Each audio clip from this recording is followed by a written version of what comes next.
Hello, and welcome. Perfect song for today, actually, or kind of. I mean, it's definitely connected to Ulta. Anyways, I hope you're having a great day, evening, morning, wherever you are. Welcome to patch 6.25. We're in Patches Live servers are up, and let's see what this patch entails. Well, we do know what it entails. I did go through the patch notes earlier, so basically we have the new Hildebrand quests, which apparently are 2. They will then unlock the new Manderville weapon quests. That's another 2 quests, apparently. We get the tribal quests for the Omicrons, obviously, which will have, you know, the, I don't know, 7 to 8 quests or something that are associated with tribes, though obviously you'd not be able to access them until you rank them up. And then we get the new variant dungeons / criterion dungeons, which apparently is another 2 quests. And I'm going to be doing those first because the dungeons are probably going to be a lot of fun. You know, when all the people are now coming into them completely new, not really knowing what to expect. I still find it somewhat weird how they've done the whole thing. Like, originally, I thought that we were going to get variant dungeons as sort of the baseline variant. Haha, pun intended. And then the Criterion dungeons would basically be the Savage version of that, right? That's not entirely how it works. So you have the variant dungeons, then you have the Criterion dungeons, and then a Savage version of the Criterion dungeons. Somewhat weird how they did that, but whatever. Let's take a look at that. Let's go there. Though first of all, I'm gonna do my usual stuff here. Let me just quickly check. Okay, no airships or submarines are back. Just very quickly do this. Then I'm gonna send my squadron out to Gridania as well, and then we're gonna unlock the new quests. I do want to enjoy the story and everything, though. I definitely want to do the Savage dungeons. I don't know, since I'm also progging Ultimate currently, you know, and now the patch is already out, you know, teams will have already formed. We'll see about it. But maybe there will be a couple teams that still want to do it. Maybe I'll have time to do it at some point. We'll see, though. On the side here, I also have Sphere's stream open currently, so a lot of streamers actually seem to be wanting to attempt the new Savage dungeons as quickly as possible. There's even a Mock Talk World First Race stream going on. So we'll see how long that takes. We'll see what it entails. There were some interesting infos in the patch notes, actually, about you getting strengthened when you, depending on jobs that also support teammates. I was really unsure what the hell they meant by that, honestly. Like, it didn't really seem to make too much sense. I mean, well, it's not that it didn't make sense, but it could mean so many different things that I really wasn't sure what exactly it was supposed to tell me. Alright, I need to change this slightly. Let's see. Increase the back one. Yeah.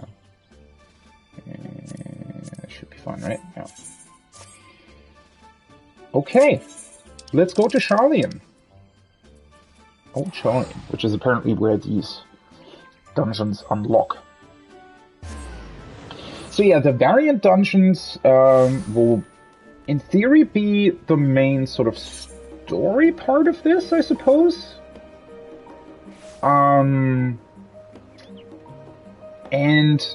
they're built in a way where you can access them on any job, and you'll be able to tank on DPS, you'll be able to heal on DPS, and vice versa and whatnot, right? So that's interesting. That's very much in terms of the, oh, holy shit, there's a lot of people here. In terms of the actions there, it's very much reminiscent of Bostia and Eureka, and the special actions you get there. Well, let's see what's up, though. Mr. Osmon. I wonder if that's a reference to Mr. Osma. I don't think so, but it's funny. He's been here for a while, though, right?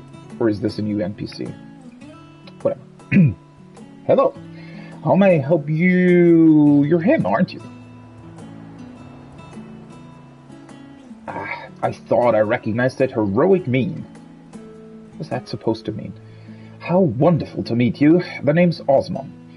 I'm a gleaner, as you may have surmised, mostly specializing in the collection of rare and curious books, and it would seem fate has brought us together. My work has given me an appetite for well-crafted stories, you see, but recently I've struggled to find any truly engaging material. Great. We're collecting stories again? Are you Chloe now? So I thought to myself, self, why waste all this time bemoaning the lack of quality literature when you could be writing the exact kind of tales you enjoy? Which is why I'm so excited to be speaking with the vaunted champion. If I could convince you to share some of the minute, how do you pronounce that? Minute? In theory it would be minute, right? Minutiae of your adventures? It would lend my fiction an undeniable authenticity. Why don't you ask the wandering minstrel? I'm sure he can still tell you a lot of tales. Here's the story of the Dragonsong War you may not have heard. Well, I'm currently still doing that in theory. Well, when I stood beside the resistance fighters,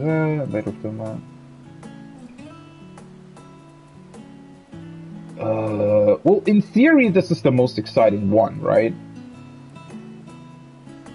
Then again, considering that I'm currently still doing DSR and also, in theory, well, Charlian is a bit closer connected to the whole Ishgard thing. Or whatever. Let's tell him the story about the Dragonsong War. It's a very good one.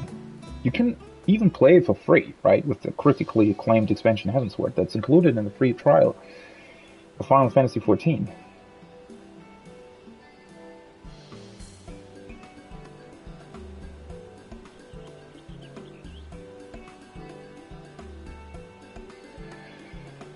Well, that was a complete waste of Osman. Are you actually chatting? Scholar, Buff, it's a miracle! And here I thought you capable of little more than grunts in size. Who the hell is that? Helping the cleaners? May I introduce Shallow Moore, my colleague, and Eternal Tormentor. That's actually a really cool name, though, Shallow Moore. Oh, come now, it's just a bit of playful banter. Trisasson and I could use some good humor after failing to track down our quarry. I'll be damned! Can you please all stop being so excited at seeing me? This is an honor, and an incredible stroke of luck. You are the very person we've been searching for. Really? If you will indulge me for a moment, I can explain the situation at hand. As you know, Charlian was charged in antiquity with fulfilling a sacred duty, a duty which kept the cleaners buzzing to and fro like angry hornets. Aye, we would complete one grueling list of procurements only to be handed yet another, then another. The work was all we knew. But now that those days are behind us, the tasks have slowed down to a trickle, and we find ourselves, well, strangely idle. That is actually something I hadn't considered yet, right? So, Charlian for almost 300 years was collecting all they could in order to bring it to the moon, right?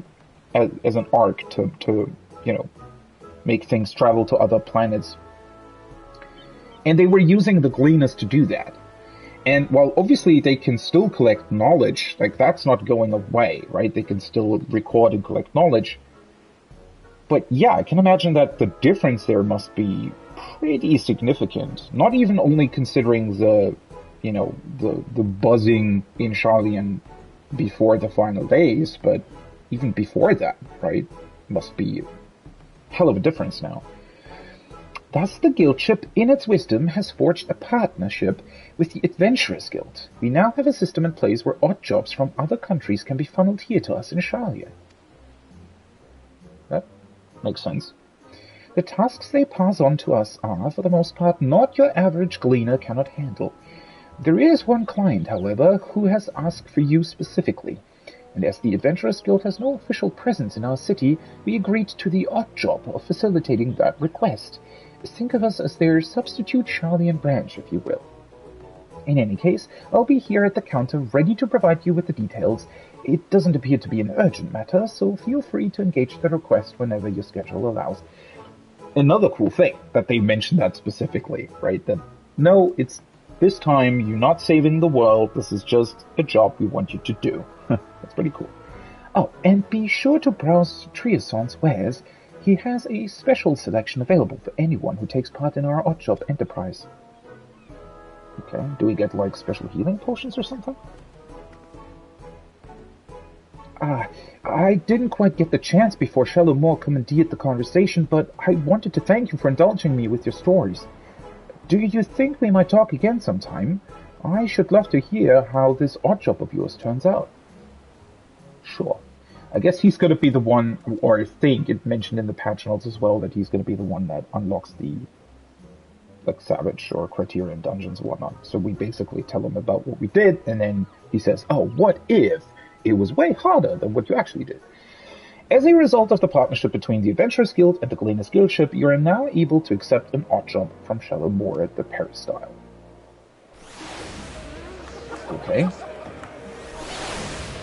Well, those are 2D pants. A key to the past. By the way, I absolutely love that this takes us back to the old zones. And they've been doing that with the Island Sanctuary as well, right? That is so cool that we're actually going back to, you know, in that case, Lenosha, and this takes us back to Uldar. Very, very awesome. So, does this mean you found a spare moment in your busy god-slaying agenda? Well, I don't see any other side quests here, do you? Wonderful. We actually have a letter addressed to you from Mistress Momodi. Go ahead and read through that, and I'll dig up the link pearl I'm to use to convey your reply. Haven't talked to her in a while. I hope this letter finds you well and still taking guild jobs, because we've got one here with your name on it. Ordinarily, I wouldn't bother you with something like this, but the client is a personal attention to Her Royal Majesty Nanamo Unamo, and I'm guessing that piqued your curiosity as much as it did mine. Let Shallow Moor know if you can make it over to Uldar, and I'll set up a meeting with this lady in waiting. I'm told it's nothing urgent, so at your earliest convenience, Momodi. I love that they're even repeating that. Oh yeah, it's not urgent, right? Don't come here unless you absolutely want to. What are we thinking? Yea or nay? I'm on my way. Champion of Eorzea to the rescue of, I guess, the Galenas in this case.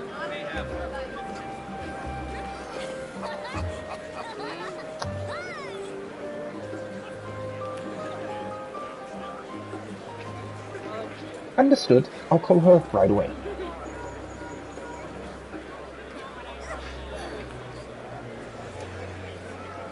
And done. Our tiny taskmaster is making arrangements as we speak. She says the lady you're to meet is a Lalafell by the name of Kokoshu. Light brown hair, green eyes. She should be awaiting you outside the quicksand by the time you arrive. Fair fortune and safe travels. The quicksand, you say? Well then, let us head back to Uldar. It's been a minute since I've been there, to be honest.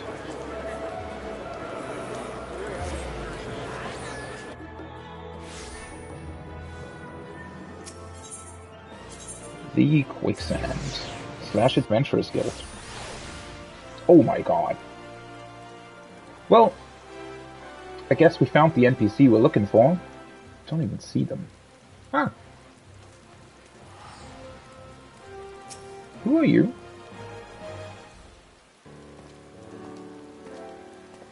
Wait, isn't that... Master Percival, I presume.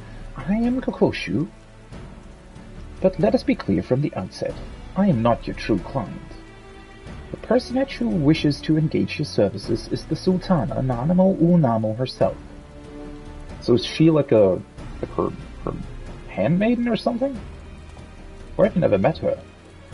Firstly, however, pray allow me to explain the request itself. Then you can decide whether or not you wish to proceed.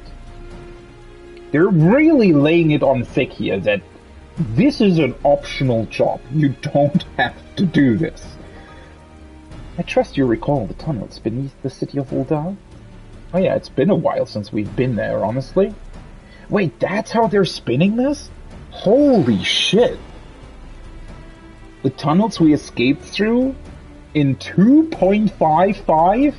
That's what we're entering? I didn't even realize, but it makes a lot of sense. Holy shit.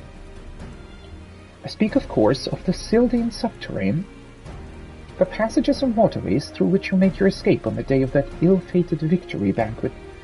It seems that one of the tunnel sections collapsed during the commotion, and a crew comprised primarily of immortal flames has since been put to work on repairs. In the process of restoring the masonry, however, they've come across an unexpected gate. Holy fuck, how the hell are they constantly doing this by completely surprising me with the fact that they... Oh yeah, by the way, you've been through these random tunnels that were important once during the main story, like 8 years ago, and hey, by the way, there's more story to that. How cool. It was described as antique in design, inscrutable in purpose, and sealed shut by some mystical force. The report appeared of great interest to the Sultana, and she has expressed a desire to investigate the strange portal firsthand.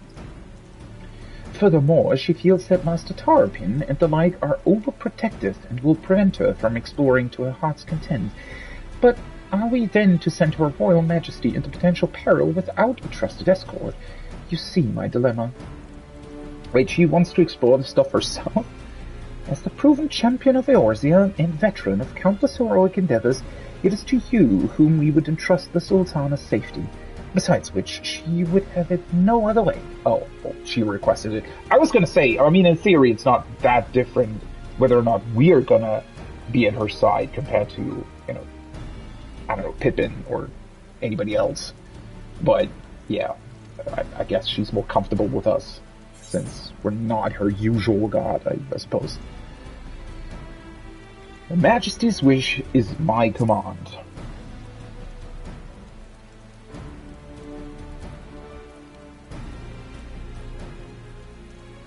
Thank you, Master Percival. It will mean a great deal to Her Majesty. Please wait here, and I shall inform the Sultana of your decision. By the way, I really like it when they address me. Well, they don't necessarily have to say Master Percival, but since my last name is just a fantasy name, it's like I like it much more when they address me like that, right? Instead of saying my actual name. That always feels weird. Oh, hi there. Cute outfit. Thank you for coming. I greatly appreciate your indulging the selfish request of mine. I should hope for the sake of your adventurous spirit, however, that the mystery at hand proves more intriguing than odious. I'm sure it will. Kokoshu spoke broadly of what to expect, yes? Then allow me to add a few details to the story.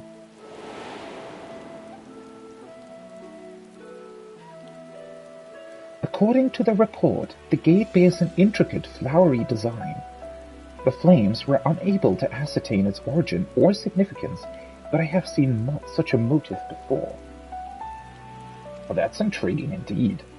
The very same design adorns a key in my possession, the last gift I was ever to receive from my dear departed parents. Ooh. Interesting. So something that is passed down through the lineage of sultanas? I recall the ceremony with which it was presented, and their promise to take me to the place the key unlocked once I had come of age. They spoke excitedly of the choices I might make, of the things I would behold on my chosen path, but they were called away to Thal's halls long before that day would arrive. Thal's halls is way too close to Thal's balls, by the way. Thanks, Koji.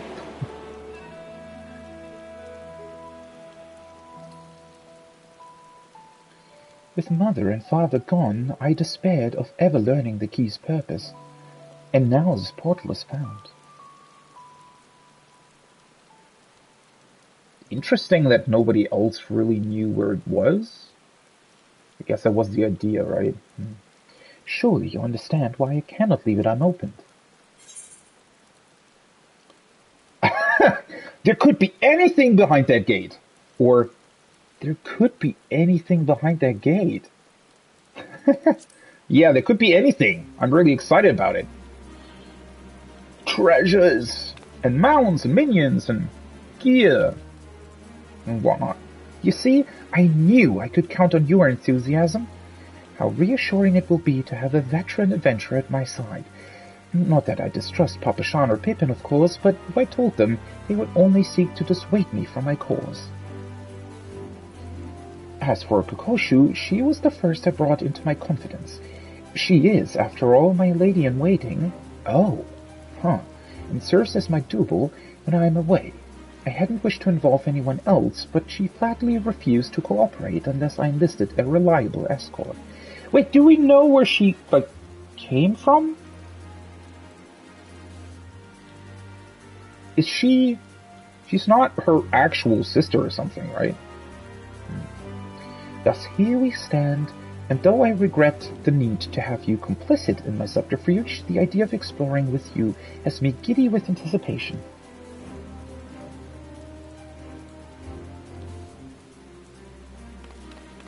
If you could make your way directly to the excavation site in central Fanalan, the foreman there has been instructed to permit you entrance. Considering the tunnels reach all the way to the palace, security protocols dictate that we receive reports any time someone enters the ruins. I will take that as my signal to join you, via the secret passages, of course. Now, let us make our preparations. We should, as you say, be ready for anything. Okay.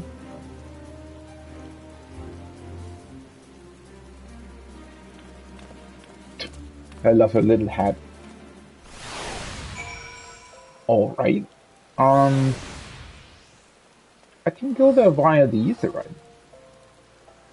I mean, Central Fanalan is right out the gate now.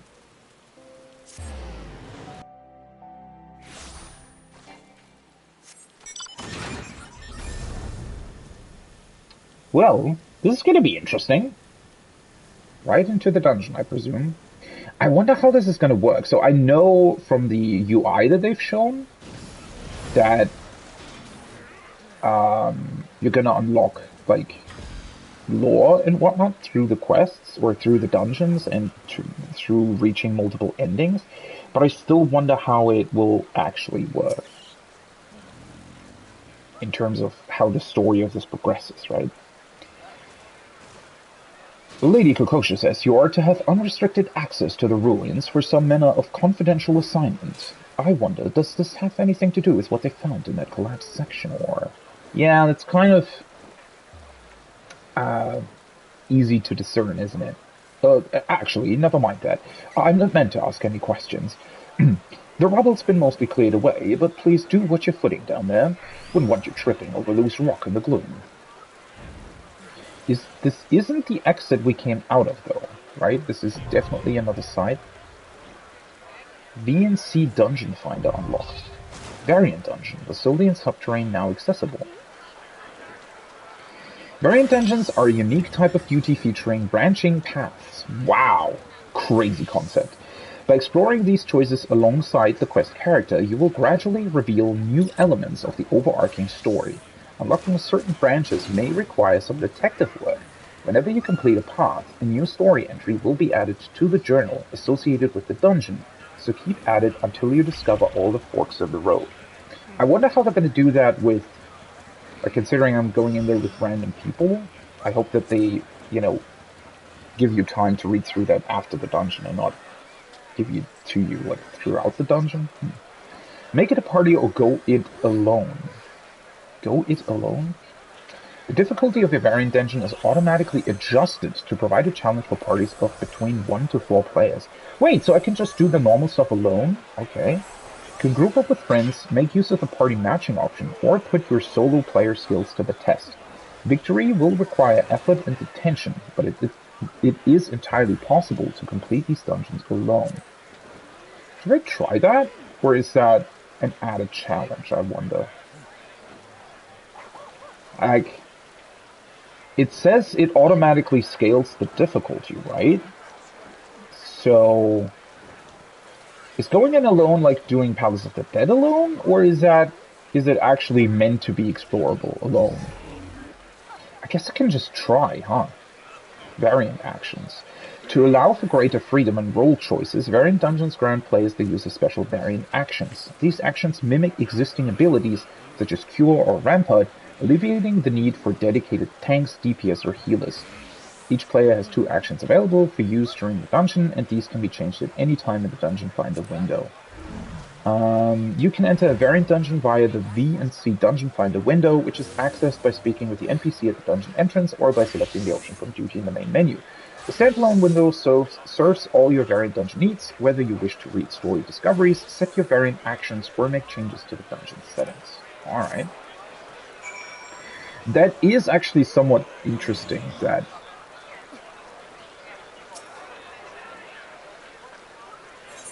you know, this window serves for everything else as well.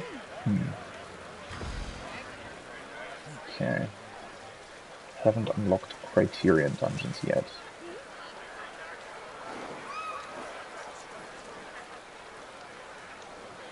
Time limit 90 minutes. Restriction cannot add members?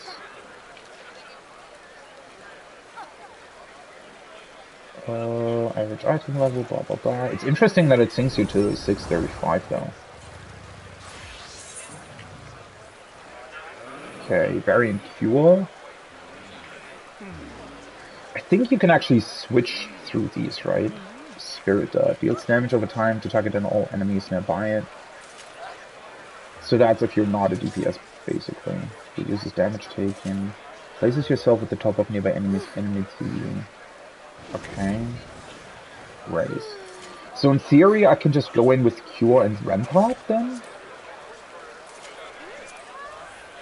If I do it alone, to be able to heal and reduce damage taken. 60 seconds? Oh, that's a shield instead of... Okay. Interesting. Enable party matching. Yeah, let's try this alone for a bit. Yes. I mean, I'm not too fussed at getting to the, like, higher level stuff really quickly, so I don't actually mind exploring this alone for a bit.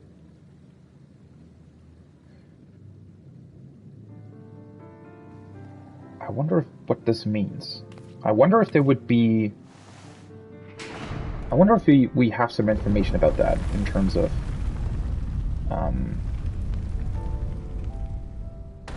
what that might mean. I could grab my Encyclopedia Eorzea and read through the Nanamo section.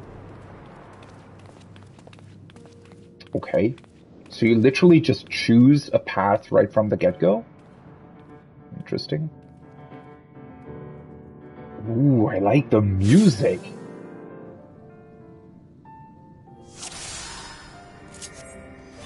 Okay, I just need to make sure this is Cure, this is Rampart. 3 more gates would seem we have a choice to make. It would seem indeed.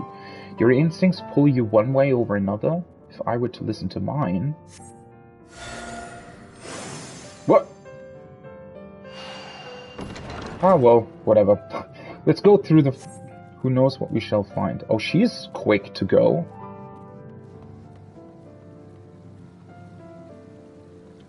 Wait, Nanamo!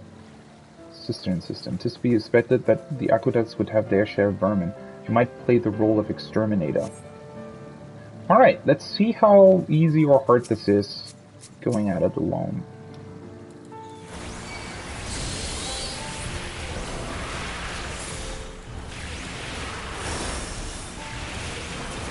Oh, it's pretty easy. Yeah, so they actually do adjust the difficulty, it seems, to... I just realized how much HP I have.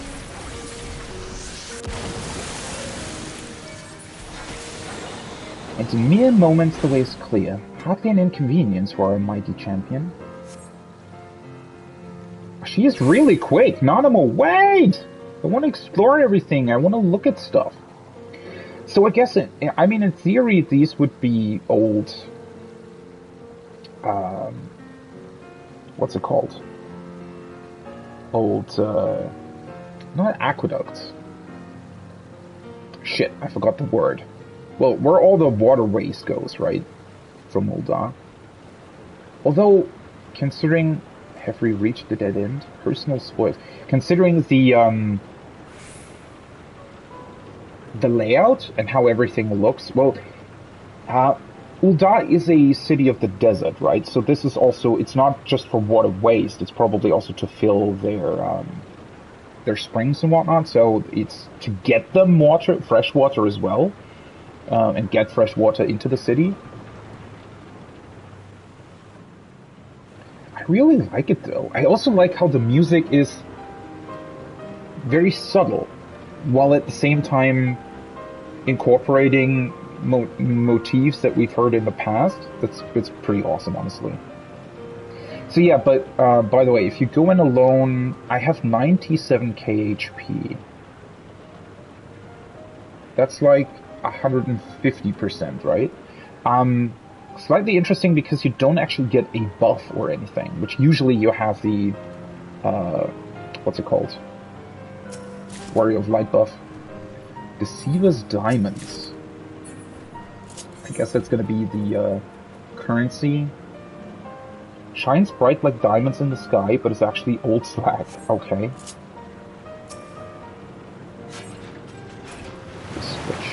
Surely you did not expect me to cross that rickety thing. Slowly then, and no rocking the bridge. Wait, can it, like... Oh, I thought it would actually do not bounce or jounce. Ooh, hello. Wow. Oh, I should single target these.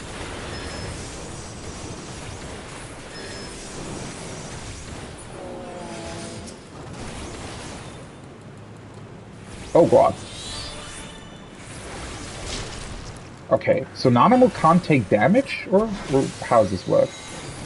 It's interesting, because I thought I was going to hit her with it.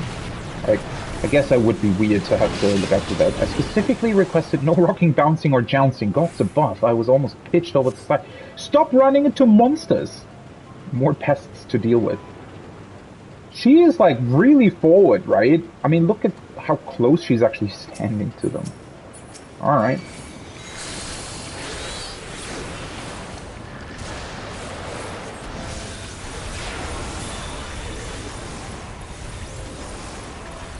Summon is actually perfect for that, right? Since you also get personal shield and whatnot.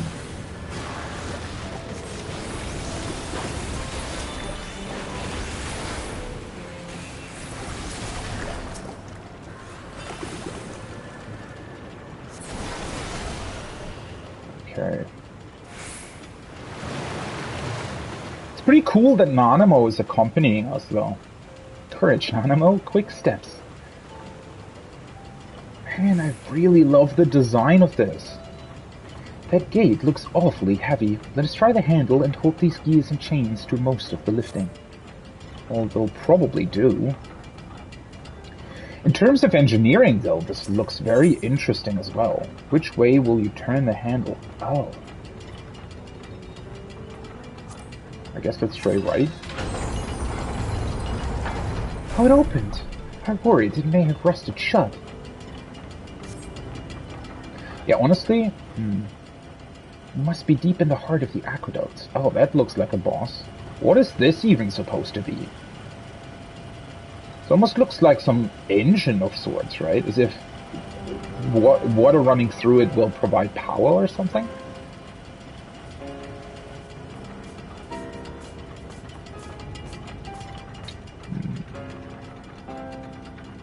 See how easy this is going to be. Gary-on the Steer.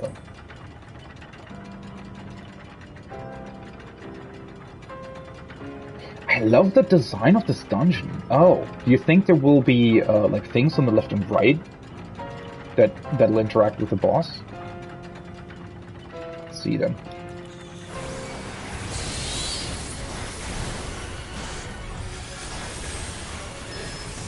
Colossal Strike.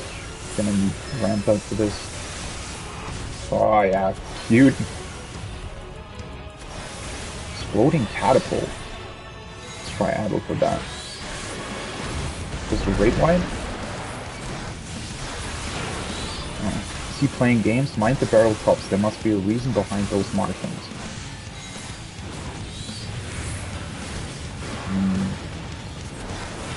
Okay, blue wants a donut.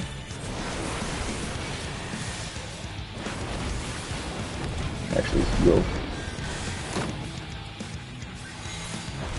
Okay.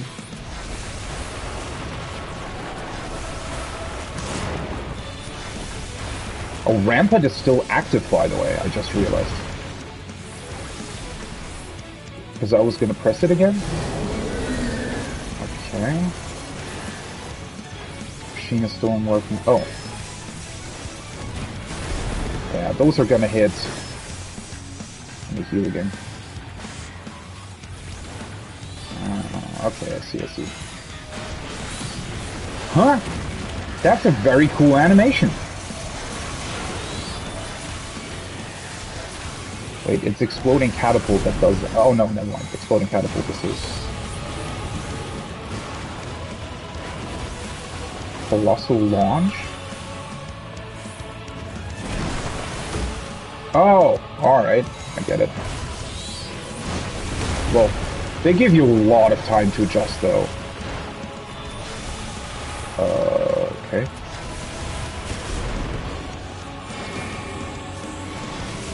Colossal charge. What the fuck? Oh, he knocks those barrels over. Okay, I guess. Yeah.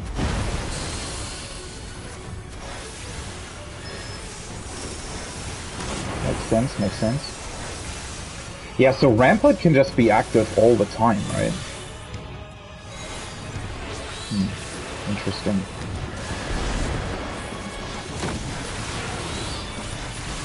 See what he does now.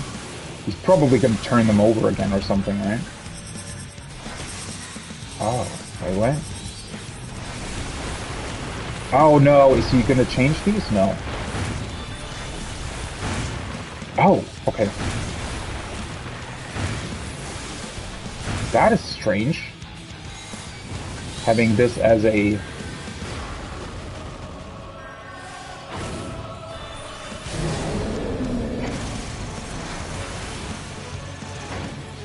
as a T-shape. That was definitely new. Okay, so in theory I would stay in the middle, but he might... Ah, well, he's dead. Okay, cool. That was fun. Not the most, you know, special thing ever, but pretty cool. Host herd. A relic from the aqueducts of fallen Sil'dihn. Surely someone collects these. Wait, so is this... Is this literally... Are you kidding me? Oh. This is just... Yeah. Man... Size of your opponent matters not, it seems. A reassuring thought as we delve further into the unknown. Not that way. The debris is impassable. So... what was I gonna say? Oh yeah, I really dislike that they always have these, like the fireworks and stuff, part of this. It's the same with Heaven on High and Palace of the Dead, right? I'm not a big fan of that, honestly. I wish they would come up with, like, give me materia or something else, something that I can just turn in for Gil, maybe. I don't know, but this is kind of lame, honestly. Especially since there's special chests, right, that you need to open. I guess you can get lucky, and potentially, oh, by the way, I wonder if this debris direction changes based on the choice you made earlier with the wheel that you had to turn left or right.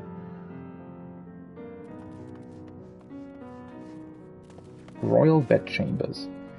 I'm put in mind of mine own chambers, secret passageways and all. I wonder.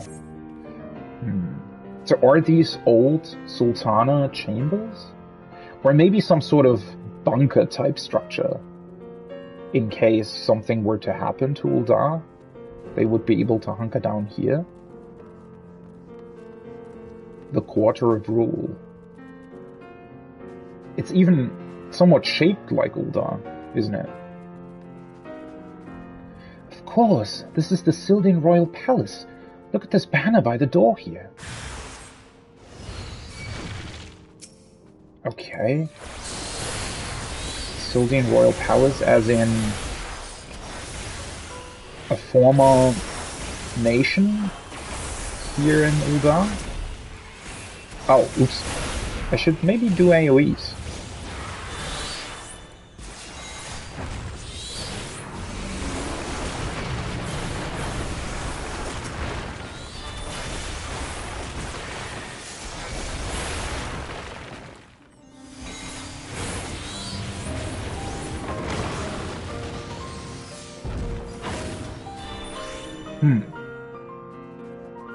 But did they build that palace underground, or did they just eventually build Ul'dah on top of it? I don't fully remember that. I should actually really read through the encyclopedia. There, the throne of Sil'dihn. How fortunate we are to have made such a historic discovery. Sentinels still guard their post. Did she just use the new emote? She did, didn't she?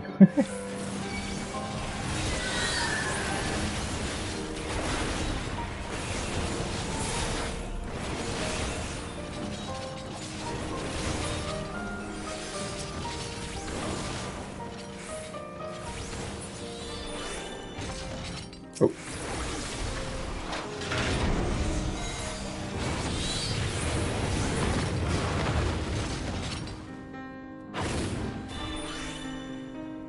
Interesting. Well, I guess the fact that the dungeon's quite dark overall makes sense, considering that it's underground. But yeah, I really have to read through possible info about Ul'dah and... I've seen such contrivances before. We must balance the scales ere we can proceed. Oh yeah, that's very reminiscent of simply a matter of selecting the correct weights. Surely you recognize one or two of these symbols, yes? That's like the frickin' Temple of Karn, the dungeon. Yeah, I wonder if these can drop something else than diamonds. Because otherwise, why would you ever open these? I hope they can. The Scales of Judgment. But what if you don't remember the Temple of Karn's thing? Also, I think these are, like, the Temple of Karn has 6 symbols, right? Oh, wait, I'm an idiot.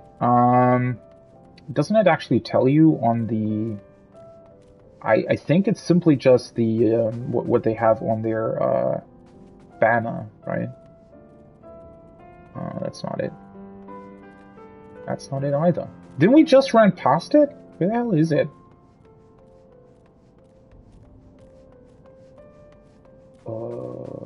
Ah, there it is. Yeah, so the right side has the fruit.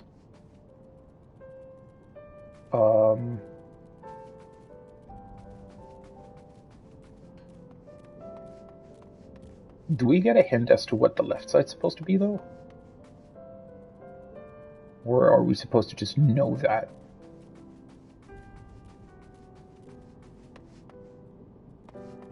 Hidden halls. Oh, I thought I might be able to talk to her. Huh. That is interesting, though, that they... Unless I ran past it or something at some point. So the right side definitely has the fruit. That I know. But I mean, the left side could be anything. Or is it literally what the Temple of Karn has? In that case, was it the gem or the flame? I don't think it was the helm. Let's try the gem then. Nope. Yeah, I don't think it was the right answer. Unfortunately.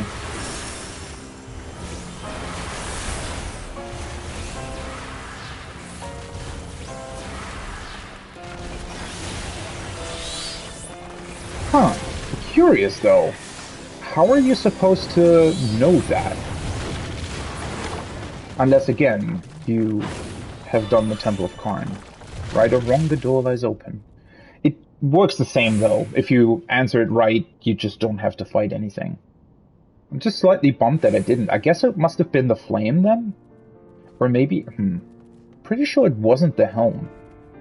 That gap is rather wide. Bearing some unlikely acrobatics on my part, I'm afraid we are at an impasse. Oh, but what of these levers? Their position seems highly suggestive of their relation to Yawn. To Yon Yawning Point. What? Pit. To Yon Yawning Pit? Let's go with the left one this time around. So this is interesting. Oh. Gracious.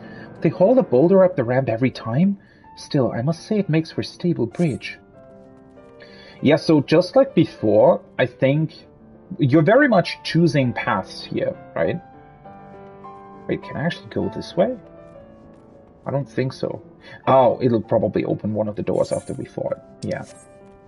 Oh man, this place is huge. Holy shit. It's a pretty big place.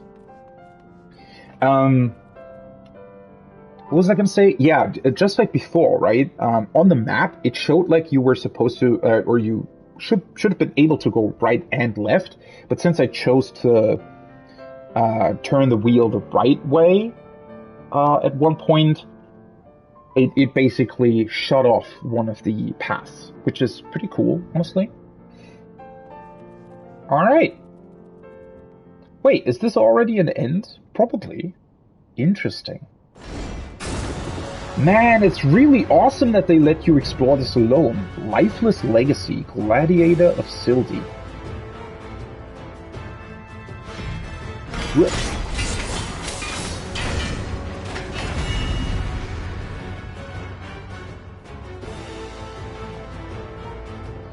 Alright.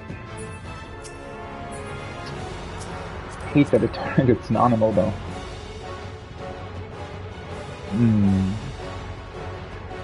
Nothing on the outside this time around.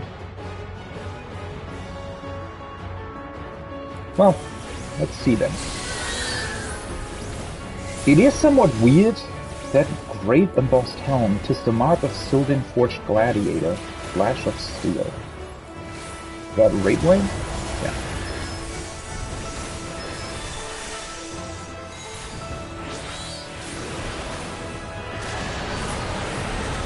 Oh my god, what the fuck is that? Ring of Might. He seems awfully wrathful. I have no clue what... Oh, wait.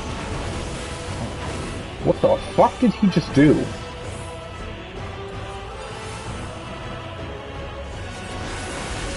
Is that hitting in front of him? Yeah, okay. So he fills up his bar to a certain point, and then you kind of have to... I guess... Okay, he's doing it again. Okay, so he's hitting all three this time. Okay. So he's hitting a certain amount of circles, and then afterwards he'll... Oh, oops. Ramp up. And then afterwards he'll...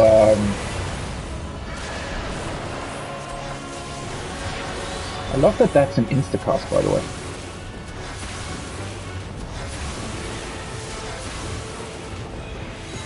Alright, I probably have to hide after them, or behind them at some point.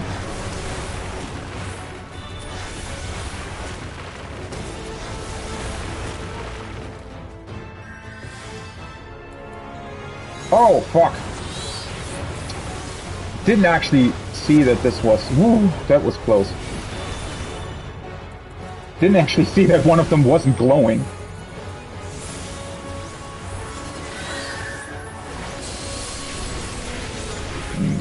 I honestly kind of wish that Rampart was a bit more involved. That you actually had to wait for a tank bust or something. Okay. So it's only rushing one space this time? Can I not just go back all the way? Oh, okay. Okay. Yeah, so you have to see... I was gonna say, wait, If I stand back, wouldn't it automatically mean that I always do it correctly? But yeah, okay. He's always doing the opposite thing, basically. Okay.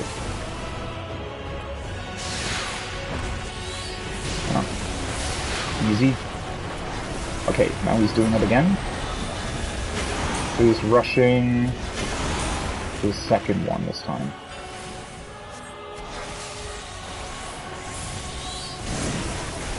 Oh! Oh, shit! Well, that wasn't good. I thought he was gonna hit behind him first and then in front. Okay. Yeah, I completely blanked out on that on the first thing.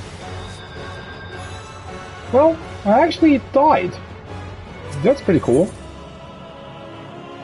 I like the mechanic. Pretty awesome. Oh, and they actually get you back to the boss right away? That's really cool. I like that. Well then, now I know how it works.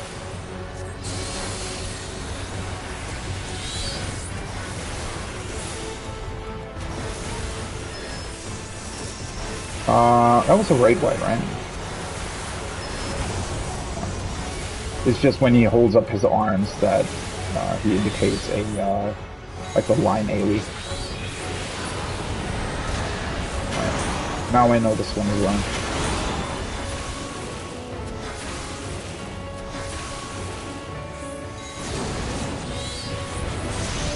Yeah, okay. Works the same way. So you always want to be between the wherever he hits. Oh, to move. Okay, so far so good. I mean, it's not a particularly difficult fight or anything. That's a hot as well, yeah. So I need to press Q from time to time. I like this. This is pretty cool. I always like it when they do these more fancy visual markers, right? I mean, in theory, it's just a more varied chariot donut thing. But, well, first of all, it's a new thing, but second of all, it's also, you know,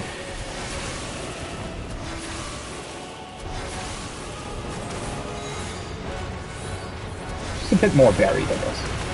But, and it just kind of looks cool. Is it always the last one, by the way? Yeah, okay. Oh, I also completely forgot my input. Put up another cure real quick. I don't think this actually damages you when it explodes, though.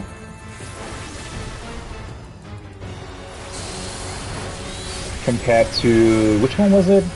I think in Ruby Weapon, it does. Okay, so he hits in front of him first.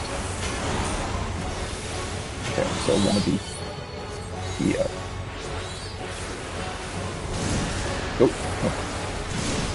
Should have swift casted that, honestly. I don't need to hold swift cast for anything because I'm in here alone.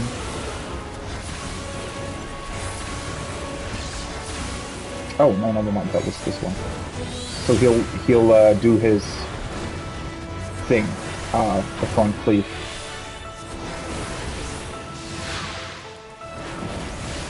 Easy. Now he does this again. 2 spaces. Alright. Yeah, I don't know why I thought that he was hitting behind him instead of in front of him. I already knew how the mechanic worked, but for some reason I completely forgot that.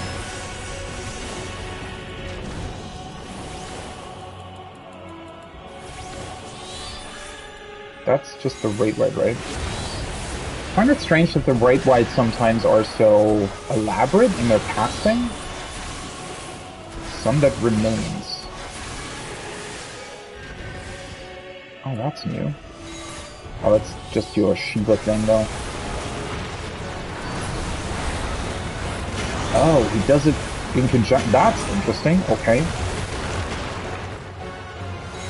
Ooh, right, it's inside first.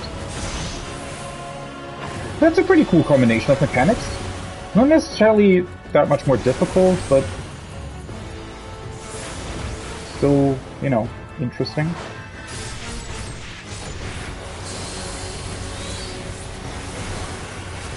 That didn't deal much damage at all.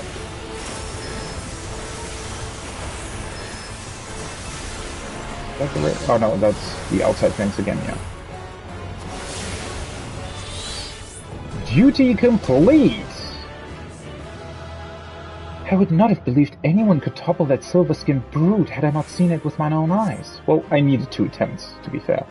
Judging by the sentinels we've encountered, 'tis clear Sil'dihn's military was a force to be reckoned with. They were said to boast many skilled warriors, and the helm on their flag represented their philosophy of martial might. Yet their nation was buried beneath the sands all the same. Such irony that it be uncovered by a Sultana of Ul'dah. Shall we call it a day here then? I believe we've come as far as we can down this particular path. Let us rendezvous back in Ul'dah, where I would thank you properly for your untiring escort. Huh, she just chills. Well, in theory, we could go through other doors, right? Hey, I got the triple try card. Nice. Gladiator of Sil'dihn card. 3 of these post-herd things.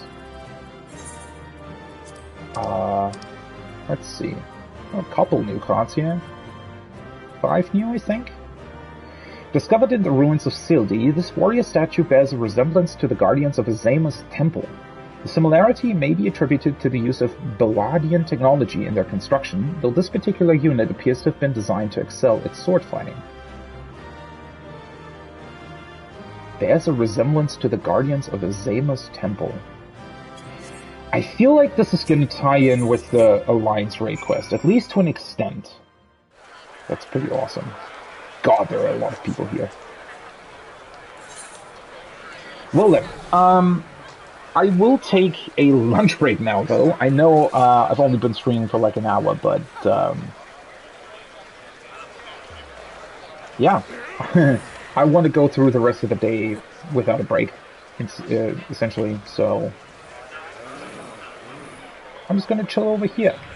Let you guys look at people. Oh, no, never mind. I'm going to go to my break screen.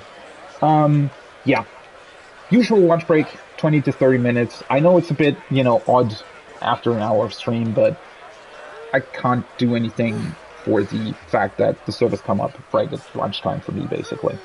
Anyway, so I'll be back in about 20 to 30 minutes, and then we'll continue with these dungeons. See you then. Alright. Back from lunch.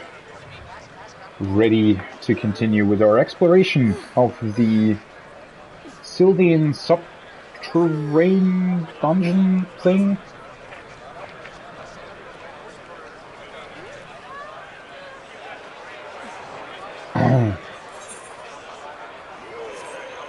Alright. Oh. Some of the Halloween themed already here, apparently. Right. We got through the first thing. Master Percival, all done with your assignment then? I am indeed. Glad to hear it. I'll inform the workers that they're free to head back into the tunnels. Oh, and before I forget, I have a message for you from Lady Kokushu. She wishes to meet you by the quicksand upon your return to Ul'dah. Safe travels, sir. Alright. Let's talk to her then. Music still on, by the way? Right, these zones sometimes don't have music, I think. Let's go back to Ul'dah then, real quick. And, continue with this quest. I love just, you know, I'm, sometimes just looking over to Sphere's stream, because they're doing the, Sarich variant, I guess, of the Criterion dungeons, and they're just constantly wiping to stuff. It's really, really cool. They just wipe to some random trash mob.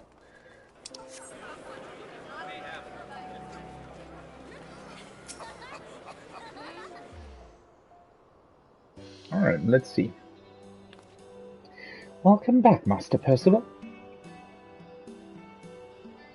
How can, like, if she is quite often the double of Sultana, can she just sort of freely roam about the city? Is nobody gonna accidentally confuse her with the Sultana? Oh wait, that's her! Oh god, as Kokoshu might say, 'tis I, Nanamo. Did I fool you? Yeah, you did. Ugh. My lady-in-waiting yet plays the role of Sultana, but we reasoned it odd if Kokoshu were to enter my chambers and never emerge. Thus the disguise. It also affords me a way to speak with you without the usual royal fanfare. Wasn't your previous outfit also a disguise of sorts? I guess it wasn't if we were her official guide. Well, then again, she entered the dungeons through like a secret tunnel, right? She didn't actually come with us, so... As for our expedition, that was rather more taxing than I had anticipated. What I had planned as a simple sating of curiosity has given me much to consider.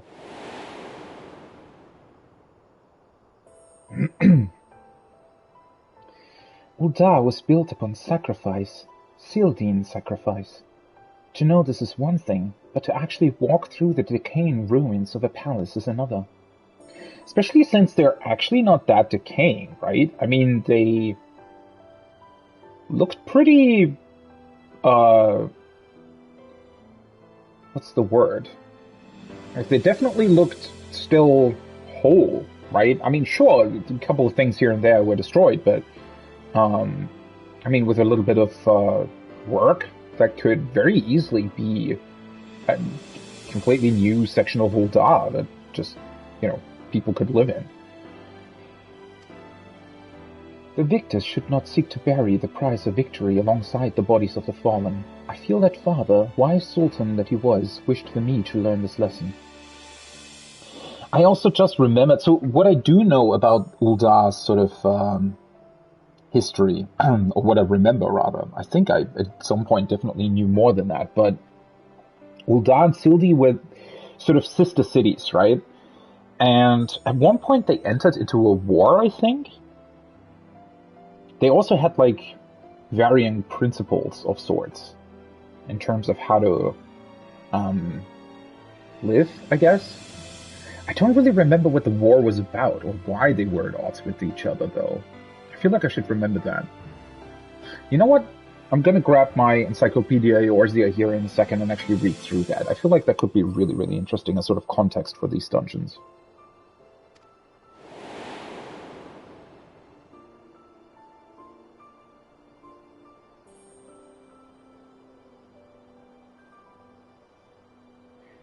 Such revelations aside, I cannot help but dwell upon the fuss which mother and father made of the choices I would make and the paths I would take. Other places of import yet lurk behind those portals, of that I am certain. Yes, I should very much like to conduct a more thorough exploration, when time and circumstance permit, of course. Aid me in mapping out this underground enigma, and you will find me a very grateful Sultana. Sure. In this very moment, however, there are several dreary affairs of state which demand my attention. I believe Kokoshu wishes a word before he departs, so pray abide her a while if you would. Keep well, and we shall meet again soon.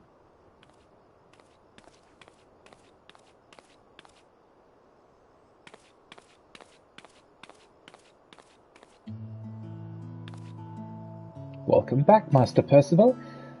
Lest you wonder, I promise I am the real Kokoshu this time. And I am Kyufufu, Kokoshu's assistant and fellow trusted confidant. A pleasure to make your acquaintance. Kyufufu? That's a cute name. As part of Her Majesty's, inner circle, I simply had to come along to offer my thanks in person. I love how we're just sort of suddenly introduced to her inner circle. We've had dealings with her so many times that you'd think we'd already know these people? Yes, we are most grateful for your steadfast presence. I worried what would happen when the Sultana first laid out her rather reckless plan, but she has returned to us not only unharmed, but invigorated. For the sake of Her Majesty's well-being and our continued peace of mind, we hope that you will agree to further forays at her side. Sure. You are also informed by Mistress Momodi that the Gleaner's Guildship was instrumental in facilitating our request. When next you visit Charlian, please do pass on our warmest regards to Shallow Moor. I shall do so.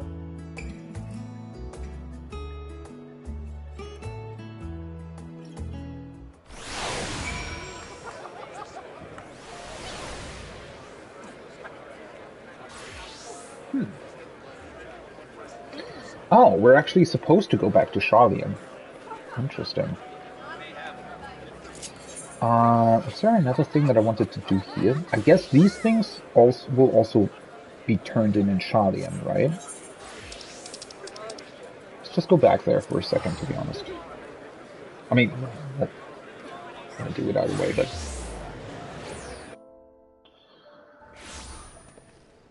I mean, looking at how seemingly quite complicated and challenging, well, not necessarily challenging, but there is a lot of stuff to figure out, it seems, in the Criterion dungeons. So, I don't know how realistic it's going to be to actually do those in Party Finder. Either way, though, I think I'm just, gonna take it, chill, like I do every time. Just go through the story. Might even delay my Savage Reclays this week. I don't know if I really would be up for doing those today. I think I kind of want to just unlock the story stuff first. Like all the new things that we got. And then just see how late it is. God, there's a lot of people here. Holy shit. Oh. All finished with the job then. Mistress Momodi called to thank us and let us know that you'd arrived in your Ul'dah.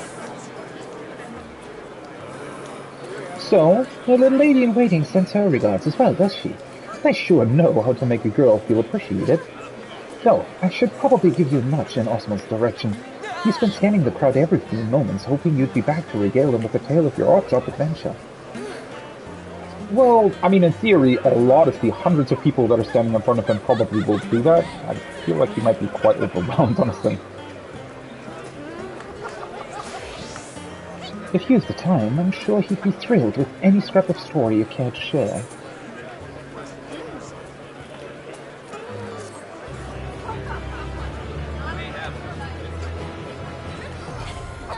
Sil'dihn's survey record unlocked. Alright. It's now available within the VNC Dungeon Finder. That is so strange! Why is that in the Dungeon Finder? Isn't that only why wouldn't that be in collectibles, like the Boston stuff? New entries will be added to the log as you complete each possible route through the variant dungeon. Like, okay, so we have this thing, right? Read entry. Oh, okay, you click on this book. Alright.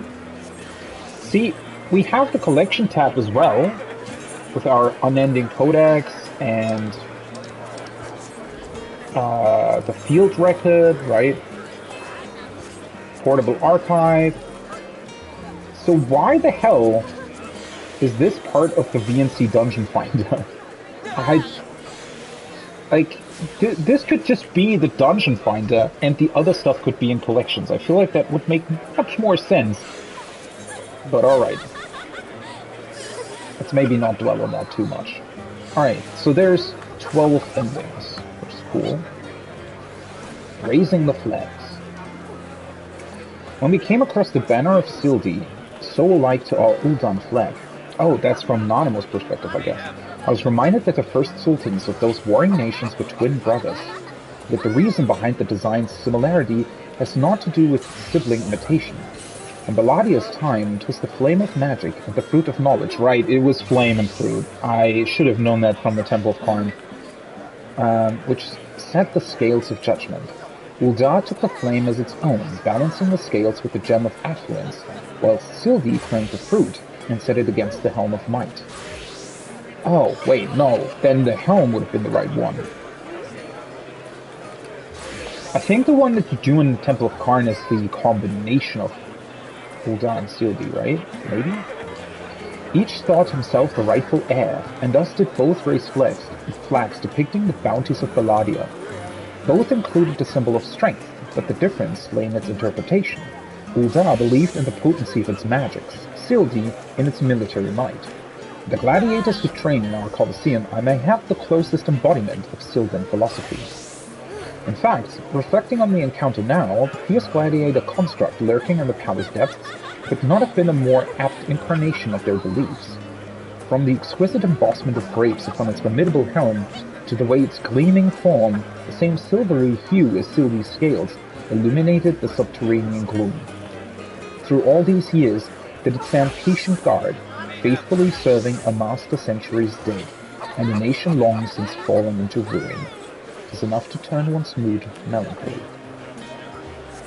Huh. Pretty awesome, to be honest, pretty awesome. Also, it actually gave me causality tombstones. It's quite funny. Okay then, where the hell is he? Osman. Oh, he actually has a quest. Oops, didn't even see that. How fare your adventures? You, wouldn't happen to have any you'd like to share, would you? Sil'dihn Subterranes. That is so strange that the unlock of this is very similar to what you do with the Wandering Minstrel, right? Wonder why they separated that. The Sil'dihn Subterrane. I'm passing familiar with its history. And Mistress Momodi's client had you exploring this network of tunnels and aqueducts. Indeed they had. Fascinating. By your description, this mysterious gate's floral motif sounds very much like a Gabbara, or daisy, as some prefer to call it. Shallow Moore is our resident botanical expert, so I can only tell what she's told me. That is it Gerbera? Gerbera? Gerbera? Our common sight in Ul'dah, having adapted to thrive in Thanalan's arid climate. I've also read that the royal house of Thorn had something of a special relationship with these blooms. And was it not during the Thorn dynasty that the Sil'dihn waterways were purged of zombies? It was, okay. There are actually quite a few, I think, Realm Reborn dungeons that refer back to this as well, I'm pretty sure. Curious. The Thorn's shadow flickers, ever present at the edges of your tale. I understand you are not at liberty to tell me everything, but even the abridged account has been absolutely captivating.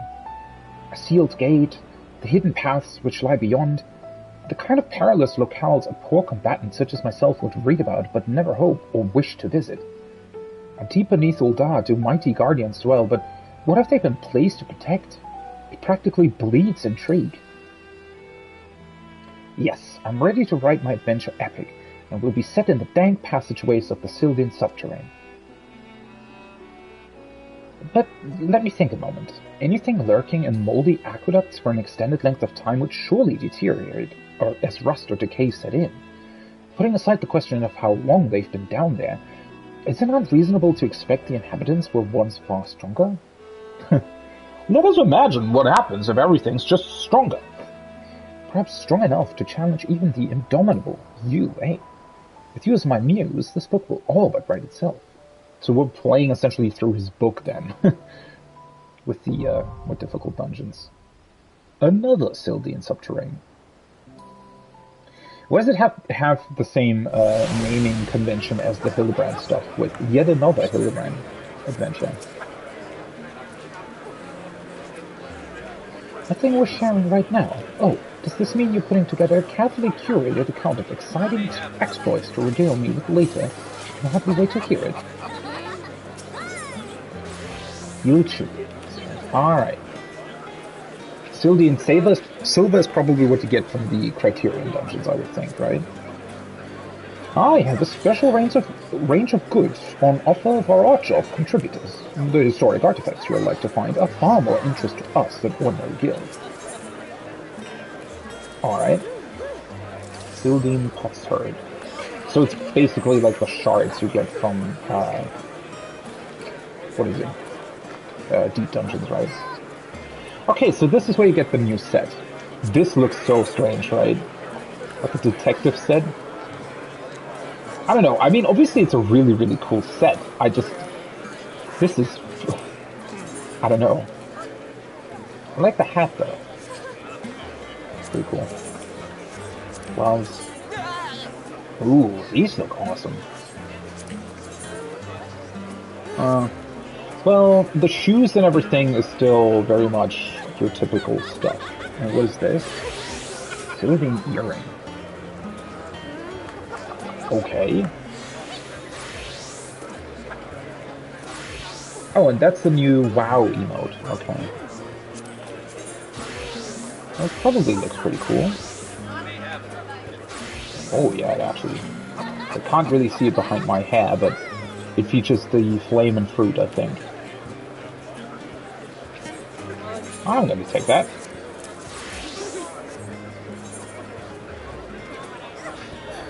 Guess I can eventually throw these away. Just put the stuff down here for a minute. Okay, and then for silver... survey framers kit. Oh, cool! So you can get a frame for your, adventurer plates. This is the new mount, right? The throne that they featured on the, patch page. 100. I wonder how many you get. I guess for Savage you probably get quite a bit more. It seems like, so the Criterion dungeons will probably drop these, and then I guess Savage will just drop more. And then a Kestrian roll. So it's not that much, actually, that you get here. So if these are 8, I think that one run will probably yield 8 or something, if you open all chests. You'd think, at least. So now I could go here. Ah, so this works like your rate finder, essentially. Okay, interesting.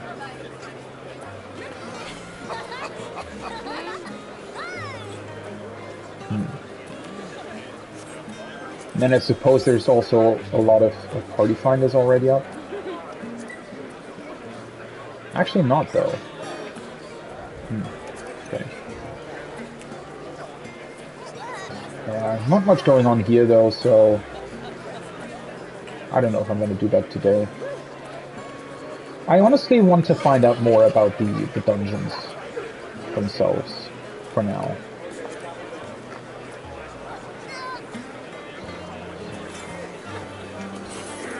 Oh, yeah, I definitely need this one as well.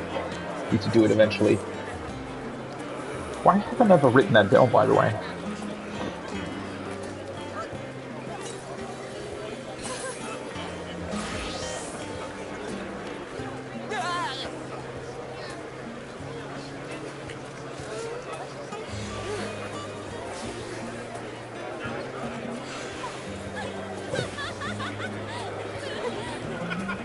Well, that's the dungeons for now.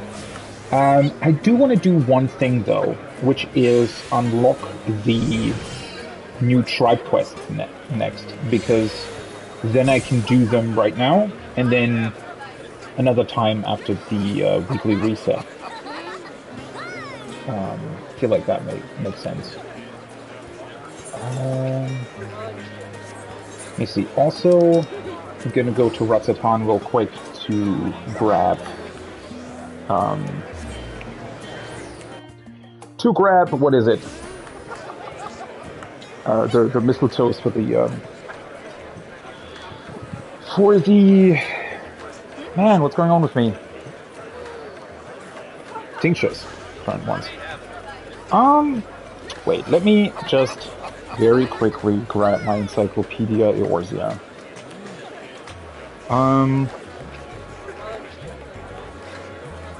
Let's see if we find our servants with burdens. I mean, in theory, there could be connections everywhere, right? Within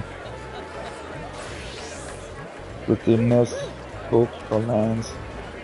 Ul'dah, 128. I know that a lot of this information is definitely in a couple of what's it called? Yeah, I don't know if there's going to be... Wait, let me put this down. I wonder if there's going to be more information, because In theory, the Encyclopedia Eorzea 2 covers Stormblood, which Alamigo is somewhat linked to Ul'dah as well, right?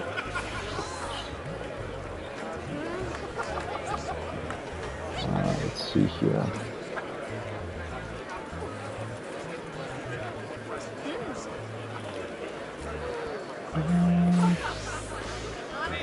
So Eastern, Northern Clues. The Saints of the 12.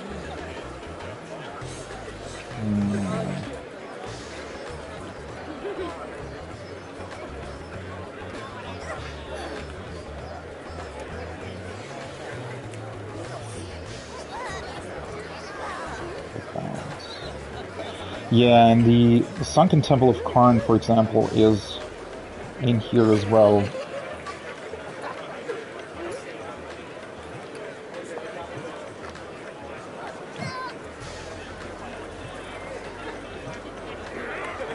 I'll just quickly check that, by the way. Sunken Temple of Karn, 140.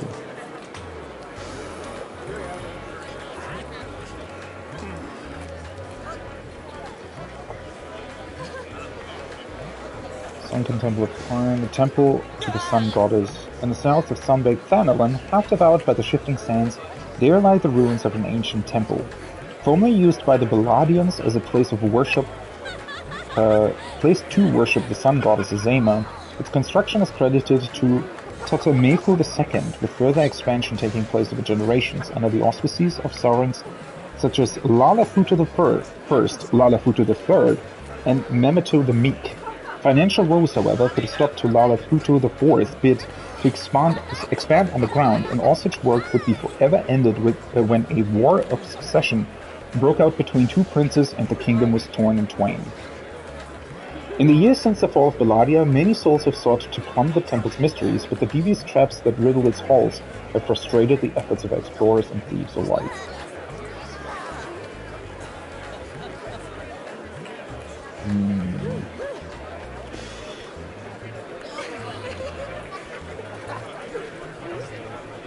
Well, I mean, there's definitely sort of additional information strewn in throughout the Encyclopedia Eorzea 2 as well. Let me just grab these. I mean, we can just look through this and, you know, find things here and there that might be of interest. Temple Guardian, that's the stone temple guardian things. Brought to life with knowledge inherited from the Mati civilization, these guardians of stone dutifully and tirelessly attend to those who would defile the temple. To be spared their attentions, one must bear the pain of a genuine worshipper, but few such implements have survived the passage of time. The perils of Niniko. Owing to the efforts of sure-footed adventurers, the sunken, that's us by the way, the Sunken Temple of Karn was made safe, and a partnership between the Order of Nalzal and Amagina and Sons Mineral Concern sent forth a joint expedition to coax out its secrets. Alas, by then, the rumors of hidden treasure had reached the ears of the rapacious and reckless, whose blundering presence in the ruins awakened yet more arcane traps, and left the expedition stranded amidst deadly dangers. A team of adventurers familiar with the temple's workings was promptly dispatched to rescue the civilians, with an express focus on the young scholar Neniko, daughter to the chairman of Amagina and Sons. Had this mission failed, it is said that the concern's private army, the Stone Torches, stood ready to mount its own rescue with the entirety of its resources. So that's the story of the Sunken Temple of Karn Hard. And you fight the Vice-Gerent to the Warden. This ancient sentinel was accidentally roused in the course of excavation. In contrast to the Temple Guardian's rough-hewn appearance, which marks it as a product of early Belladia, the Vice-Gerent is a thing of precision created in the kingdom's latter years. In this way, it is possible to appreciate the advances made in Guardian construction techniques throughout the ages. Wait, so that's the same thing? Holy shit, so those stone Guardians that literally just look like rocks that are put together and on feet walking? Those are the same as the later Guardians. And the Guardian that you fight in the Temple of Karn Hard mode in the end looks very similar. Actually, also the one that you fight in the normal mode as well, or the original dungeon, whatever. Looks very similar to the Sil'dihn construction thing that we just fought in the dungeon, right? Okay, I'm gonna have a look at the Encyclopedia Eorzea 2 in a second again. I'll just put it down here for a second. Because I wanted to read through... Okay, first of all, let me actually do what I came to Subterranes to do. You unlock the Hildebrand quest here, which is why a billion people are here currently. Right.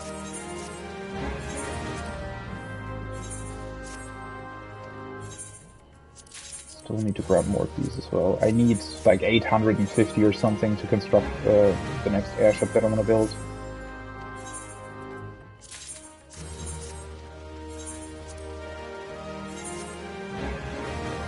Alright, I also quickly wanted to spend the Tomestones of Astronomy so that I don't accidentally overcap those.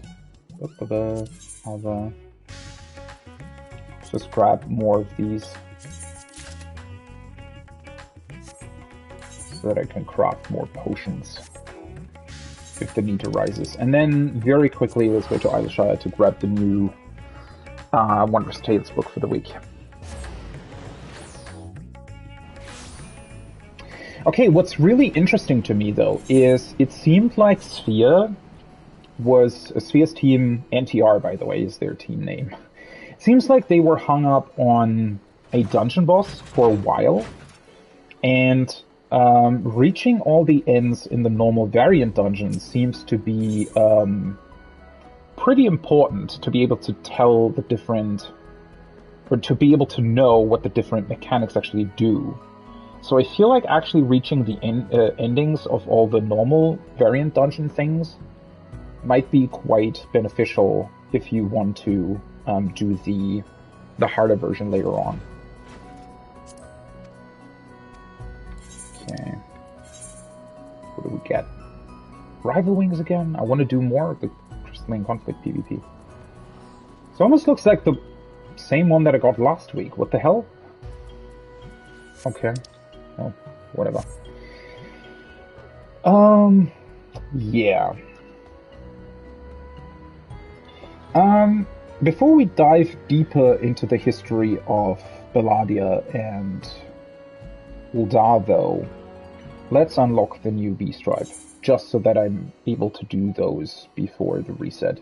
Because for a change, with most of the Beast Tribes that I've unlocked over the last couple of years, really, I've always sort of been behind on those. Not that it really matters, but for some reason I never did them when they released. Most of the time anyways. So let's do it different this time. Base Omicron. It should be somewhere there, in theory, hopefully. Man, it actually sucks that the Encyclopedia Eorzea 3 isn't going to come out for another, like, year or something. Because it would actually be pretty awesome to do the stuff sort of alongside the content, somewhat. Obviously that's not possible, right? Because the contents of the literal encyclopedia are things that would spoil what you're doing in game, right? So in that regard, it wouldn't make sense, but yeah. Is this crafting or gathering, by the way? I completely forgot that that's a thing. It's not crafting, it's gathering, alright. Interesting.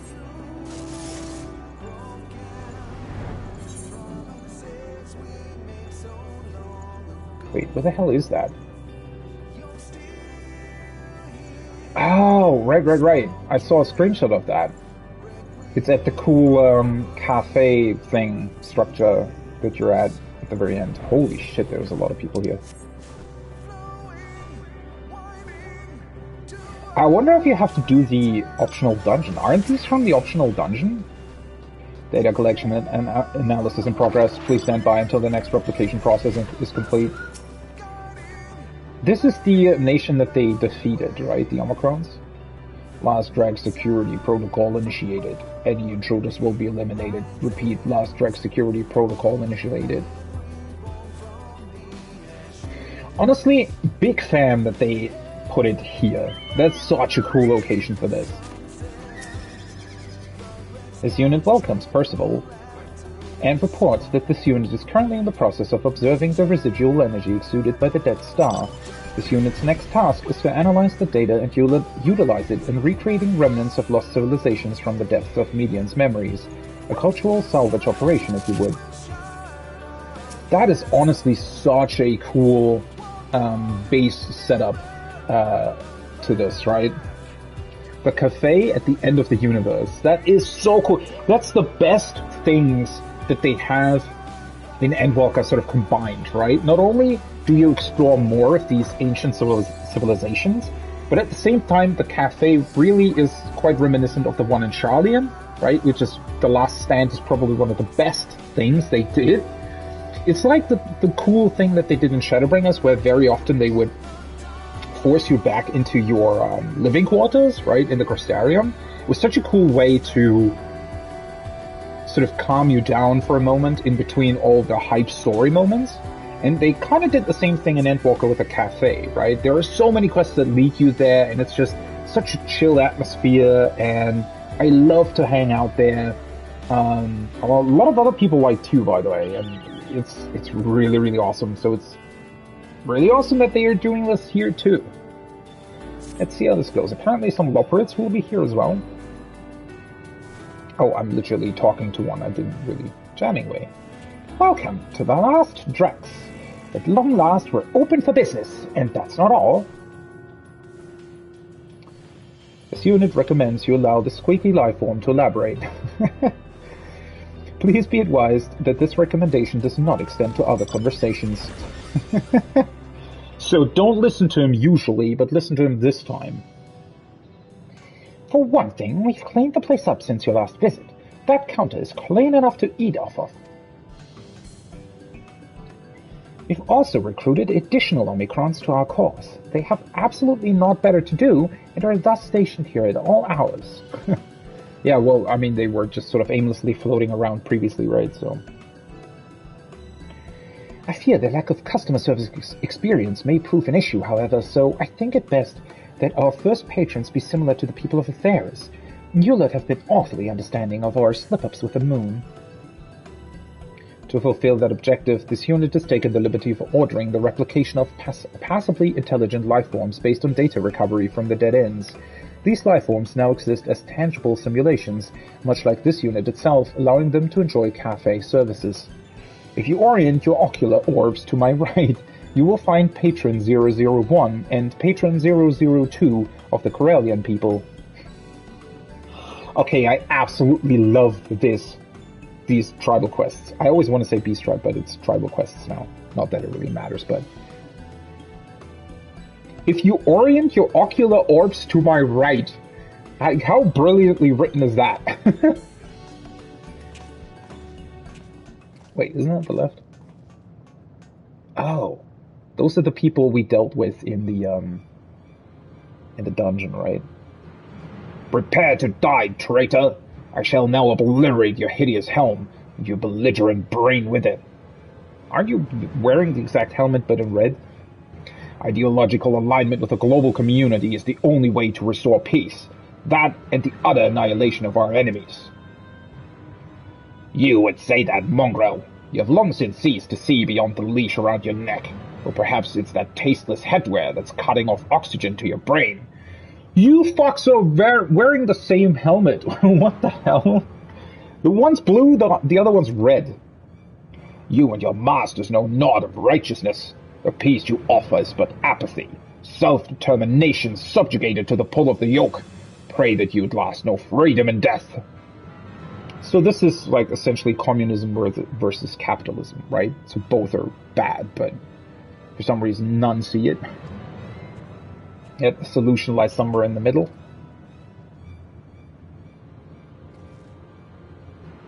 As you can see, it's not going as well as we had hoped. But these are simulations, right? Which is interesting. Okay. And then, yeah. Do we know much about them? Not that much, right? But it's definitely, it's the second civilization that we visit in the level 80 end of story dungeon in Endwalker. The data indicates that while the Corellians prospered materially under the global community, the anti-establishment freedom fighters fought back against its oppressive social conditions, leading to total annihilation of both civilization and star.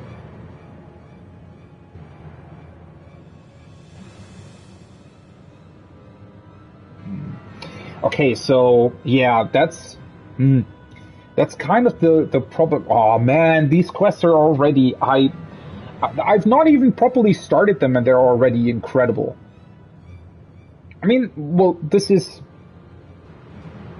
sort of a very obvious thing, right? But sadly, a lot of people don't really seem to see that nowadays. So it basically shows you that, well, communism gives everybody wealth, in a way, obviously, right? This is grossly oversimplified, but in theory, right? It gives everybody wealth, but it puts very strict sort of conditions on that, right? In terms of how you have to behave, because you don't have the freedom to just, for example, open up any shop or work in any business, right? Because you need to be a part of the whole, so to speak, right? And then on the other hand, you have capitalism, which gives you total freedom, but on the other hand means that a lot of people probably won't profit off of what the community as a whole is, right? And yeah, again, both are extremes, and the solution would lie somewhere in the middle. But for some reason nowadays, a lot of people seem to think that capitalism is not an extreme, whereas it is, right? And, well, thankfully, at least in Europe, most countries do recognize that something like social capitalism makes much more sense for our species as a whole, right?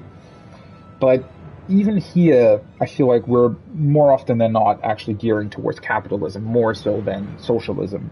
And again, the solution would be basically exactly the middle, right? And I'm not saying that it's easy to accomplish, because a lot of the principles are completely opposite of one another, right? But that's sort of the interesting thing. If you try to come up with something that does lie very much in the middle, then hopefully we'd be able to actually move past the problems that both of these social forms create, and instead, just live or have a happy life for everybody, in theory. Excuse me, it seems like both of you want the same thing, to put an end to this conflict and live happily ever after. Also to murder each other, but that didn't turn out so well for you last time. How about you take a seat and talk this over? I'm actually really curious where this is going to go. If they'll also sort of say, oh, hey, by the way, the solution is the middle. There's like a cobweb on my monitor for some reason. I suppose this will have to do for the time being. I just sit at a table and hate each other. I really love their outfits. They should bring that as like PvP gear or something. And look at the weapon. That looks awesome, doesn't it? Why is that not a thing? Or rather, gear that we can acquire. Okay, so that's another interesting thing, right? That also, sadly, plagues our civilizations today, is that we have these extremes on either side, right? We have, China isn't really communism. It's sort of weird communistic capitalism. I know there's a fancy word for it as well, but basically state capitalism, if you will. But, well, more often than not, and sadly, well, you see that in all kinds of, whether it be US politics, UK politics, a lot of other politics as well, in general, a discourse over a lot of matters currently. I mean, it's even the climate debate, for example, right, is, well, a lot of people, well, obviously we want to keep our planet livable. But then a lot of people have this, well, not a lot of people, but there are definitely people that seem to want to, I don't know, make us use less resources in general, sort of live a simpler life. And while there is merit to that, I don't think it's necessarily the solution. I don't think we should sort of move back on progress or anything, right? It's literally just that we need to find new ways to live, right? We need to change certain things, like how we create, or, well, not create, but how we use energy and where we get it from, right? And sadly, the solution nowadays, well, we never get to the solution because the opposing parties always just say that whatever the other party is saying is either bullshit or that we shouldn't do it at all, right? They want to, like, be on their standpoint. And you can see what that leads to, because both of these guys want to stop their conflict, yet they're still in conflict. And in this particular case, within the game, their civilization actually annihilated itself because of it, right? Which is such a dumb outcome when you think about it, because neither party wanted that, yet they both went for it because neither of them was able to see that there would have been merits in just trying to combine both of their visions and sort of create a middle ground, right? Where both things would be equally viable, but I mean, that's the issue, though, right? People don't want to compromise. People don't want to compromise on their ideals. And obviously, well, it is difficult when it comes to things that are sort of mathematically or physically uncompromisable. Is that a word? Because obviously there are things that have a right solution. A mathematical right solution, right? But yeah, it's definitely very, very, it's a very current topic, essentially, is what they're exploring here, right? Which is pretty cool. I love how they're both just sitting at the table, clearly not wanting to talk to each other, right? It's such a funny way of displaying that. For you see, I have something even more important to show you. With me. See how many civilizations we'll actually recreate. Probably all of them. So there were 3 civilizations in the last dungeon, but then we also have the 3... Oh wait, actually 4. Well, the Omicrons are directly related to this, right? But then we have the dragons, obviously, here in Ultima Thule. We have the...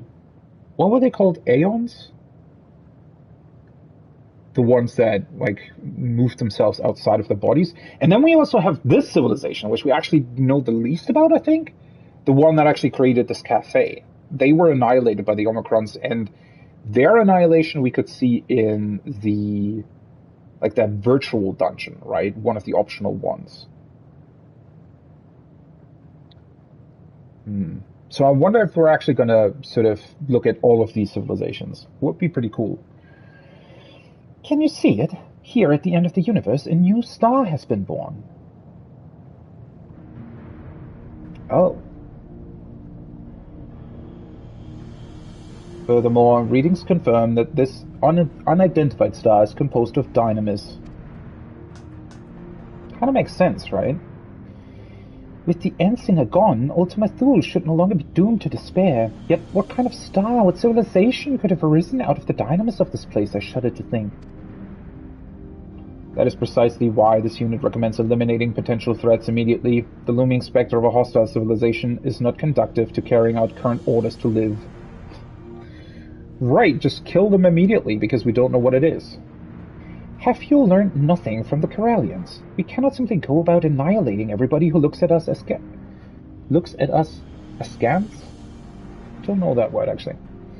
Besides, it would be a shame to waste any potential resources the star has to offer. It's not as if we're rolling in tea leaves out here. This unit finds the eminently killable life form's outlook to be intolerable naive. I'll show you eminently killable, you weird-looking fork. Yeah, you show him. Anyway, I propose that, with your help, We first investigate this newborn star. There will be plenty of time for annihilating later, should such measures be called for. Yeah, we don't even know if there are life forms there yet, right? If both eminently killable life forms insist, you may access the research portal from Base Omicron. This unit will accompany you for your own safety. You have to remember, though, right? These Omicrons are still insanely capable military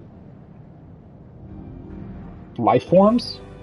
So, funnily enough, they probably would be able to just annihilate it immediately, right? Oh boy, what's up with you two? Our beverages are but an opiate to the masses. Oh my god! This is so over the top, I love it. Does this place even have a menu? Alright, well. Let's look at the new star then.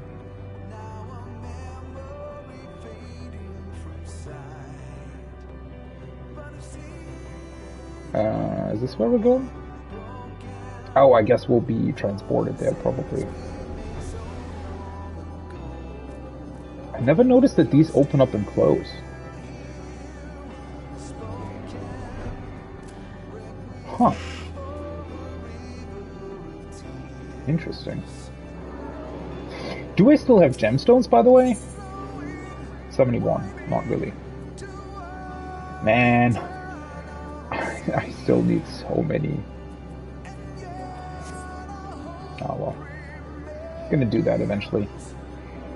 Error code 40. What did he say? Oh. They have a broken down unit there. Beyond this portal, you will find a research area constructed for the purposes of collecting data on the new star. You may proceed, with caution, to the star from there.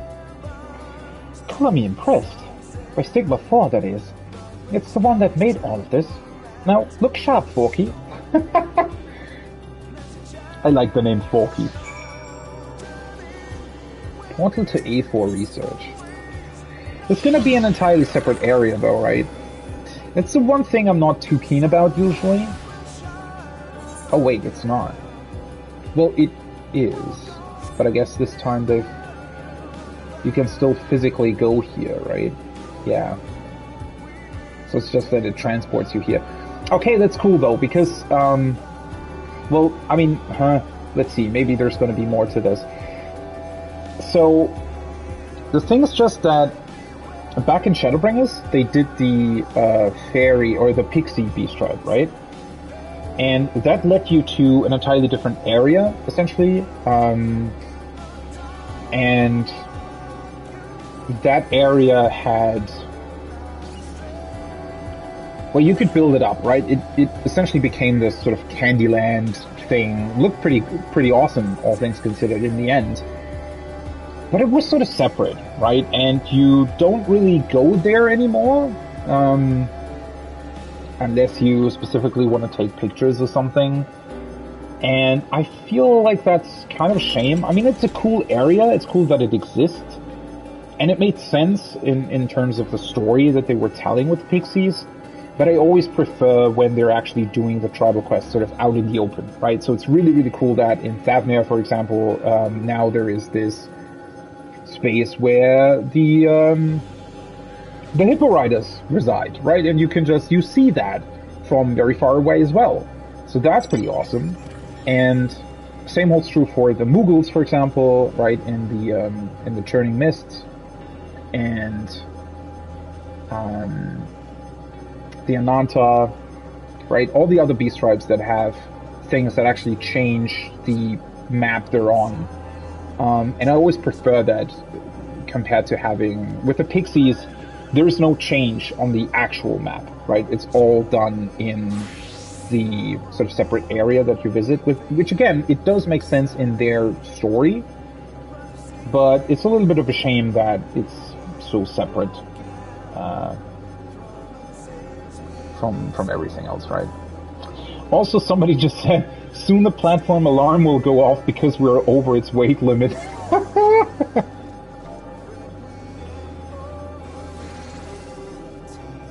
Oh.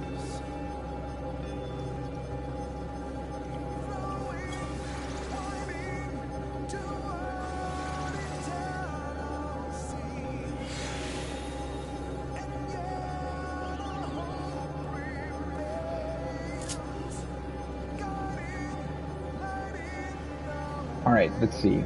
Wait, where does the quest actually continue? Portal to the new star. Okay. Apparently, if we wish hard enough, this will teleport us all the way to the new star. How hard is hard enough?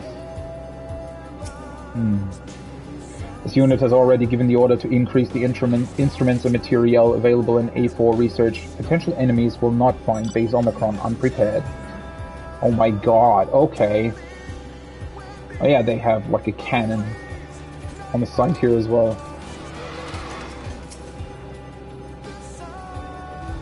Oh my god. Faster than light travel initialized. Calibrating coordinates. How far away is that? What the hell? I thought this was... How does this plane work exactly?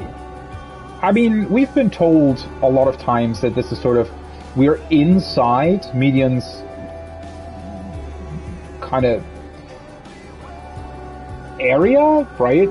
That's devoid of ether, but has a lot of despair dynamis in it, right? I mean, that's sort of what happened, I guess.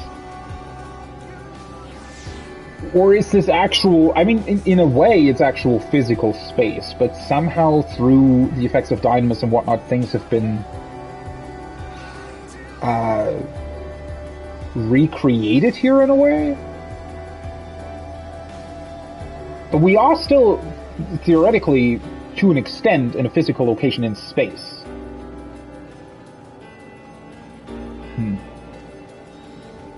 But if we need faster than light travel to get to that star, it does seem quite far away then, huh?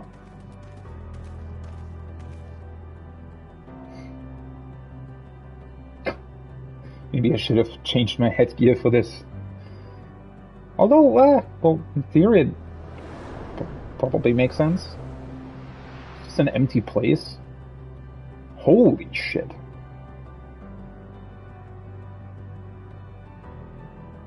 If Ultima Thule is governed by sentiment, does that mean this huge thing came straight from someone's heart?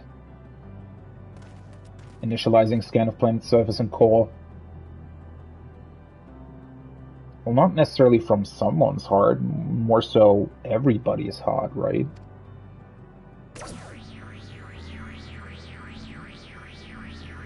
Environmental scans inconsistent with data from previously recorded planets. No signs of civilization detected. This unit can only assume that the star is entirely new. I find it also strange that they're constantly... I know that this is also a translation thing from Japanese, I think so at least, but this sort of... because a star is a star and a planet is a planet, right? Those in actual astronomy, those are two very different things. The game sort of uses them interchangeably though, and I don't know, it both looks like a sun, yet also looks like a planet of sorts, right? So, I guess, would that make sense in terms of like how the game sees it? Because in this world, everything's comprised of ether, right? And the core of Aetheris, for example, is just literally ether. So, if you try to, I guess, find an actual physical sort of equivalent, then I suppose in this world stars and planets are very much the same thing.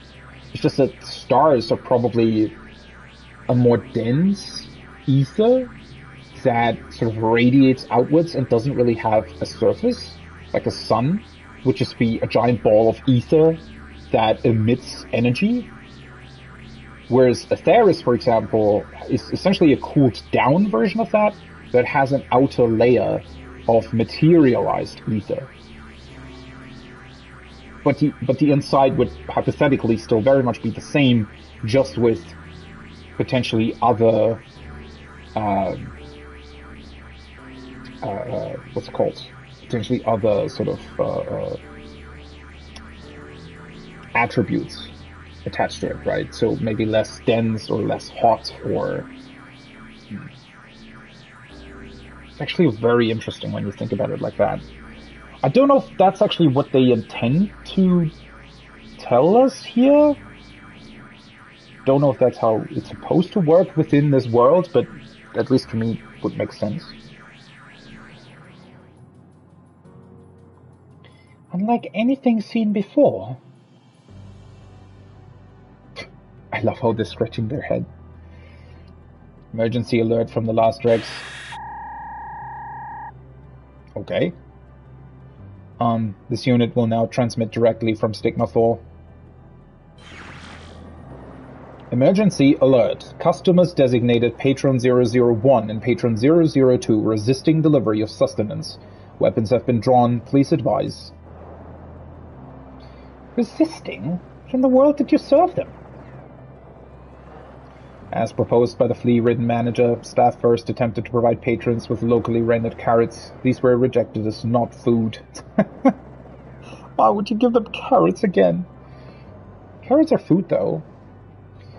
Gordona oil and Omicron grease were also rejected, despite databases indicating that these substances fulfill 95% of the criteria for designation as food. Words unsuitable for transmission also issued before from patrons at this time. Okay,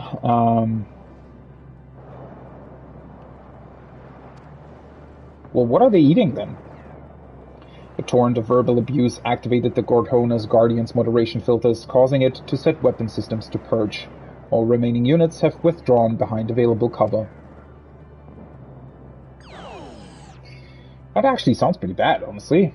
Projections indicate a 99.9783% chance of failure should further arbitration be attempted by current staff. Management support requested. Aw, poor Jammingway. I sort of expected this.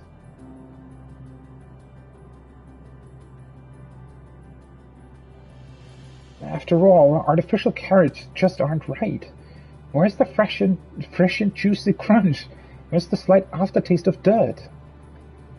That's actually funny that they say that. It sounds pretty wrong when you put it like that, but that is actually what fresh carrot, or why fresh carrots actually taste really good. Like, not, they don't taste exactly like dirt, but you definitely recognize that they're like from the earth. If like, there's definitely a different taste there. Oh yeah, so I guess they actually recreated the carrots here, right? Instead of giving them actual ones. This may sound far-fetched, but perhaps they don't like carrots?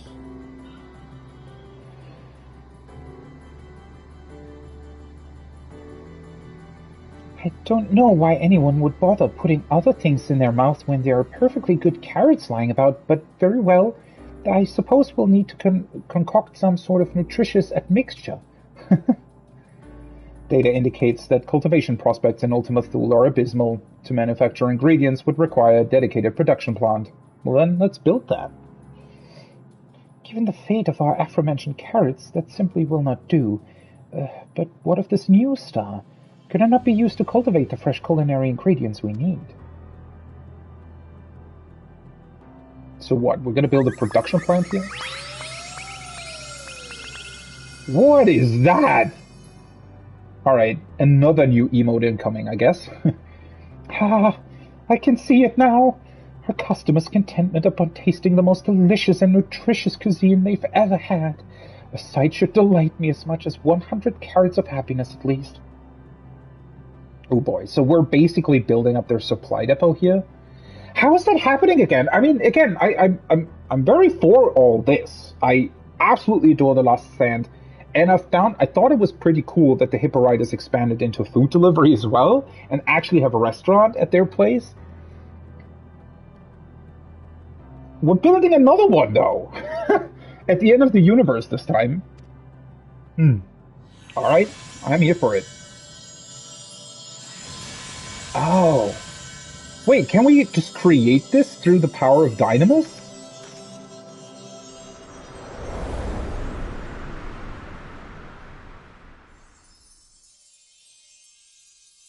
Goodness me.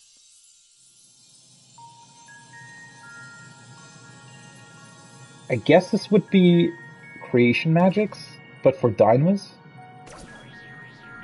Scanning soil, acidity, moisture content, and temperature within acceptable parameters. It's so soft under my paws, as if it's simply begging for cultivation. Indeed, analysis indicates that 56.2% of cultivars registered to database during prior conflicts with organic civilizations would be suited to this environment. That's a lot. Did the star grant my wish? I suppose, given the nature of this place, it's not unreasonable to believe that residual energies from Meteor's nest would have coalesced into a new star, nor that said star would be as susceptible to emotions as the rest of the Dynamis around here.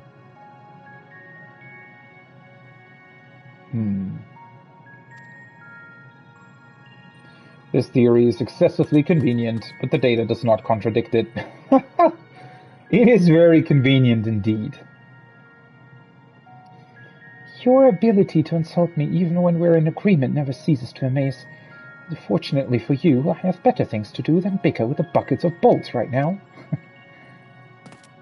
Oh, magics of creation, feel the craving deep within my soul and grant me endless carrots.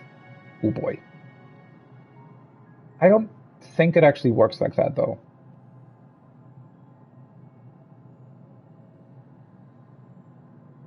Perhaps gluttony does not qualify as an emotion. Ouch!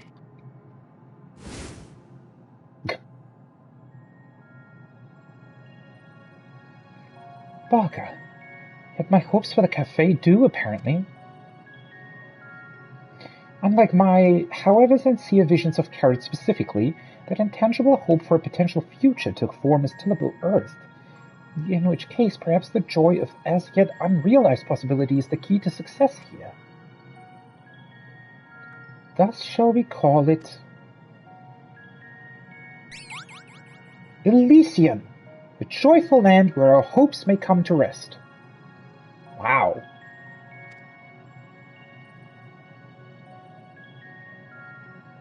The mythology at work here remains alien to this unit, but the overexcited organism speculation has merit. Dynamis has been demonstrated to make the impossible possible.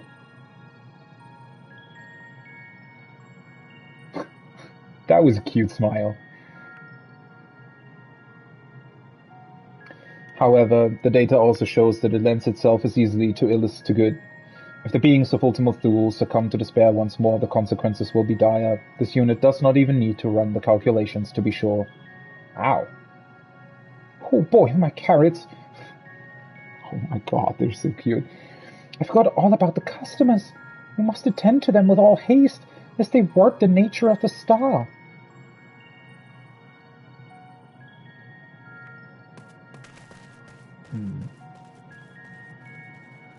Honestly, the only thing I wish they would have done differently here is that it's just this... Oh, what's that music? That's cool music. That reminds me... I don't know, maybe a little bit of 13 Sentinels or something? Very awesome music. Yeah, see, that actually looks like a star, right? That could be like a neutron star or something. What the fuck?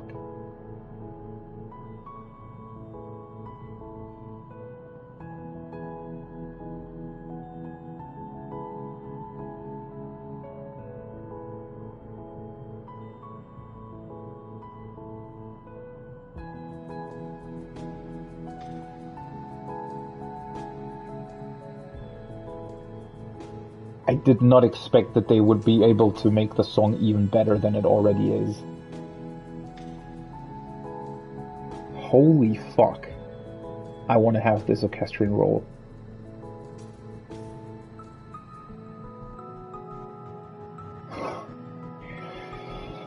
Oh boy. Okay, but yeah, I mean, kind of what it looks like, right? This could be sort of the inner etheric sphere of Atheris, although in this case I guess it would be Dynamis. And then it looks like it's sort of grabbing onto actual matter, right? Or condensed Dynamis slash ether or something. It almost seems like the surface is sort of converging onto the planet. It's pretty interesting. But yeah, as cool as it is, I wish they would have found a way to make this look more like an actual new planet, rather than just this sort of, oh, you can swim here, that's cute. Rather than just this small space. Like, obviously from a gameplay perspective, I guess I get why it's done this way, but I feel like there would have been better ways to do that. Possibly like maybe they did the with the raid story in Eden, where it's also sort of out in the empty and it looks like it's just continuing endlessly in the distance. Though, then again, looking down at this, it does look crazy good, doesn't it? I do wish you could see Ultima Thule somehow, though.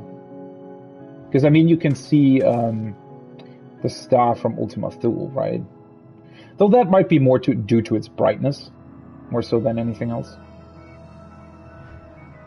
God, I want to have this orchestrion roll.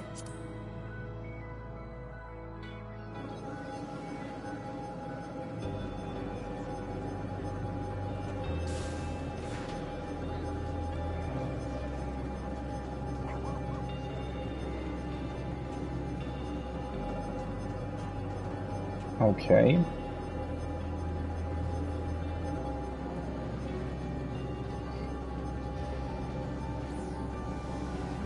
Oh, we need to go back to the cafe.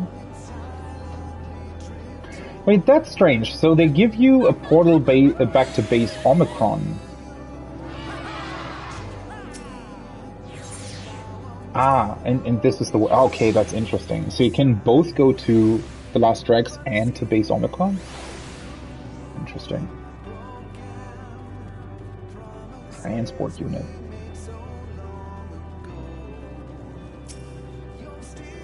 Let's see what's happening with the two bickering idiots and their disgusting helmets. Please, if you would just sit down for a nice calming cup of tea. They're arguing again. As if I would fall for your rows a second time. That food you serve does make me long for the days of chewing a boot in the trenches.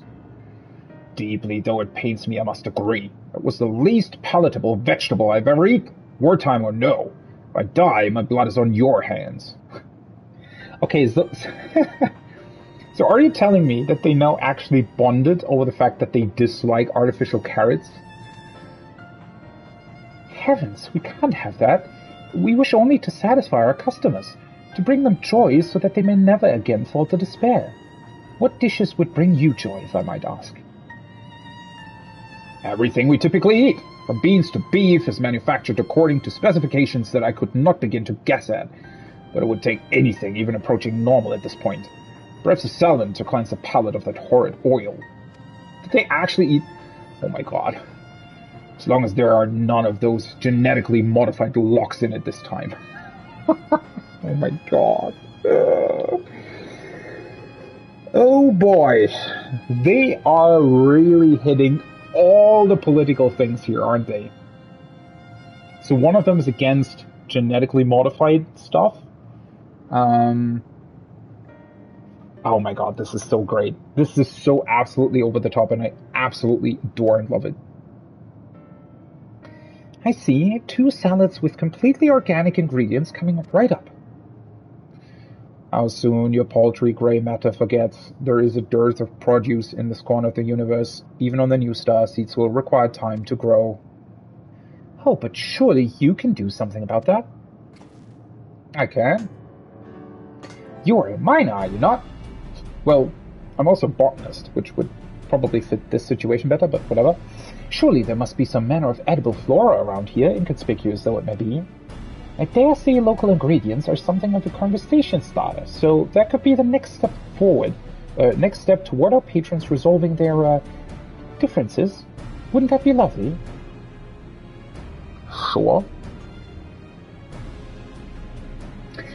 Oh, I just realized. I was confused why in the patch notes they actually lowered the level of, I think, 2 nodes in Ultima Thule from 90 to 84. I guess that's why. So that you would be able, even if you're only level 80, you would still be able to mine them. Interesting. You need only relax and wait. We'll serve you a delicious dinner yet. Reluctantly reviewing natural resource database. Ding! Promising notes located. Oh, hello. Liverworts growing up in stone formations in the Rayatara area show acceptable nutrient composition. Based on recent analysis of customer culinary preferences, you may wish to aim for a high wort-to-rock ratio. Yeah, they probably don't want to eat rocks either, do they? While you do that, we'll see if we can scrounge up a few more ingredients from our stores. Though I still cannot imagine why one would prefer other foodstuffs to carrots, I must admit that I find this culinary experimentation rather invigorating. Oh boy.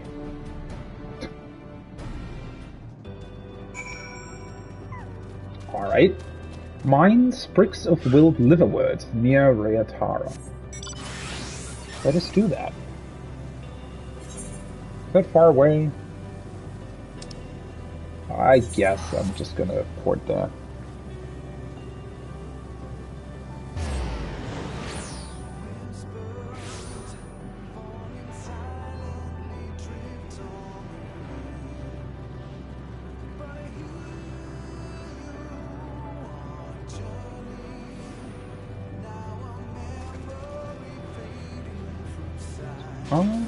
Oh, oops.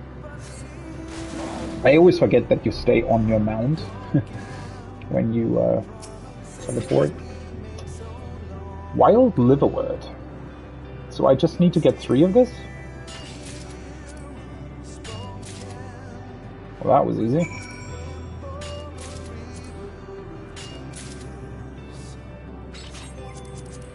Oh, I should probably... Let's see. At some point I need to put these into my retainer so that I don't overcap. Because I think you get them from the current, what's it called? Refinement thing. So it's actually quite easy to overcap them. Oh, now I also get why they let you, yeah, why they have that teleport system, because now I can get to the base and then from there to the, yeah. I don't know if this is actually faster than just flying over there, but who knows. Portal to 84 research.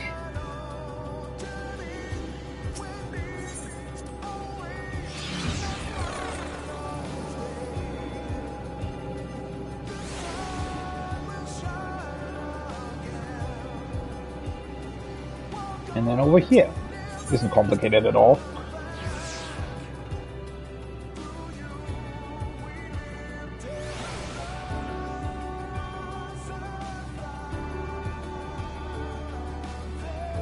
Alright. The return of allied life form is most welcome. This unit can only hope that the other organic life forms will now cease their whining.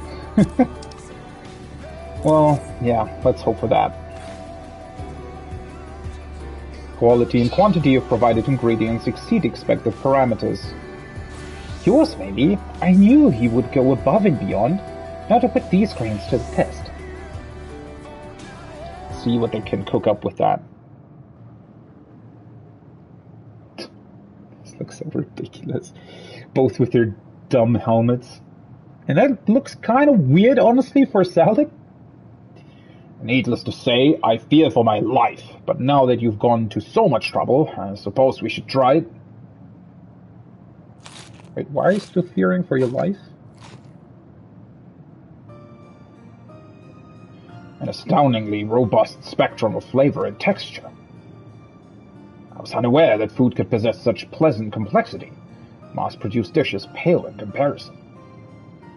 Watch your tongue. The global community solved world hunger through automation, you know? Yulon would have scurvy thrice over without it. Still, I must admit that the flavor is unique. Though we replicated a wide variety of cultivars in our factories, just as many were consigned to history. See now what a loss that was. Huh. There is an appeal to having the freedom to choose what you eat, is there not? Though I recognize the validity of your world hunger argument. See, this is so easy to... Oh, that's almost frustrating in its simplicity, right? Because that's exactly what our current problem is, sort of. I mean, well, everybody has the freedom to eat whatever they want, I suppose, but... Well, not really, right? Not everybody can actually eat in, like, fancy restaurants and stuff. That's not a thing if you don't have the money for it, right? So...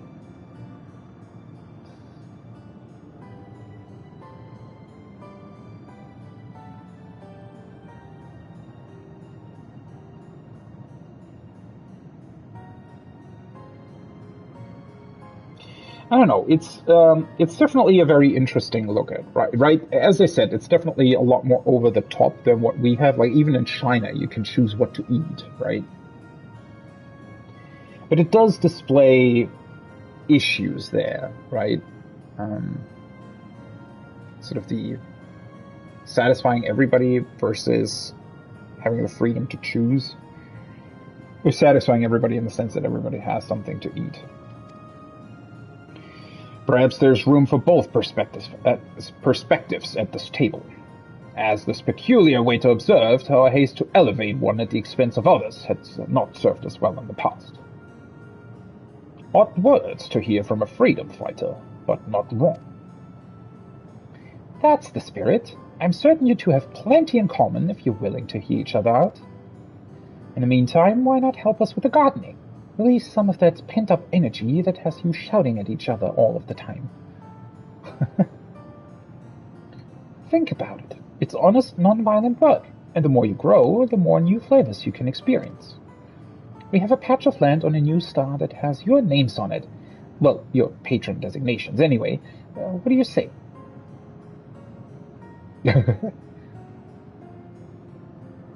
I cannot claim that I'd be happier on the battlefield. I fought in the name of peace until there was naught left to fight, or to fight for. There has to be a better way. Maybe in safeguarding life rather than taking it. I'll find out what that is. Oh, what an absolute mind-bending revelation that is, huh? Crazy.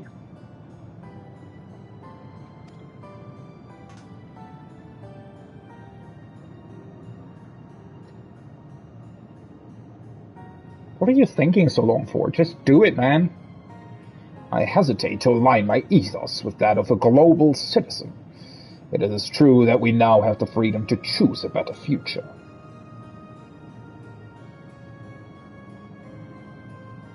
Very well.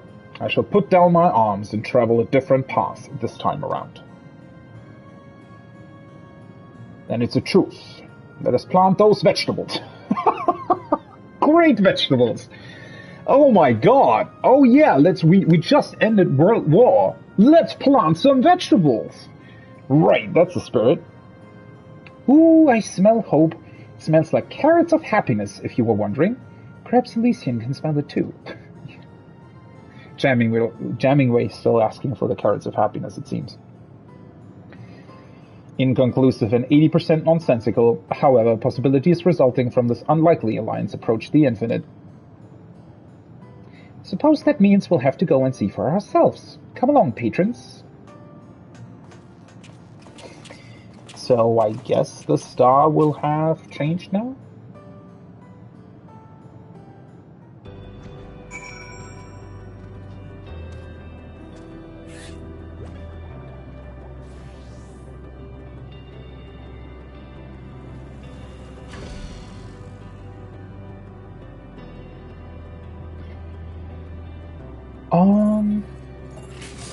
And 7,000? I guess that's back at the at the thing. I never really looked over there from here. The whole Omicron stuff looks pretty awesome, doesn't it? Really, really like it.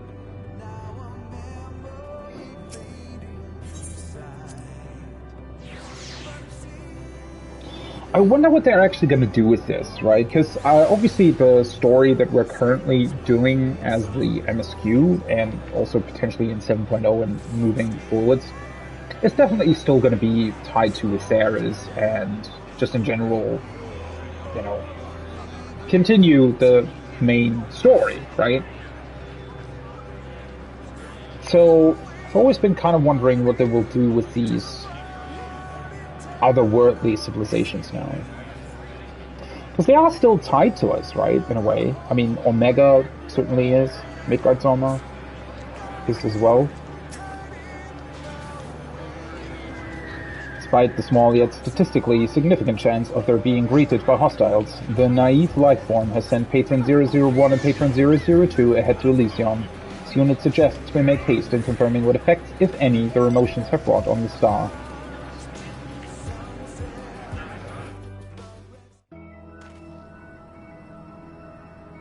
God, this music's just too good. What the fuck? I love that machine! The way he's standing there!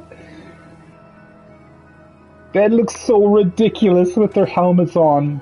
Oh, they brought some friends over, it seems.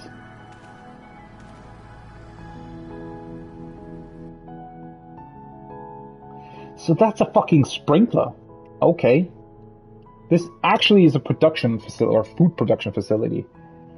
The Corellians' heartfelt hopes for a peaceful future have taken form as resplendent gardens. This looks absolutely crazy. Especially the mashup as well, right? You have these guys in their ridiculous helmets, still looking like fucking military dudes. Then you have this Omicron facility and this super modern, like, scientific future sci-fi sprinkler thing. But then the weird machines or harvesting machines that they use could be something out of Fallout and looks like what you do, what you have on, like, construction sites to make, like, walkways plain, right? And then you have these ridiculous looking plants with balloons on them. What the fuck is this mashup? And somehow it all still works. That's the craziest part. So I suppose we'll change, like, each individual sort of piece here, right? Nevertheless, much of the newborn star remains as unto a blank canvas. What other hopes will the power of Dynamis bring to life?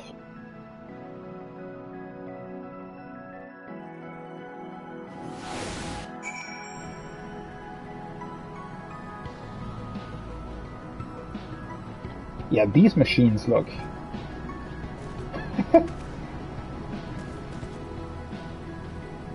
looks like a construction thing, but at the same time, like, it's like a weird mix between, like, a grass cutting thing and very, very strange.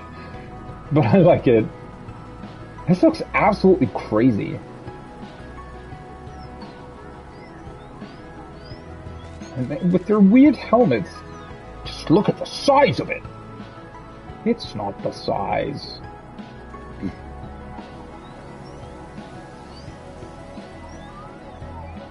What are these weird plans? What the hell? Still accounting for our differences, of course. Yeah. Not a bad idea. Suppose we can try it your way. Suddenly very understanding of each other. Man, if you could just, you know, create world peace by playing Final Fantasy XIV. In the real world, I mean. Not in some distant universe.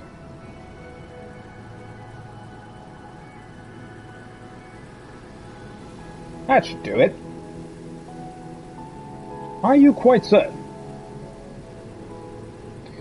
Is there a reason why you, like, planted them like this, though? That seems very elaborate. I don't know where it came from, but I'm glad for the sudden appearance of that agriformer. It's a relic of the days before we fully automated food production, but it will make nurturing the plants much easier. It's an old piece of technology? Are you kidding me? As I was considering the myriad possibilities we might sow upon this unmarred land, I was filled with a strange sense of optimism. Next I knew, there were plants all about. I guess it's because of their imagination that they look like this, huh? I wonder if that symbol was it somewhere on their gear or something at some point? The Corellians seem to be multiplying. I wonder if these ones were pulled from the mire of despair out there, just like our patrons. In any case, we're going to need more salt. Okay. Dynamis-based alterations to the local environment exceed all but the most improbable of projections. Data from prior civilizations indicates that organic customers will be pleased with the vegetation available for consumption. This unit proposes a temporary retreat to A4 research to discuss future salads and salad-adjacent matters. Yes, let us do that.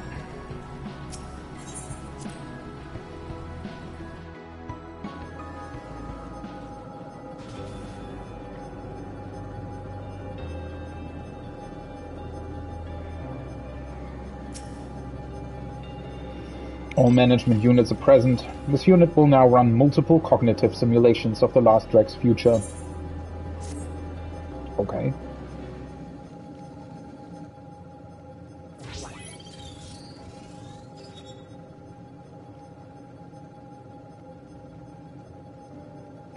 Analysis complete. Simulations suggest that further consultation with reconstructed lifeforms and changes to the nature of Elysion will both be beneficial in increasing future customer satisfaction. Overall, friendly interaction appears key to the success of Last Drek's objectives, which are vital to the ongoing mission to live. In other words, if we continue to value our patrons, our cafe will become an ever greater source of joy. Sounds great. This unit would not make such a fanciful projection, but nevertheless agrees with the general trajectory proposed. The ongoing assistance of allied life form will also be invaluable. Will he continue to act as a management unit? I swore I'd never go back to retail. Count this unit in. Very much here for it. Your cooperation is appreciated. In preparation for the next phase of operations, this unit proposes strategically repositioning Matrix Stigma 4 to this location, that it may better assist in coordinating planetary and cafe objectives. Transmission of orders will commence at your signal. Okay, so that's the guy we get the actual tasks, like the daily ones from.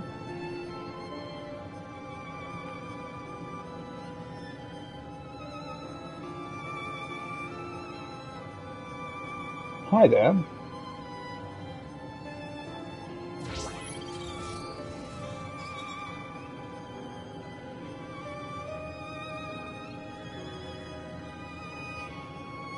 Retro thrusters and cooldown, initiating matrix installation. Okay. Just glides over there. Speaking of which, we have one more installation to attend to. Hold still, N7000. Oh boy. Please don't tell me you're installing a fucking fork on its head.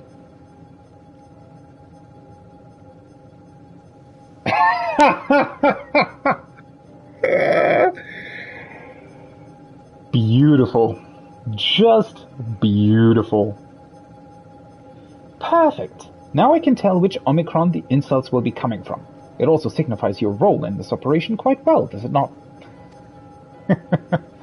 Crude, yet effective. This unit will consent to wearing the large-eared lifeform's primitive accessory. Oh boy. Now, my loyal crew, to work. The possibilities are infinite, so there's much to be done. I absolutely love this. This is... How the fuck do they do this? This is so over-the-top ridiculous. yet at the same time beautiful. It has incredible music attached to it, while also actually addressing very, very present and ever sort of omnipresent over the years historical, political strife. It's absolutely crazy. You've achieved friendly reputation with the staff and patrons of the Last Dregs. Omicron tribal quests are now available from Stigma 4 and A4 research. Furthermore, you now have access to a wider selection of wares from Omicron N0598. I didn't even see where the tribal Voices of a Distant Server. Where is that guy? So those are the dailies. Ah, vending units.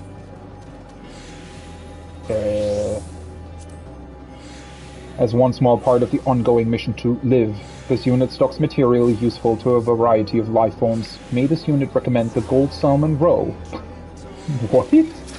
Why do you have Gold Salmon Roe? Token exchange. Alright, I can't get anything yet. Okay. Fair enough, fair enough. Oh, fucking hell. I completely forgot that they did this last time as well. That you get the materia. Holy shit. Well, I mean, gathering materia isn't quite as useful anymore compared to crafted materia.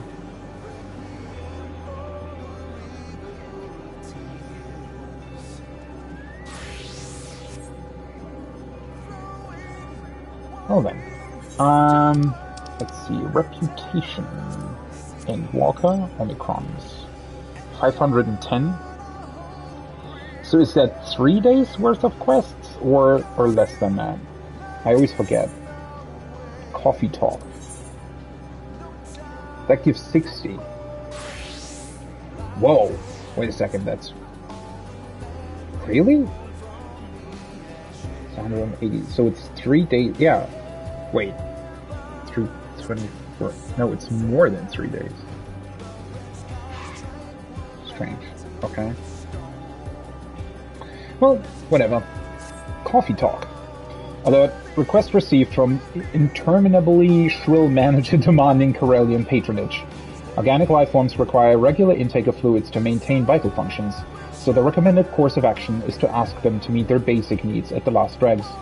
However, as Corellian brains are incapable of receiving communication via electronic waves, we must rely on less efficient means. You travel to Elysion and manipulate your vocal aperture to suggest that the Corellians visit our establishment for a coffee break. The way this is written is so ridiculously funny. I can't even... Like, it has this very understated yet over-the-top humor to it. It's really awesome. By the way, now that we constantly interact with these dialogue boxes, I really, really wish that they would do like a new theme for the game. I wonder if there's something in the work there for 7.0 that you can actually have multiple, actual themes to the whole UI. I wonder if they're going to do that. Because we do have the weird, or actually is it theme settings? We have the weird classic theme. I do like that this exists, but it's very much not for me, right? I'm not the biggest fan of like pixel graphics and whatnot, so I wish they would, do more with that in the future. Well below standard. In accordance with protocol introduced by the flea-infested manager, the Last Dregs water supply is currently sourced directly from the Wellspring of Regret. Flea-infested? Are you serious? I mean, Jammingway is not flea-infested. What the fuck are you saying? Organic life forms have a tendency to succumb to even minor environmental fluctuations. Regular analysis and maintenance of the water supply is imperative to prevent widespread demise of cafe patrons. Appropriate sample for analysis detected. Approximate coordinates 13, 16, 2. Is that the actual map coordinate? That's funny. Harmful agents can seep into solid stone, indicating current levels of environmental toxicity. Speedy completion of task objectives is highly recommended. a brewing reputation. The Last Rek's performance is currently satisfactory, but analysis indicates that a focus on spreading awareness of the cafe's presence would yield even greater results. Therefore, you are requested to make use of your vocal aperture to engage in persuasive conversation with other life forms and secure their patronage. Commencing operation. Propagandize plebeians. How do you pronounce it? Propagandize? Oh my god. 2 likely locations of patron encounter have been marked on your map. Venture forth and return victorious. Fucking hell. I love the way he's talking. Elysium.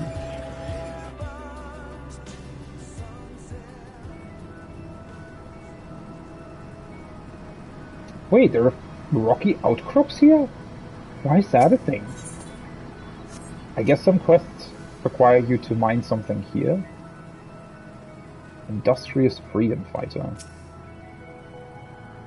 Shall I leave this fertilizer here? Let the Sil'dihns have this batch. Share and share alike, I suppose. The Corellian attends to his work in silence, paying you no heed. Oh. Coffee break! Coffee break. Huh? Oh, apologies, I didn't notice you there. Coffee, you say? Well, now that I've taken pause, I can feel the countless hours of labor in my limbs and back most keenly. I could do well with a sit and a drink.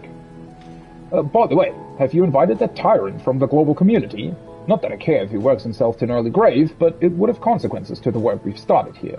I won't forget the family and friends his ilk have murdered in cold blood, but so long as we till the same fields, it would serve us both to look after the health of the other. And if only real people could be like this. Oh yeah, they killed, my family in the past, but I can see past that now. Our job is taxing enough with 2 people, let alone 1. I'll be at the Last Rek's forthwith. And thank you for the invitation. So I need to talk to the other guy as well, I guess?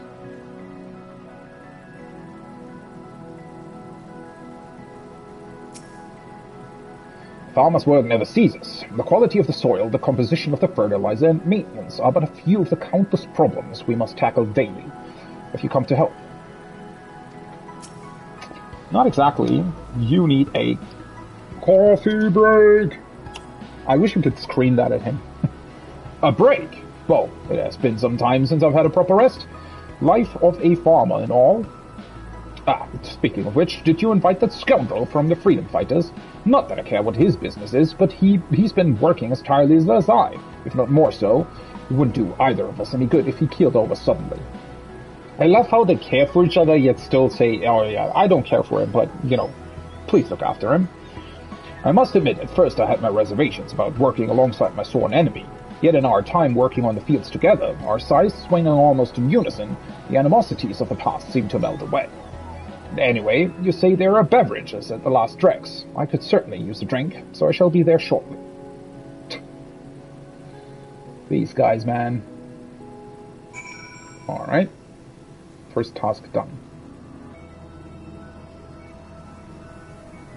That's so strange that they're just rocky outcrops here.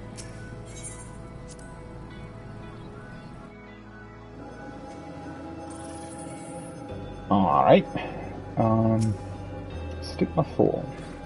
Return of allied life form confirmed. Transmission speed of message via manual conveyance, while slower than electronic transmission, is judged as satisfactory.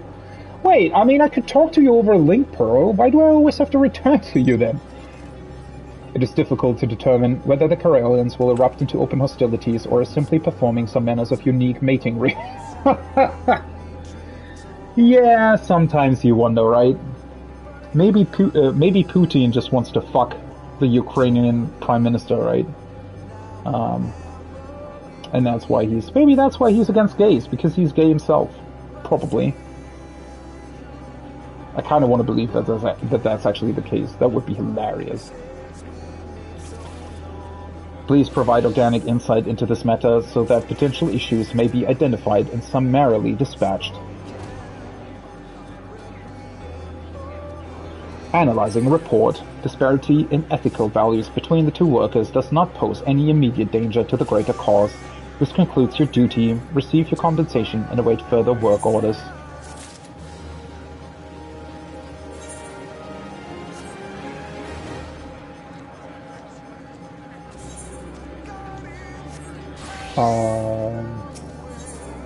I guess I'm supposed to go here as well.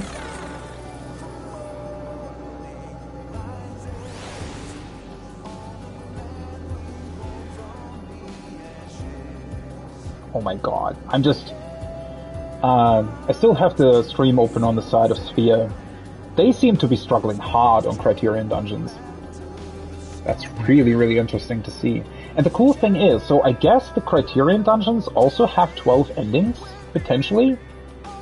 Like the Variant Dungeons, which would be insane. Considering that they're taking like an hour per ending, it seems. Something like that.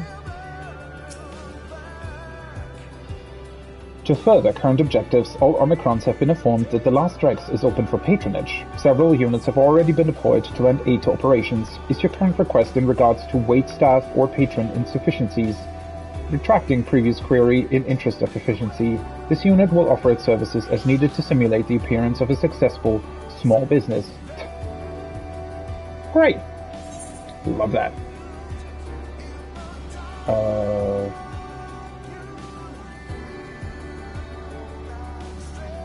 Mine mineral samples. Okay, I need to mine something here, and I guess at the other place we just need to talk.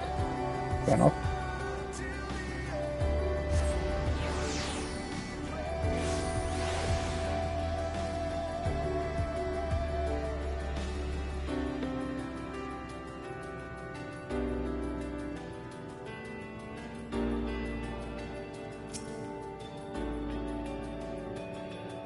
Through what pains you meatbags go to prepare and masticate your meals into piles of meaningless mush. Perhaps your corporeal forms derive pleasure from such a horrific process, but I must admit a failure to comprehend the appeal. We Aya find the occasional diversion in minute fluctuations of ether, yes, but to gather in a primitive circle of equally barbaric life forms for an empty exchange of ritual, what a dreadful waste of time. I guess they don't want to come yet? Is what I took from that?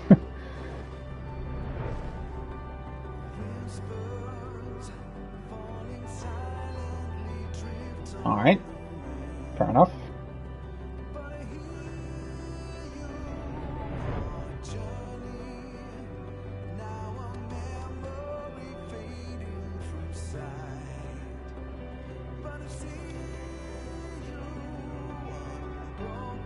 Is there even really something to mine here? That's a rocky... Oh, yeah. I was gonna say, are there actual rocks here? But...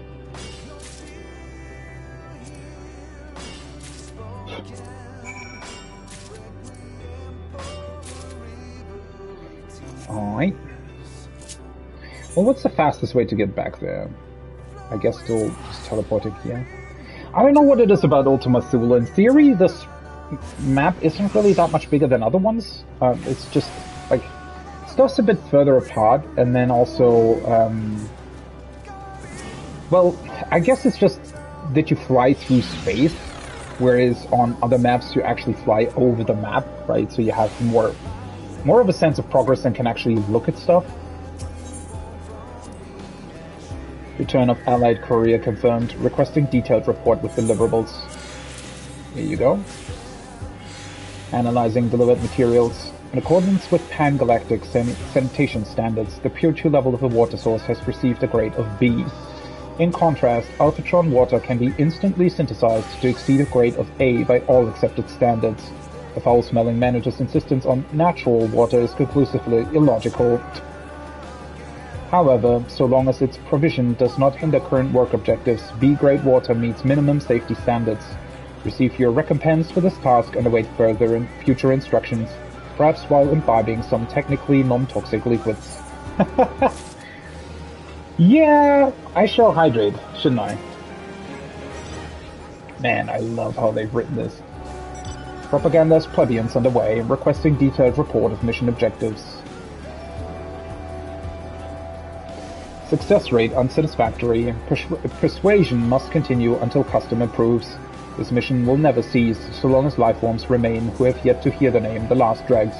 May this stipend meet your biological needs until your services are requested again. Cool.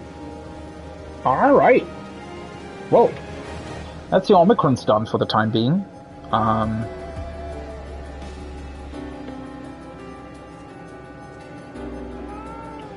me just...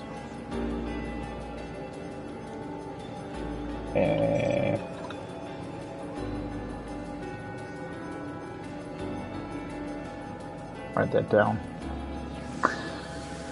So yeah, obviously I want to do them daily. I can do 3 more quests in about 2 hours. So that's cool. Now the quest becomes, do I want to unlock the Manderville weapons next, or do I want to go back to the variant dungeons? I mean, the whole Manderville thing will also be a one-time unlockable, right? Whereas the variant dungeons and Criterion dungeons and whatnot, that will probably continue a bit further. So let's do Manderville next, I think. Let's start this. What is this? Cordio. Oh, I forgot that you get these for these quests. Oh well. Let's put them down here for the time being.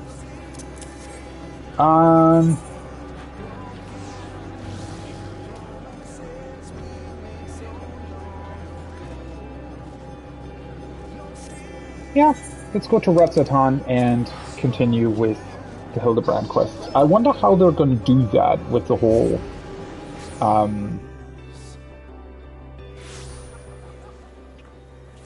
with the weapons. Like, what's going to be the reason for why these exist? Well, can I just say, by the way, that I absolutely love the sort of casual wear, like the hot pants and stuff. I mean, not that I want to look at the ass of bunnies, but you get the idea. Looks pretty awesome, honestly. I don't really much like the top, but the hot pants, jeans thing is pretty nice.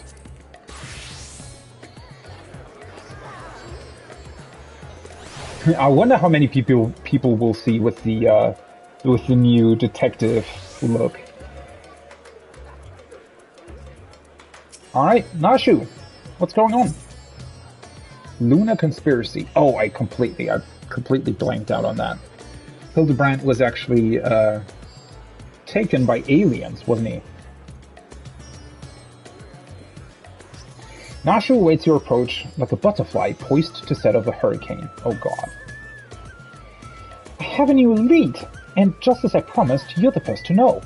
Before we get into the details, though, I should give you back your soul container. I gave it a good scrub first, of course. Being the gentleman that he is, I'm sure the inspector wouldn't want to leave any lingering spiritual odors. Oh my god. Yeah, thanks for that description. There, now you can listen to my findings without having distracting thoughts like, when is Nashu going to give me back my soul container? Now, as for the lead I mentioned, I was thumbing through a periodical and thumbing through a periodical and found an article on alien abduction. Oh my god. I can't fucking believe that they included alien abduction in the Hildebrand storyline. The way it was described was almost exactly what happened to the inspector. It even had a little diagram of a man swimming in mid-air. Anyway, the author seemed convinced that the victim had taken to the moon. Yeah. Why does it sound like the kind of rubbish that the Venarian Truth publishes, and why does it sound like it actually is true this time? That's because it is. You remember Dorian, the editor in Briefs? Oh. Yep, the editor in Briefs. He was the one who wrote it. He plans on doing research for the next edition on the moon itself. Apparently there's a portal or something in Garlemald that will take you straight there. Oh, but a world-hopping adventurer like you must have been to the moon already. Know it like the back of your hand, I bet. Well, yeah, kinda true. I thought so. It would be nice to have an expert guide up there to help me search for clues. What say you? To the moon. Let's go to the moon. Unfortunately, this time around I know that he's right. Great, I'll start packing my bags. I don't know what the weather is like on the moon, but I remember Garlemald being a bit chilly last time I was there. And off she goes. Actually, I have to meet her in Garlemald though. Okay.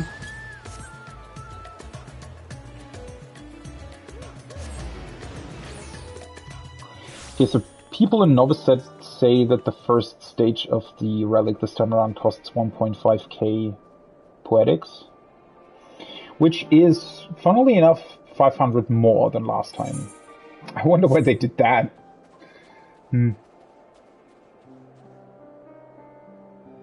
Oh, I thought that was a new outfit, but it's not. It's just a very similar hat. Oh, it's much colder than I remembered. I sure hope this lunar gate is closed.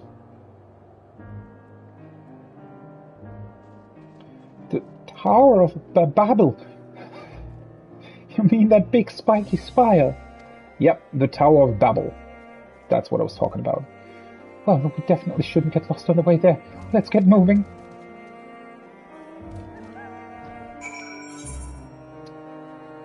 Oh, she actually does not get lost. Interesting.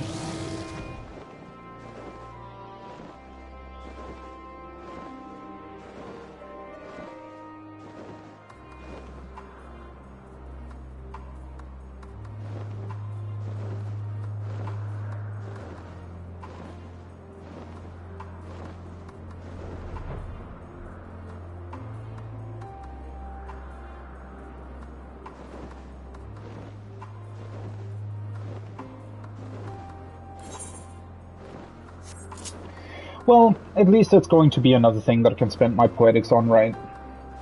1.5k really isn't too much. But it does mean that I have to go back and actually do dailies a bunch, I think. Or I definitely want to, rather.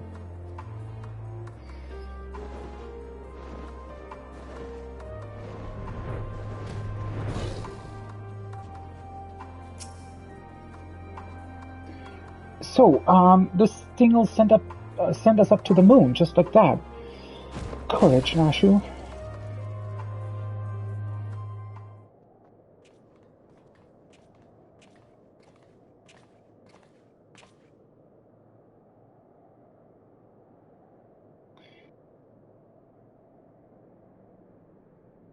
Oh my god. Is the fucking idiot from the Truth magazine here as well? The world is in grave danger! The people deserve to know! I have to reach the moon so I can expose the truth.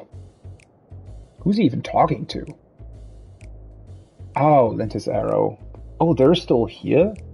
I guess somebody has to guard the whole thing, huh? As I have explained to you twice already, I can only allow passage to authorized travelers, which you are not. Ah, you're with them, aren't you? The aliens have infiltrated every layer of our society.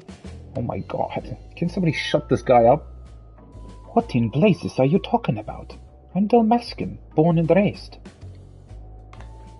Oh look, it's Dorian, the editor in briefs. At least she doesn't call him the editor in undies or something.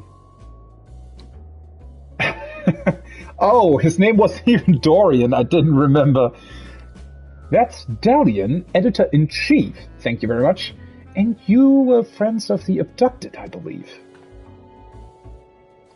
Greetings. Are you acquainted with this man by any chance?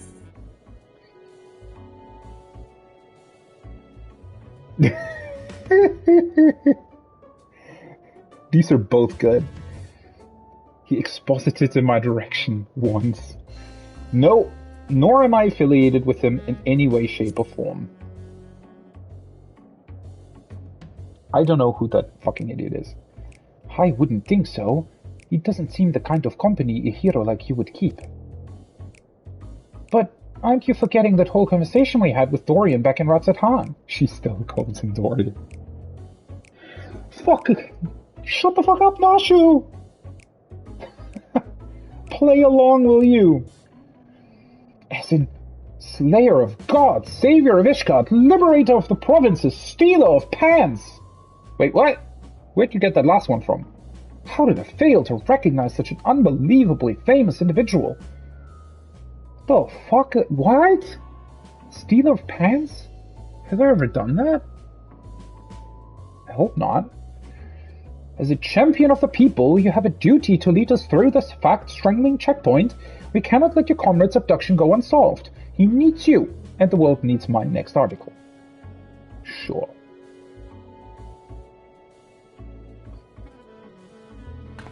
And you believe he was taken to the moon? Well, that certainly sounds like an emergency to me. Your acquaintance here seems sincere in his desire to help, so I will grant him special dispensation to accompany you this once. You may proceed to the Nethergate. I love how she just sort of casually guards a fucking gate to the moon. Why is this Nethergate still operational, by the way? Wouldn't it also still need sort of ETH? I guess it wouldn't really need that much. In theory, it's just a teleportation device, right? Mysterious forces have thrust us together, and though I trust the fates about as much as I trust that obviously compromised gate guard, I will leave no moonstone unturned. The truth is up there. Oh my god. Can we please not bring him along to the moon? He's gonna tear the whole place apart. Oh, hopefully not.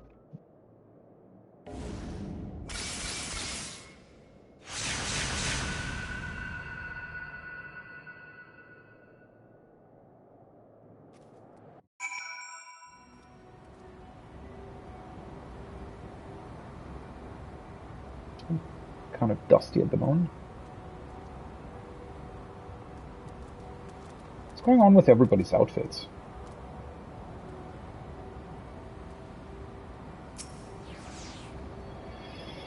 Oh, the moon is just as white and shiny up close, but not made of cheese, and no sign of Inspector Hildebrand either. So, we've already arrived? The Empire's technology is more advanced than I feared. Oh my god, this guy. He's gonna... The crazy part is he's gonna write about all of this in his fucking crazy magazine, and then there are gonna people who are gonna read it, and they will know the truth, yet are probably dumb enough to actually think that it's sort of their truth, but not the actual truth. I don't know. Over there, the aliens have built some kind of forward base on the lunar surface. We must sneak in and blow the lid on their invasion plans. That's not... Oh my god. She still calls him Dorian.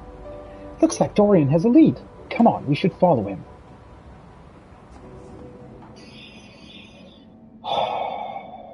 Mr. Watcher, I want to apologize in advance. This was not my intention.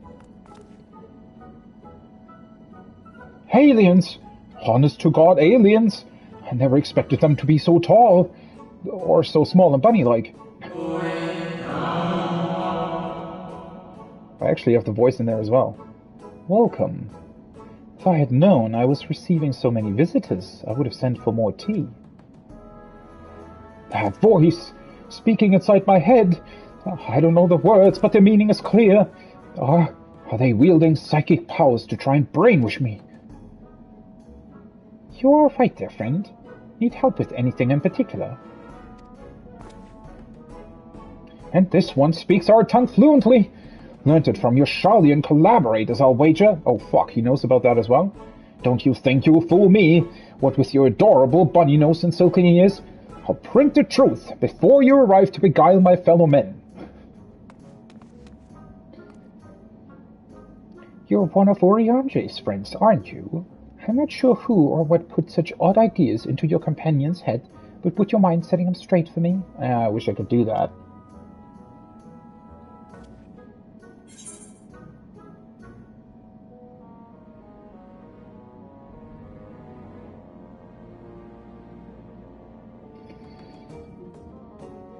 The Loperids are not alien invaders, although their adorableness does belie their capacity for shenanigans. The Loperids are allies of all mankind, misguided attempts to make us live off carrots alone notwithstanding. Let's go for the first one.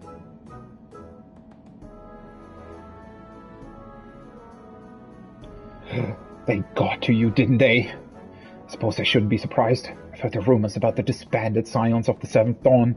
The formerly secret society has, in truth, become all the more secret that it may pull our leader's strings from the shadows.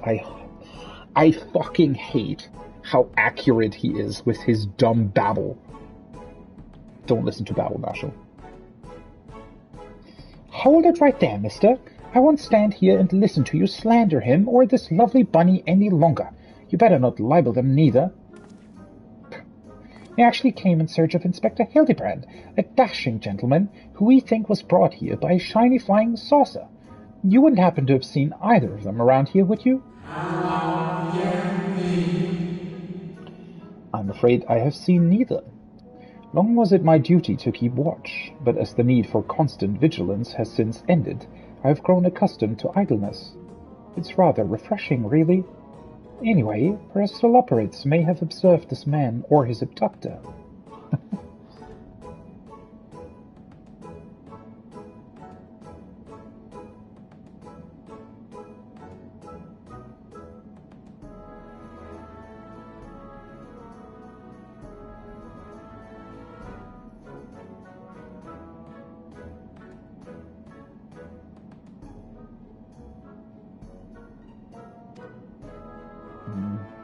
I feel I would have remembered if I had.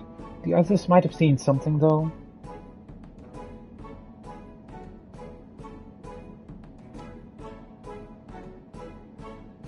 Why don't I take you over to Bestway's Burrow, and you can ask them about it yourself?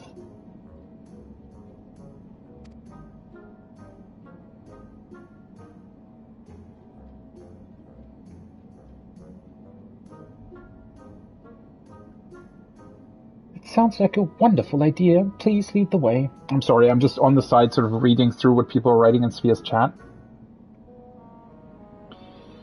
People are debating on the new dungeon style. As always, right?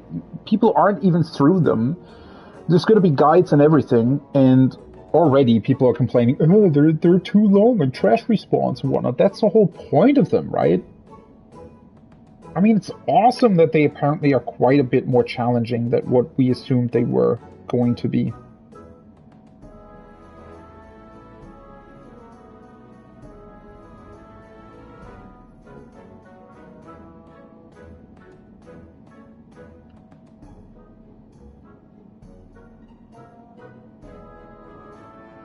Alright.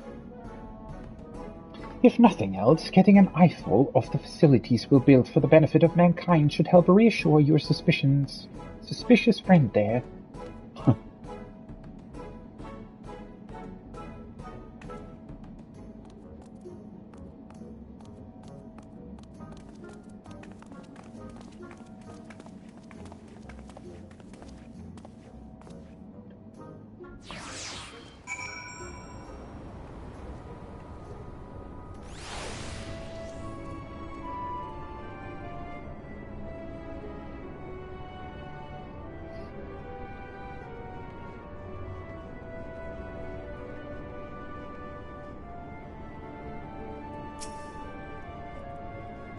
I knew it. Seeing the burrow in all its magnificence has left your friend speechless. Yeah, he's probably going to think that he's going to be abducted as well. Good gods. He's going to think that they're actually planning to attack Theris or something. So many bunnies. Well, she has the right reaction to this. If they can build a forward base on this scale, and what hope does mankind have against them, see? Oh, for the love of carrots, this is not a military operation. Do you see any cannons or assault craft? We haven't any weaponry at all. Take your time and chat with whomever you like. As for me, I've got perfectly innocuous and not at all nefarious things to do. Bye now. Well, that doesn't really... it's not going to alleviate his issues. Right then, let's get on with the investigation. Oh, they'll accompany me, alright. How the fuck are we gonna find Hildebrand, though? Isn't he gonna be somewhere else entirely? Ooh, I just want to nibble on their fuzzy little ears. Oh my god, she's even speaking Uwu. I'm taking notes on everything in the space. Floor plans, personnel, abstract tree structures. The next issue will expose their entire operation. My god. Fucking hell.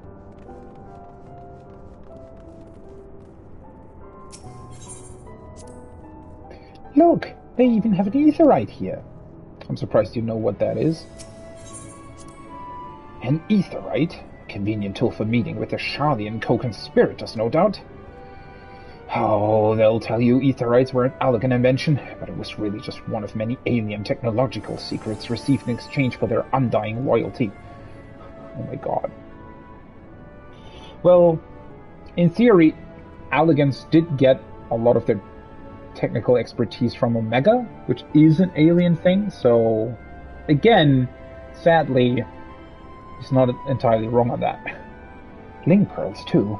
Be careful what you say on those private calls. The Sharlayans are always listening. Yeah, to be honest, even if they were, I wouldn't really be too worried about that, because I doubt that most Sharlayans would actually be able to tell what you're talking about.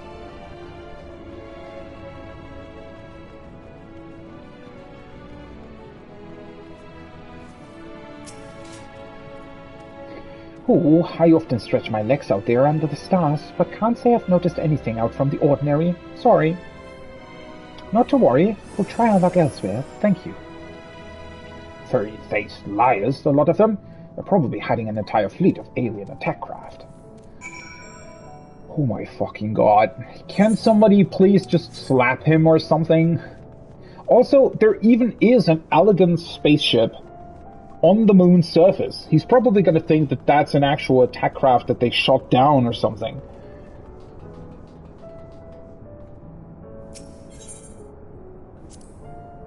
For the machinery beneath the floor. Cool, that's a big fan. It must get hot in here. Yeah, sure. That's what it's for. A propulsion engine, of course. This is no mere moon. You know, the satellite upon which we stand was never a natural celestial body, right? It was a grand fabrication of the ancients. How the fuck does he know that? They were in contact with aliens even back then, but the purpose of their ambitious construction has eluded us. Until now, it's obvious that the moon is a colossal star-faring vessel.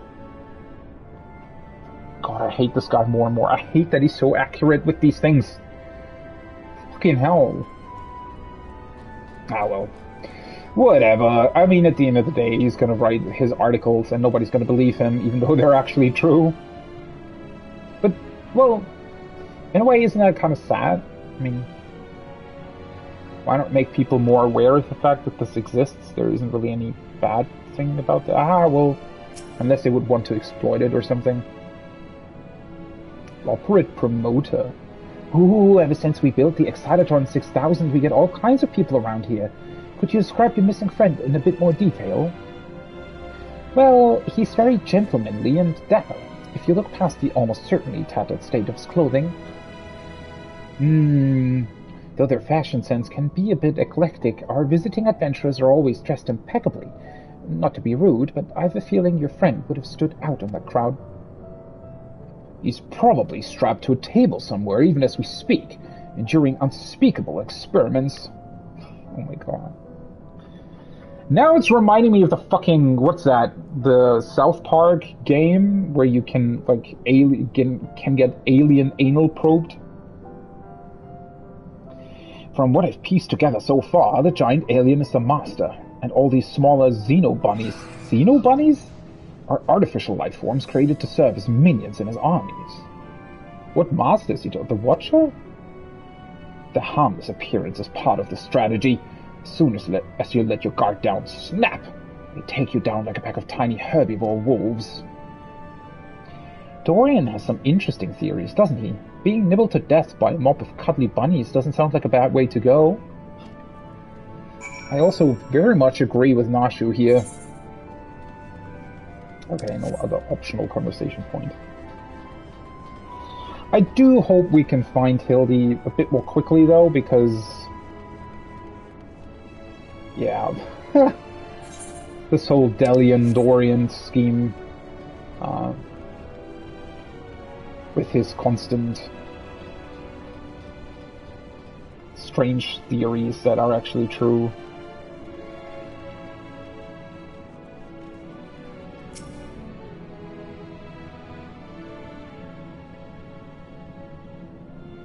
No gentleman in ragged clothes, I'm afraid, but I did spot an object in flight that I couldn't immediately identify. A UFO? No way. It was while I was out gathering materials in the south of Mare Lamentorum. I presumed it was just some elegant relic or new species of floating jellyfish. I didn't think too much of it.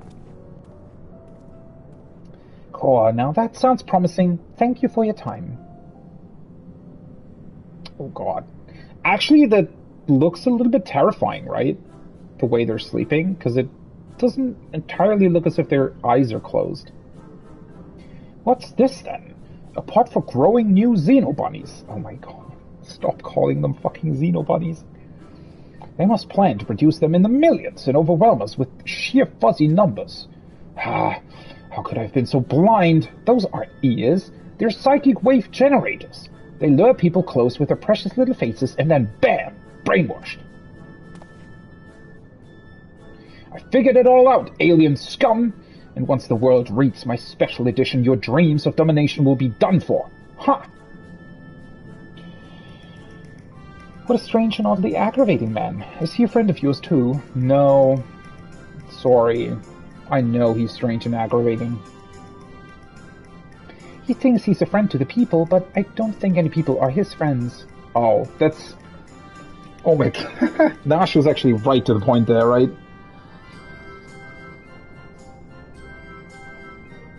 Don't worry. Right. Let's get out there and find that flying object. Do you know which direction is south? It's actually a good question for the moon. Wait! I'm coming with you! Don't leave me alone with the brainwashing xenobunnies!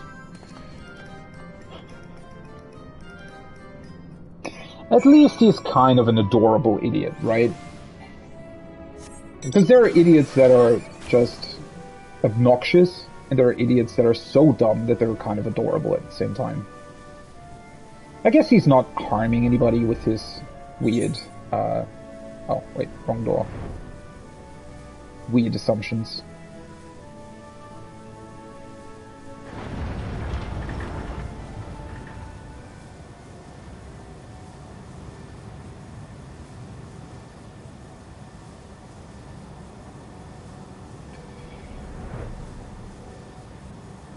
Mm-hmm.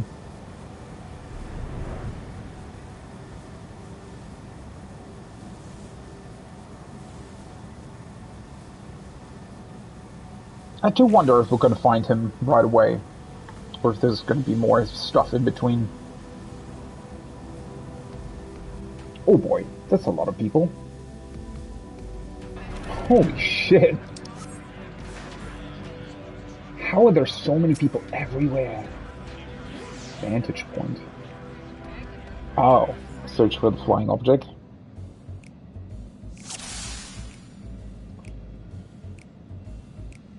Oh, Nashu. Oh, that's cool. Okay. Huh. I don't actually see it. Ah, there it is, all the way to the right. Okay, let's look at the other stuff first, though. Galleon? Or Dorian? Is searching hind low for any sign of alien vessels, like a true professional.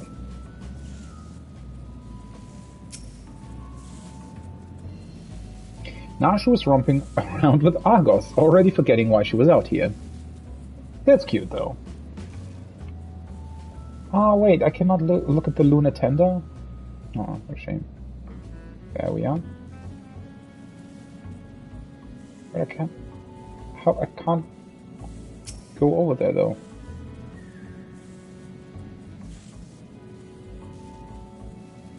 Why can I not click on it? What?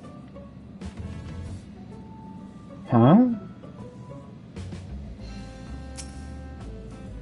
Oh, it needed to fly closer to me? Alright. That was weird. It even changed the cursor, but not to the actual clickable one. There it is. And there it goes. Come on, we can't let it get away.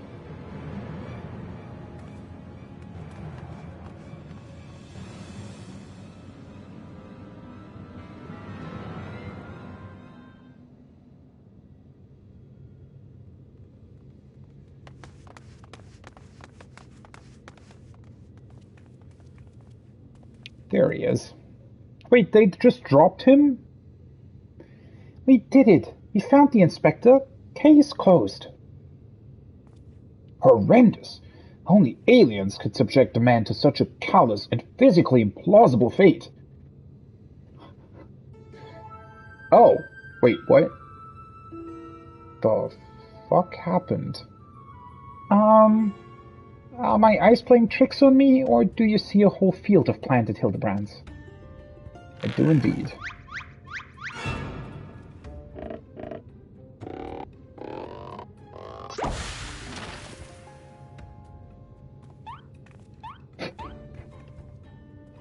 Well, well.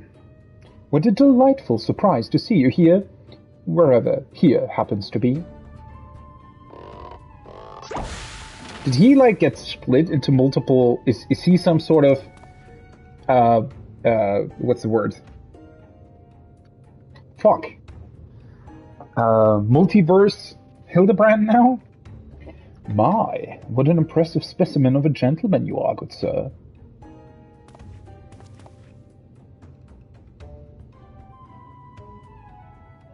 The same could be said of you, my good man. Oh my god, they're gonna dance to each other, aren't they?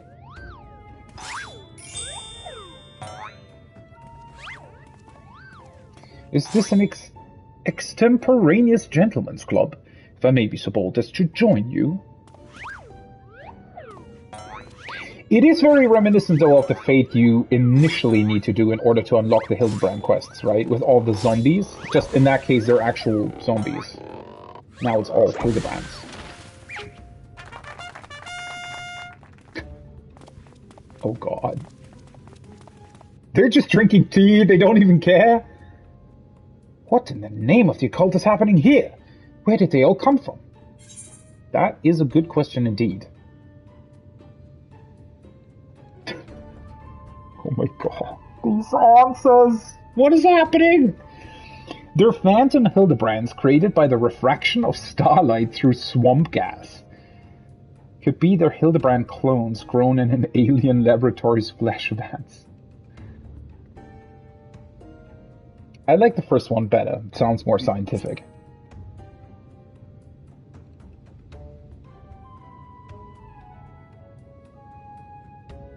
Imposters, you mean? Don't worry. I know just how to find the real inspector. Oh boy. Is she gonna throw bombs at him again?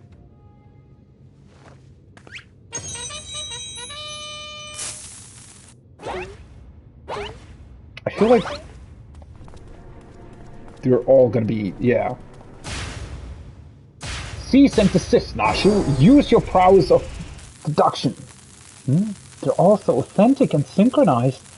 I honestly can't tell the difference.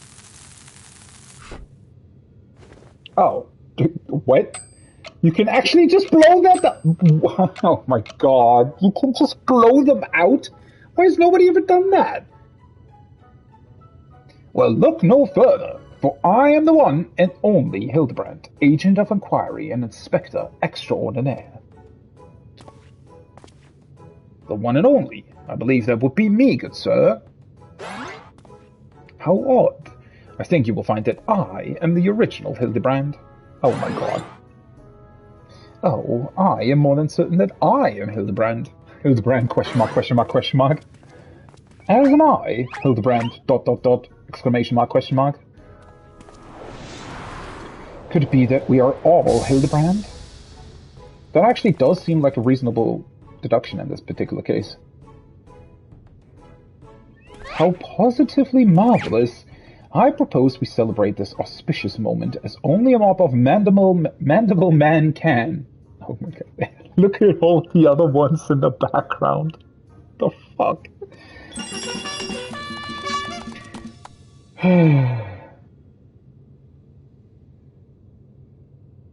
There it is. The circle of Manderville Hildebrands in their natural habitat. What manner of waking nightmare is this? Now it's even getting too much for him. It looks pretty cool though. Doing the stand synchronized does look pretty awesome.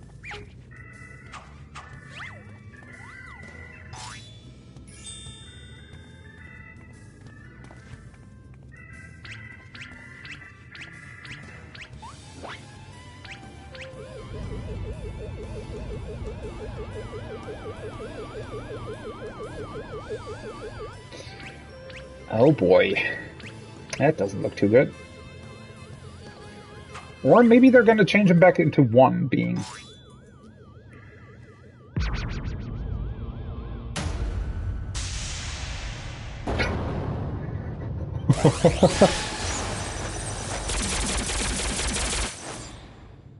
Or none. Oh yeah, they apparently changed him back.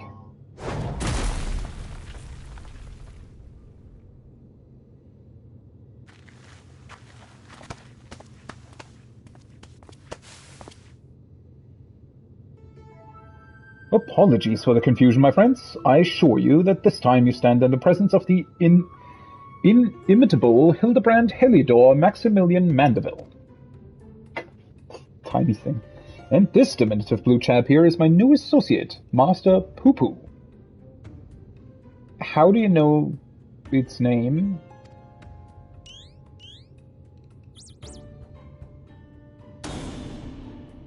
Another alien species!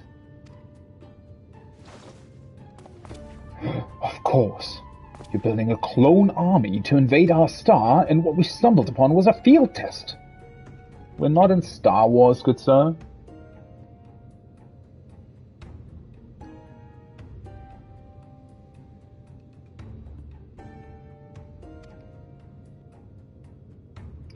I do not believe we've had the pleasure, my excitable fellow, but I promise you that the amicable Master Poo-Poo has no desire to wage any clone wars.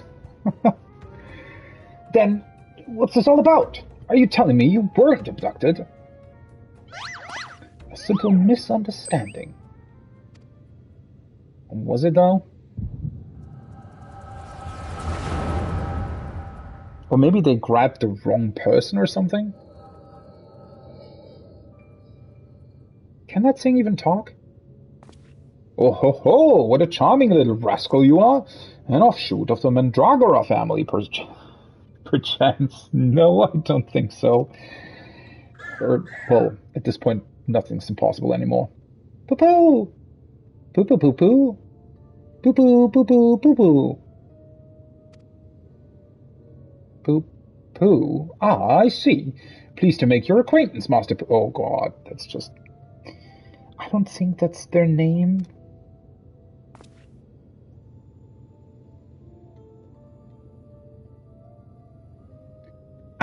Might I inquire as to our current whereabouts? I had but recently reunited with Nashu and the Warrior of Light, and would greatly appreciate it if you could convey me back to my prior location.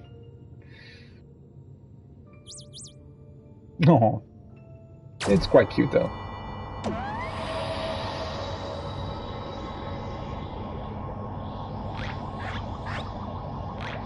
I love how he always starts fucking swimming. Splendid. Full speed ahead, my dear fellow. Steady now. This is not what I had in mind. What?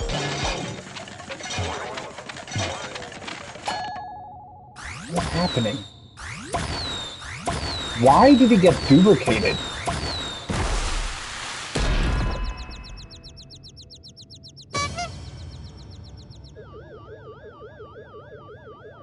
My word, you've generated a veritable battalion of identical gentlemen.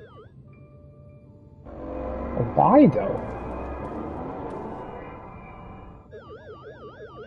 Surely the world could never safely contain so much pure Mandervillian magnificence. Could you perchance reverse the process?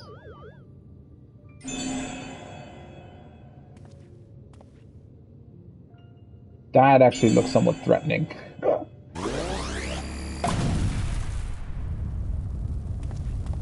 Oh, that's what... Okay. Oh my god. That's a little bit bigger to what Nasha usually uses.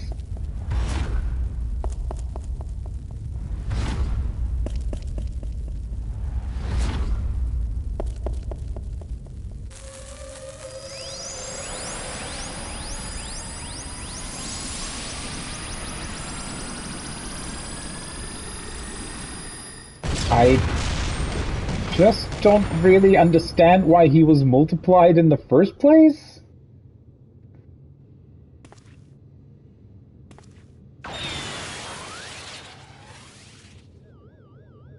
And one of them ran off? Oh no, are we going to chase the one that ran off? Oh god, no, not like that.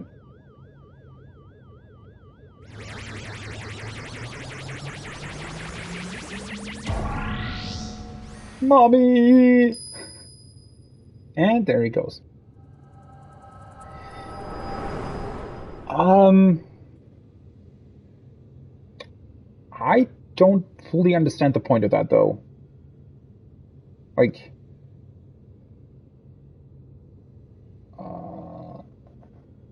Thus, I have concluded that Master Poo-Poo has no grasp of the common tongue, and his true intentions, while surely peaceable, remain woefully unclear. Which, funnily enough, is actually a reasonable deduction for once. It was only through frenzied gestures that I managed to direct him back here and have him clean up our Manderville multiplicity incident. Poo-Poo, I hail, Poo-Poo, from a star, Poo-Poo, a great distance from here. Wait, see, what? Poo-Poo, I came in search of a friend whose communications halted mid-expiration. Oh, I can understand them. Haul us way to aid a comrade in distress, you say? The devotion! The determination! Your touching story has sunk its hooks into my heart. Oh boy. Fear not, my blue-hued friend, for I, Hildebrand, Agent of Inquiry, Inspector Extraordinaire, have attached myself to this case like a stubborn barnacle on a kraken's behind. I swear to you, here and now, I shall scour all of creation, from the deepest pits of the seven hells to the very pinnacle of the heavens, for the missing comrade that you so desperately seek. Oh boy. Does it know what he just said? Oh, it's really happy about that.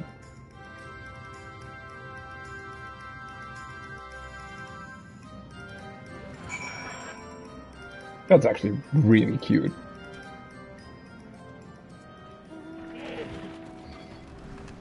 Okay, I wonder where this goes. And how is that connected to weapons? Are we just randomly going to come across some sort of alien ore that we can then turn into some special weapons or something?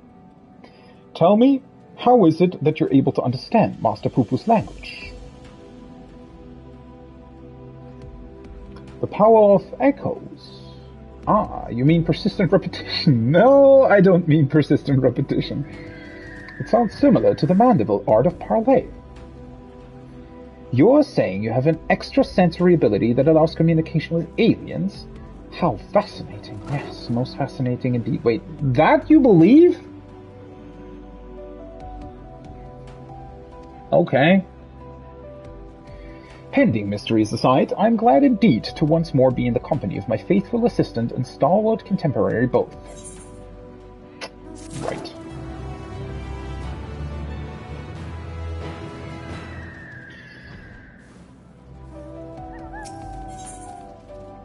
The imperfect gentleman. Unfazed by the events that would shatter the mind of a lesser man, Hildebrand stands ready to begin his next case. Oh boy.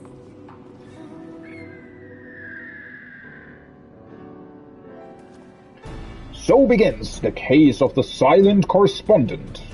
Oh, that is actually a pretty cool name for this. I have to admit.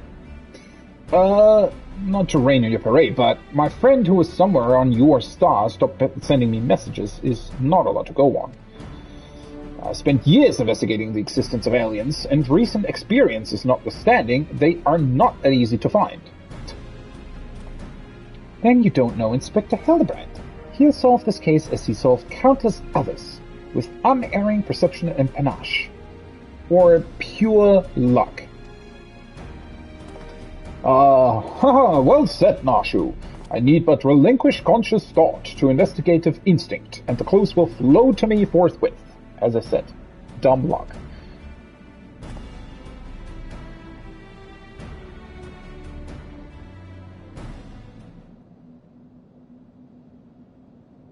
Let's see what he's going to come up with. Probably some wild guess that somehow actually leads to where we need to go. Lose yourself in the deductive current, Inspector. You're channeling, aren't you? Contacting a higher power to breach the veil of mystery? Another fascinating development. Oh my god, these three are like... One is dumber than the other. And it's like they're trying to constantly out-dumb each other instead of outsmarting each other. Oh, hi. Ha, there you are. You've been looking all over. Thought you'd like to know that I spotted that chap you were asking about. You know, the well-muscled gentleman with tattered clothing and dazzling teeth. You mean this gentleman? We found him too. See, I said there are still more multiplicative versions of him on about. Well, that can't be right. I just saw him in the north of Mare Lamentorum, and you ran away the other way when I called out. I don't understand how he could have arrived before me. I have a feeling, Mr. Bunny, sir, that what you saw was an imposter. Would you mind asking Mr. Poo-Poo if he was growing any more inspectors on the moon? Well, I thought one of them actually ran away before they exploded. Poo-Poo, I only created a single batch, but one did manage to escape the vaporization beam. See? That individual's behavior was unpredictable, a flaw in the cloning process, I'm afraid. Wait, you actually cloned them? Why would you do that? Why would you just clone a random person you've met? Well, this won't do at all. We cannot have a flawed inspector running around besmirching the Manderville name. Master Poo-Poo, I must ask that we hunt down and liquidate my other self as soon as possible. Might we delay the search for your comrade until the deed is done? Poo-Poo, the imperfect clone was of my making. It is only right that I redress my mistake first. So begins the case of the impostor inspector. Sounds rather a bit more dull than the first case you had come up with. Ooh, that does sound exciting. If you don't mind me coming along, I can show you the place where I saw the impostor inspector. I love how Poo-Poo sort of moves and moved its head. It's a very cute being. Alright. Let's get over there then, I suppose.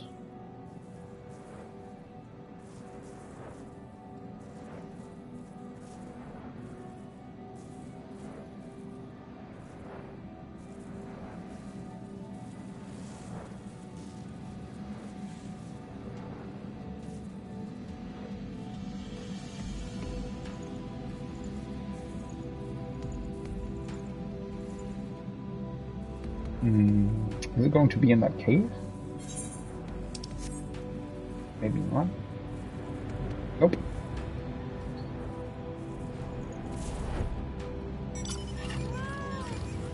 Poo-Poo, my ship's matter duplication facility is prone to the occasional glitch. I should probably have that looked at.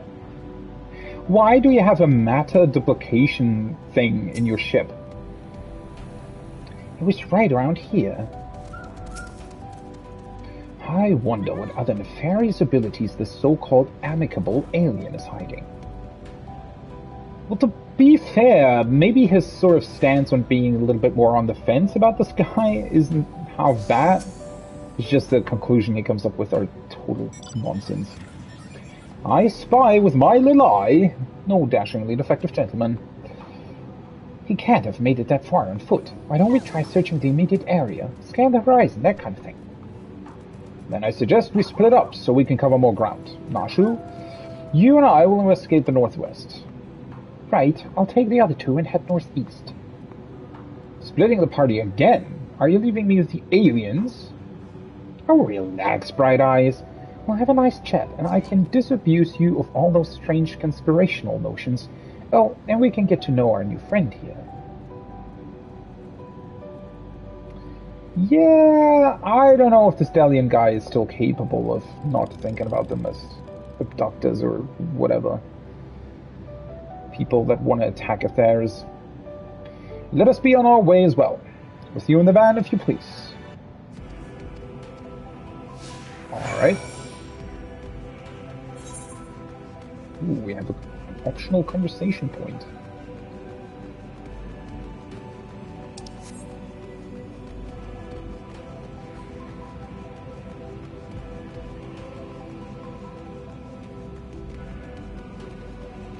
It's all the way over there, though. Can we talk about the resurrection of Zodiark to them?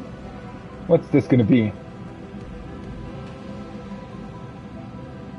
It's actually been a while since I stood here and looked into it. Oh, let's talk first. Being on the moon reminds me of that time I was blasted all the way to Dalamut. I do believe that was a personal best in terms of distance flung. Great. Good to know. I completely forgot that that was a thing as well. He was, wasn't he? Behold the sublime vista. 'Tis as if the moon herself breathes beneath our feet. Oh, look down there. They have their very own hot spring. My dear Nashu, what you are observing is no hot spring, but a natural reservoir of ceruleum. With such a rich resource to hand, it is no wonder they can afford these palatial residences. I'm glad you're here to educate me, Inspector. I was about to take a quick soak.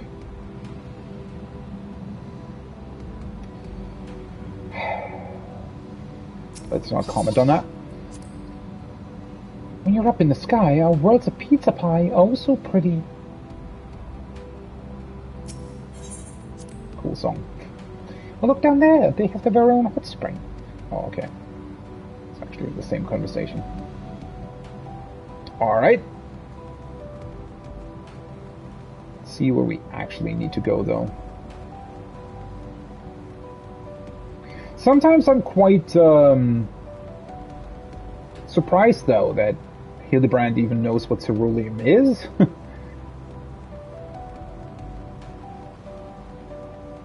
That is, Hammer-struck thinker. Oh boy. Is his father actually out and about looking for his son? Or what's happening here? A goldsmithing hammer is lodged in the thinker's carcass. It appears to have been dealt a single, swift killing blow. Cool, the bugs grow big up here, don't they? This hammer. Surely it cannot be. Nay, it does not bear thinking about. Come along, nothing to see here. Yeah, what the hell is Godbert doing here? I guess he's looking for his son. It's really the only explanation I could come up with. Oh wait, I think I have to fly over there, right? Thankfully that works now.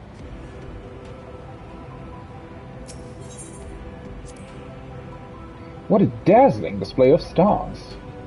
Not a single cloud in sight. In fact, I've never seen the night sky so clearly. Now that you mention it, it's been nighttime the entire time I've been here. How much longer until dawn breaks, do you think?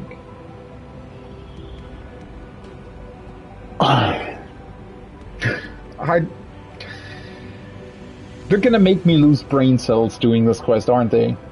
Holy fucking shit, you dumbass! It's like taking a fucking flat earther to the surface of the moon, and then they would probably suddenly be confused as to why there isn't a day happening. Godbird just goes around killing random moon creatures for no reason, apparently. Hammer struck a moose. Another goldsmithing hammer. Another killing blow that speaks unparalleled strength. Why does he leave his hammer behind, though? I mean, apparently he has a lot of them, but... Aw, looks like he's yawning. The hammer stuck in his head spoils the effect, though. Glad thanks for that commentary. He cannot be here. Why would he be here? I honestly am asking myself the same thing. That's a goldsmithing tool, isn't it? It does look awfully familiar. And yet completely unrelated to our case. Moving on, people, moving on. Is it completely unrelated, or is your father just looking for you? And I have a feeling we're gonna get another cutscene here in a second.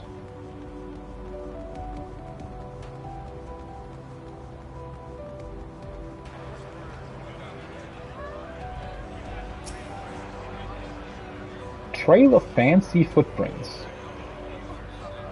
Well then.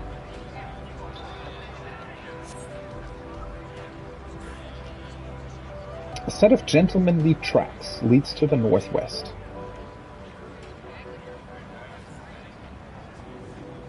Aha! In the sand, in the snow, or in a half-ilm of moondust, I'd recognize those fancy footprints anywhere. They're a perfect copy of mine. Our fugitive imposter must be just up ahead. Or maybe Godbird mistook the other Hildebrand for his son? That might actually be it. I sense a gentlemanly presence. He is close, very close.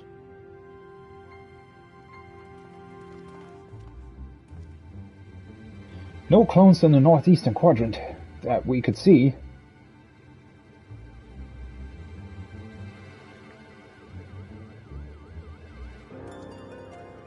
That's clever. Mr. Poo-Poo can scout for us from the air. Couldn't we have just done that in the first place? Aha! I found me!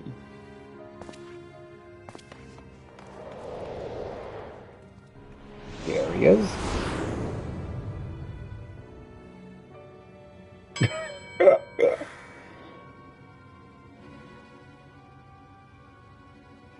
Why? Why did I flee? Is he having an existential crisis? He seems sad, downcast, very uninspector-like. A flawed creation, to be sure. Such negative emotions would never mar the heart of a true Manderville man. Just a silent nod. Oh boy.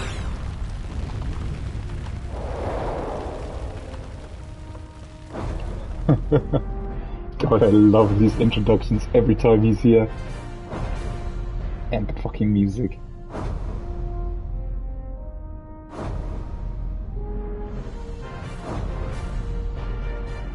Oh, he killed the fucking A-Wreck!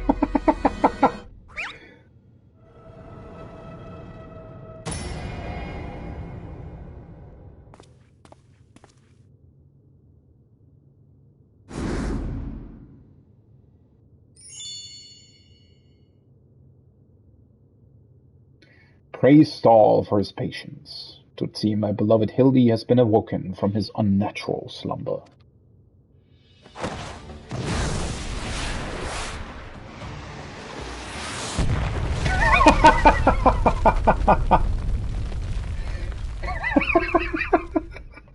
Did you not expect him to walk away? What the hell? I guess because he usually never does that.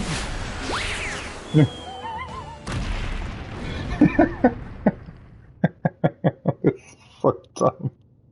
This is so dumb. Dirty clone, abandoning my gentleman comrades to save myself. My pride in worse tatters than my maltreated wardrobe.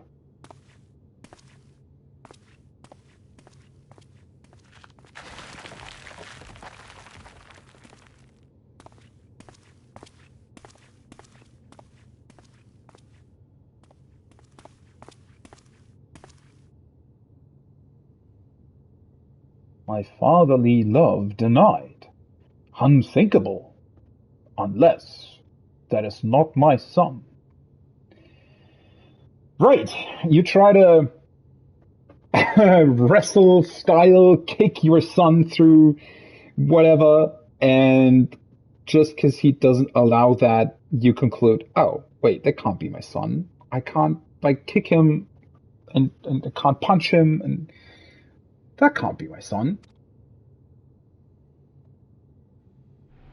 Ah, there's the real one.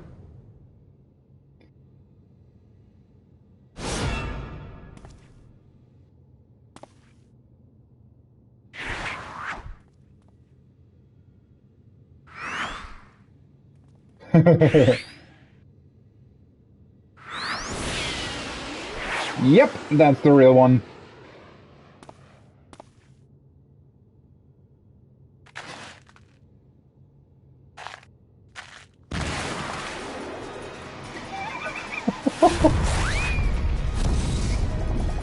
Oh my god, I love these are so over the top, but the animations are always top notch. Did he also just, like, Delian or Dorian or whatever his name is he hopping? Did he suddenly gain bunny ears? There's the other A rank!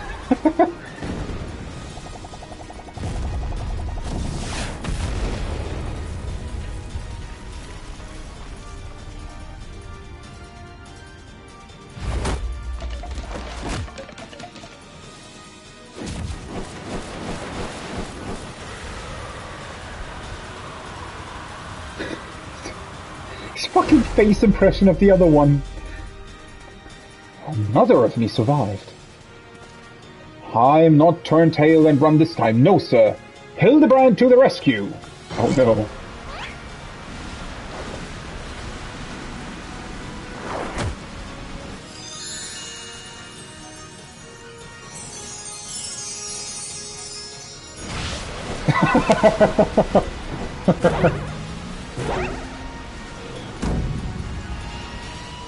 Round and round as fast as I can't slow down, I'm a Manderville man. Manderville dance of the ephemeral twins. Boom. There they go. Oh my god.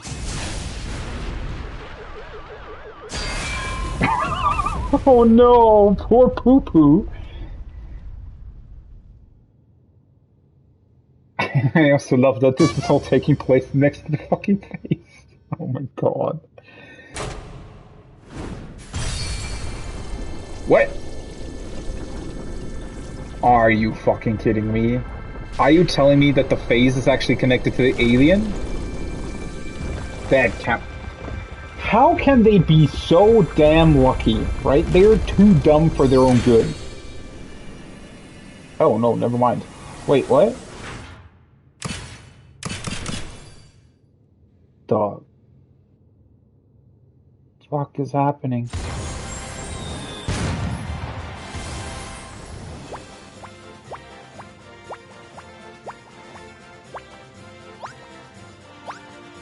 I completely forgot that the scene was in the fucking trailer.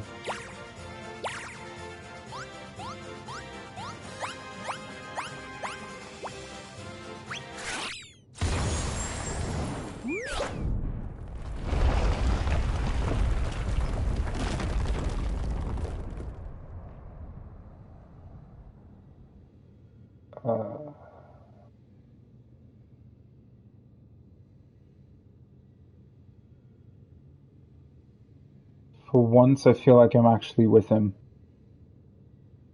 Now I know I'm dreaming. That can't possibly be real. What just happened?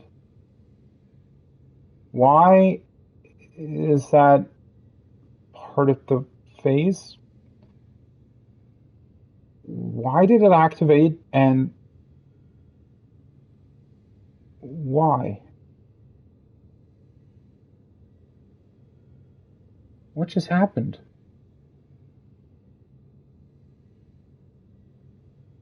Uh,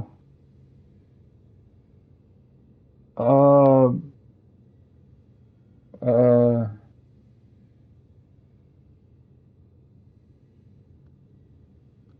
Huh.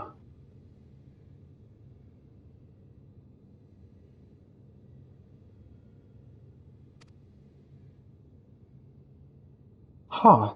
There was a little something we were preparing to welcome the people of the Theres. I almost forgot it was still there. Oh. I guess that makes sense.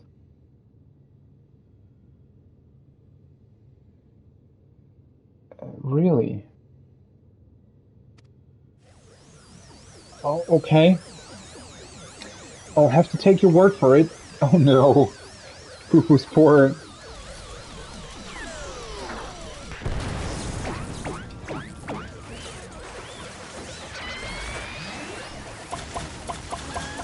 Oh boy. Is he losing everything he picked up on the way?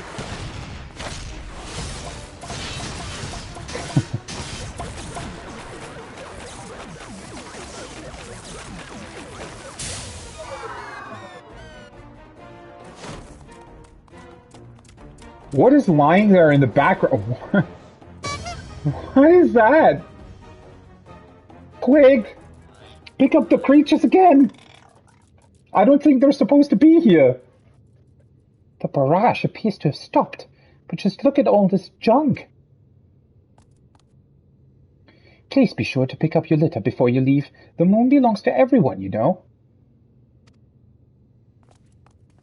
Have we, like, broken Delian's brain, by the way? I don't, like, he seems to be...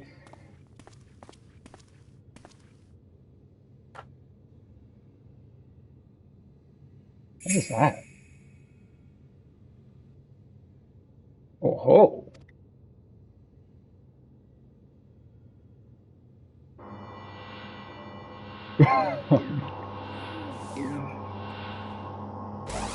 We're actually fucking picking it up.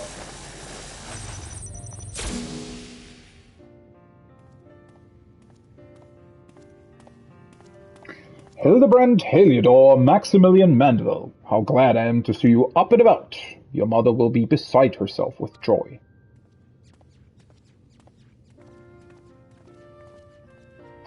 It seems to be all he's doing, right? Like, all his father's doing is just perpetually looking for his son, because he constantly flies away somewhere. On accident. I only stand before you now, thanks to Nashu, who stood ever vigilant at my bedside, and to him who ferried my soul back from across the rift. Oh, right, I almost completely forgot that that's what we did last patch, right? We actually brought him back from the first. My son is indeed blessed with comrades of quality. You have my heartfelt gratitude for saving him for a 4th time, or 8th time, or whatever it was, I lost count. To you, Master Poo-Poo, I extend my apologies. In my excitement, I fear I have broken your starship. If there is aught I can do to help effect repairs, you have only to ask. I mean, if anybody can repair it, then it's probably him, right? Poo-Poo, my vessel experienced a temporary malfunction, but there was no major structural damage. There wasn't? Alright. Well, I guess it was already kind of bent in places anyways, right? Definitely wasn't round. It brings me relief and joy to hear it. Might I have a word? I had actually come to the moon in search of a certain rare ore, and by Thal's good graces my quest has been successful. Wait, you have? You haven't been here to find your son? Oh, okay. The ore, however, is but the first step of a longer saga. Meet me back in Ratzatan, and I will explain the role I wish you to play. Oh. I almost completely blacked out on the fact that we're supposed to get weapons from him. Okay, so he was looking for rare moon ore to build us weapons? For some reason? Okay. Sure. Why do I have a feeling that they're gonna go way more crazy with these weapons than they have in the past? You know, I feel like for some reason, the way people have been talking about weapons and about relics specifically, right? I felt like after Heavensward, they maybe thought that they went a little bit overboard with their effects and toned it down a little bit, right? But then at some point they realized, oh, the community actually wants way crazier weapon effects. And now we're getting all these, like the last Savage weapons, how crazy they were, right? And the most of the new crafted primal or trial weapons look pretty dope. So I feel like whatever the later stages of these weapons will be is probably going to be even crazier. Well, hopefully. I expect, like, they're even called Manderville weapons, aren't they? So they have to be crazy. Everything else would be a disappointment, right? Yes, I think it best we make the journey starwards. We'll not find Master Poo-Poo's friend from up here unless someone packed an extremely efficacious spyglass. Anybody? No? Then home it is.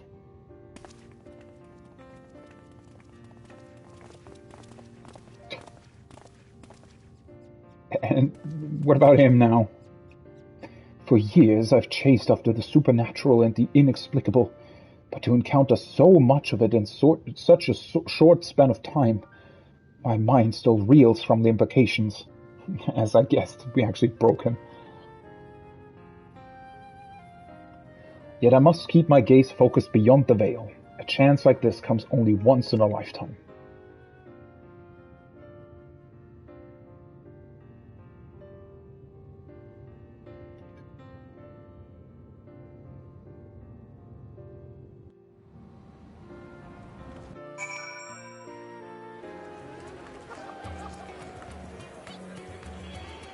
Okay, well, that's the Hildebrand quest done. How is Poo-Poo just here?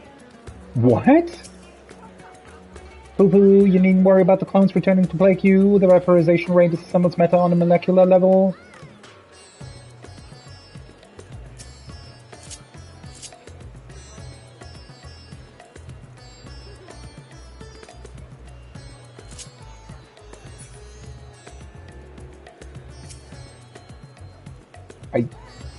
I think my mind is still blown a little bit as well, just like Delian.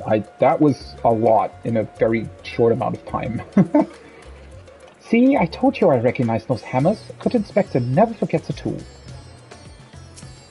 Well, to be fair, they're pretty recognizable. Now begins the hard work of compiling my notes into a structured account of events. There's so much to say, I may need to stretch this over several articles. Well, for once I kind of agree with him. You probably actually need to pack that into multiple issues, otherwise nobody's gonna believe this. Ah, how lovely to be back on the star of my birth. Father did not tarry to chat, but said something about returning here with a trusted employee. Oh boy. Why do I have a feeling I know who that is? Well, we've no time for further familial pleasantries. Nash and I must devote all our mental energies to the case of the silent correspondent. Oh, right, we're still looking for Poo-Poo's friend.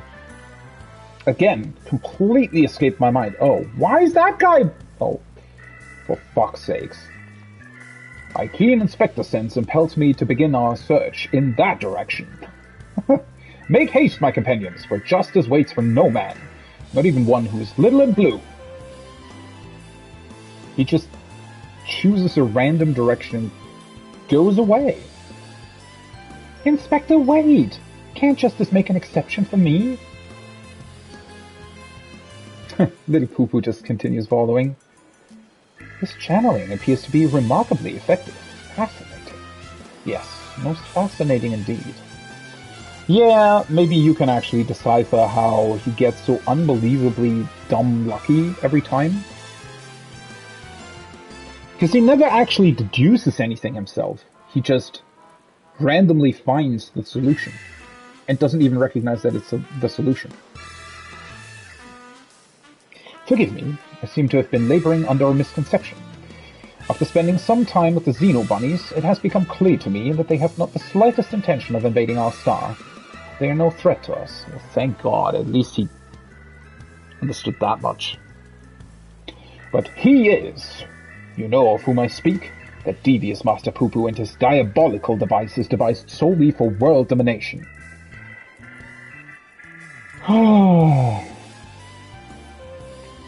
You mean his multiplication beam and the fact that he can scrap garbage off the ground? Sure. I shall have to investigate him further to learn the intricacies of his plans, but I may require your aid, not to mention your interpretation. I'll even pay you a retainer fee, so please, when the time comes, join me on my quest for the truth. Wait, was that about a retainer fee? Yeah, you can pay that. It's like $140 a month.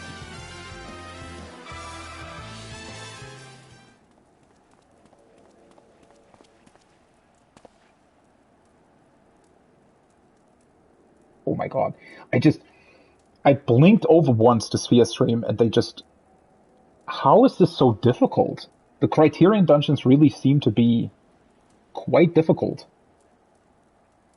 Holy shit.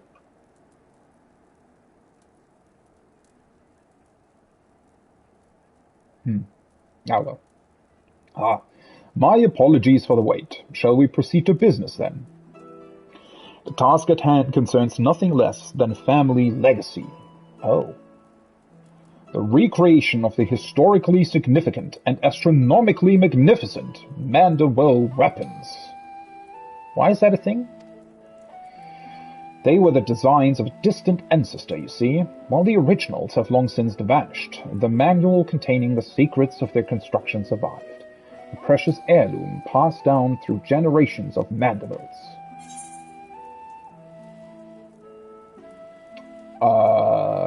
Why the sudden passion for weaponsmithing?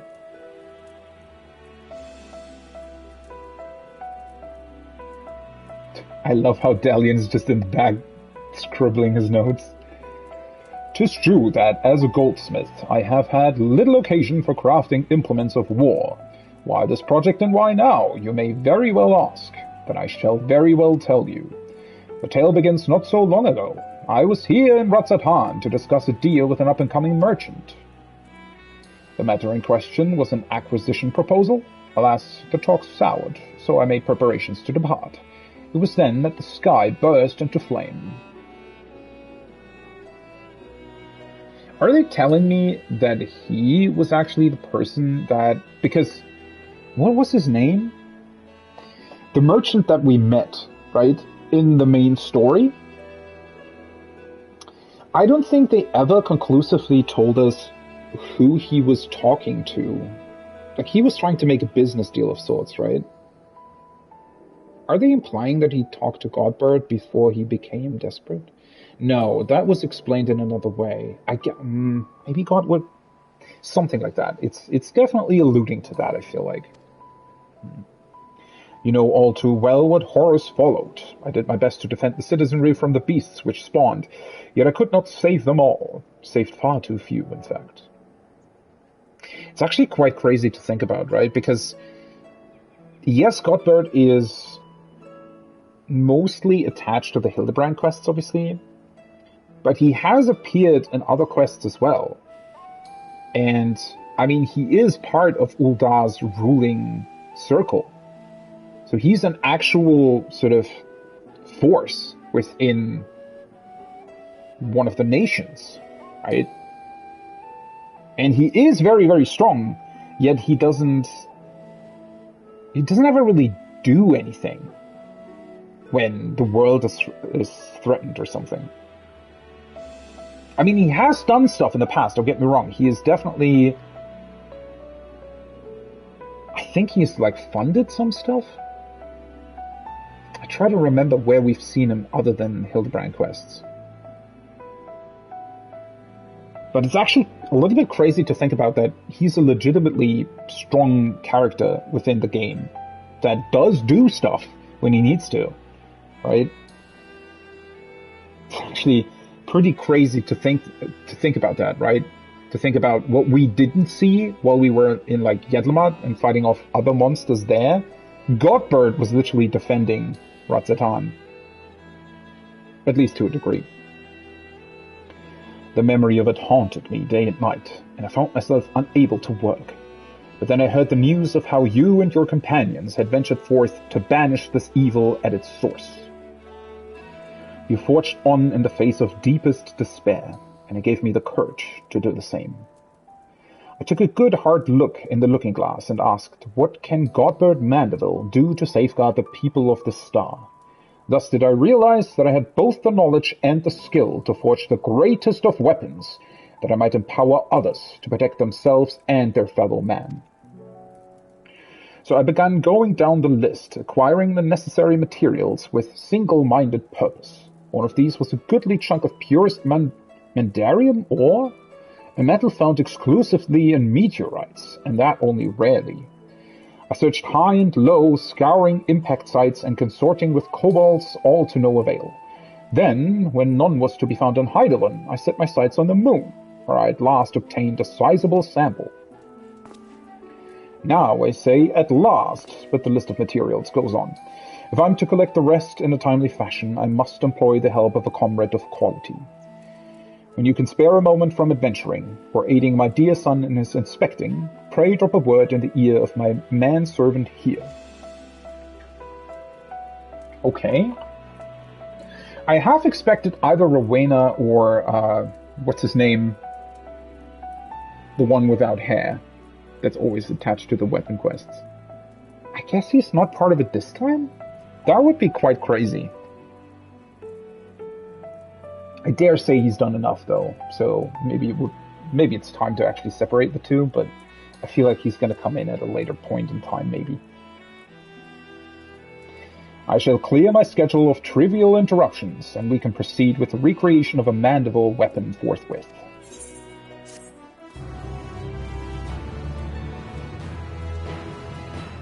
Okay.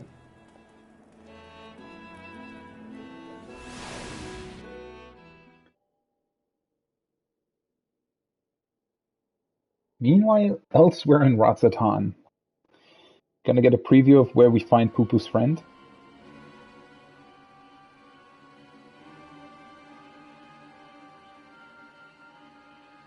Oh. What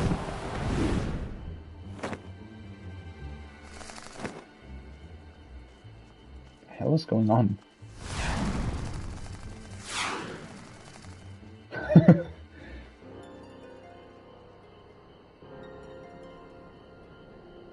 Yeah, that barrel is also very inconspicuous, isn't it? What the fuck? Who is that?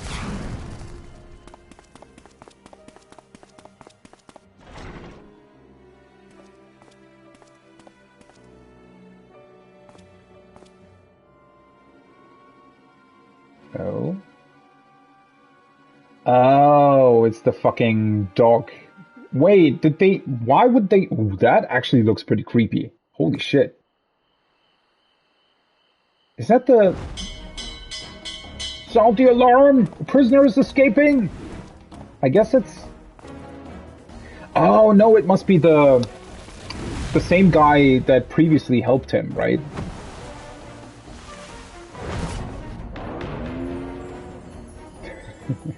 So dumb.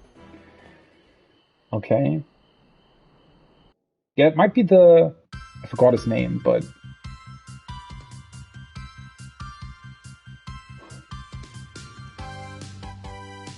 this music.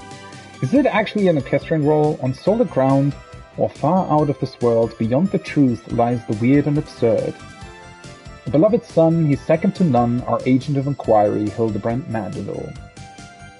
Oh god, all the copies of him, definitely not an alien clone. And that guy is still there as well, with this weird pouting face.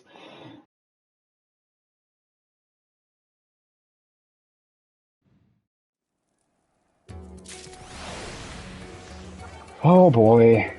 Oh boy. Hey, people have actually linked the weapons. Which one would be mine? I mean, that's a scholar weapon. Ooh. Yeah, that already looks pretty cool. And that's just the first stage. I always like the books that are actually, like, bigger. That's why I like the Eureka relic a lot, even though the effect on it isn't really that great. Let's see. Doesn't look too special. Markings on it are pretty cool though. What's the, oh, that's the shield. Dark Knight weapon. A lot of these look pretty similar to other weapons we've had in the past, but again, it's only the first stage, so can't really expect too much, I feel like. I need to find a place to put them, though. Running out of inventory space for, well, I do need to finish up these ones as well. It's only the last stage missing, actually. Please note that upon completing this quest, you will receive 4 summoner. Yeah. As a summoner. Make it a Manderville. Oh, there he is, Geralt! Now I remember his name. See, now that I see him. So he's gonna be part of this as well, the poor guy.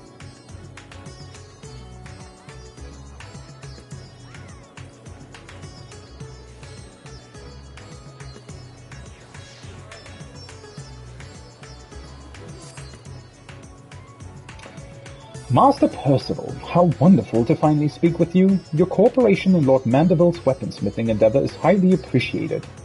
Regarding said endeavor, we've borrowed a corner of the high crucible in which to base our crafting station. If you would be so kind as to follow me. Okay. Oh, by the way, since it's still here, one thing that I wanted to take a look at is whether or not the Encyclopedia Eorzea actually says something about Godbert.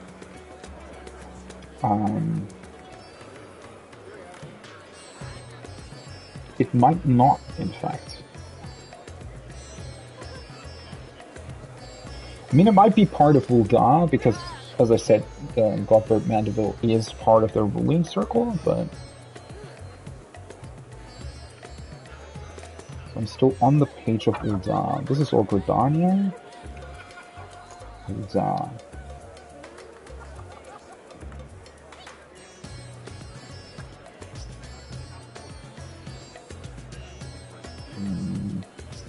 Organizations, the syndicate members, President Godbert Manderville and Manderville.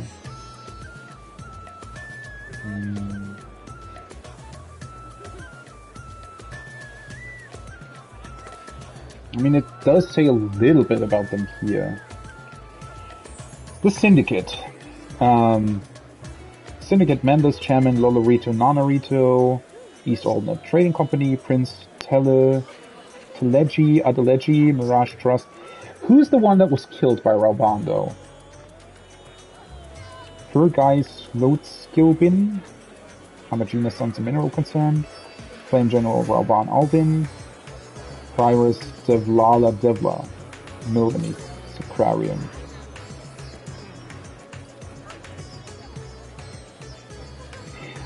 I also fucking can't believe that Godbert is the president of the syndicate, right? I mean, it might be a more sort of, might be a role that's more for outward appearances, not so much for who's actually ruling the thing. The syndicate has half a dozen chairs, each occupied by one who has added most of the coffers of Ul'dah. Though they initially served in an advisory role, at present they are the nation's ruling body. The monetarists, the reigning faction, work to establish self-governance, though Ralban acts as a foil to their attempts. Nonetheless, the Sultan's opinion carries little weight. Given the well, that has kind of changed since then, right? Given the range of power for the syndicate, struggles over membership have always been fierce. One recent example is Eoland Quiveron, who is widely thought to have perished in the 7th Umbral Calamity. Is there a quest associated with that? I feel like I should know that name. The seat thus vacated by the former head of Frondale's Frontisteries has since been filled by Godbert Manderville, yet rumors still abound that Eoland was assassinated due to a quarrel within the monetarists' ranks. I feel like that at some point plays a role in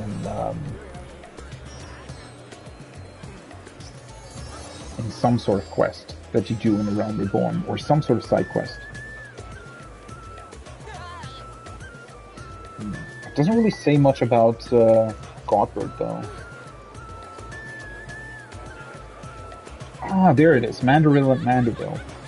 It does say a little bit about the others. Yeah, Adeleji is the one that was killed.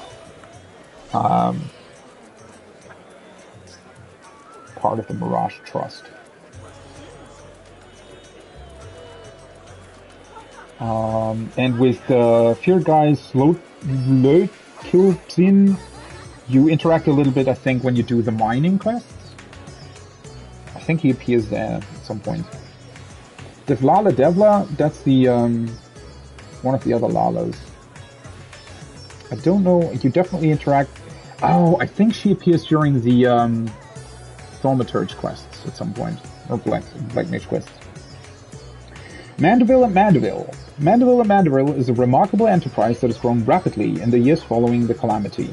It is managed jointly by Lord Godbert, a member of the Syndicate, and his wife, Lady Julian. Julian? Yeah, Julian. And the name is meant to convey the spirit of this partnership. At first, the company dealt exclusively in Godbert's handcrafted jewelry, but has more recently made a foray into the business of entertainment. The result is the grand establishment known as the Manderville Gold Saucer, situated on the fringes of the Sogoli Desert. Godbert Manderville. Godbert the goldsmith's a Manderville man, smithing as only a Manderville can. Oil him up and give him a tan, fit for a Manderville man. Yeah, I do remember the quest where you have to fucking oil him up. I mean, you have to do that several times, in fact. To Hildebrand as well, I think.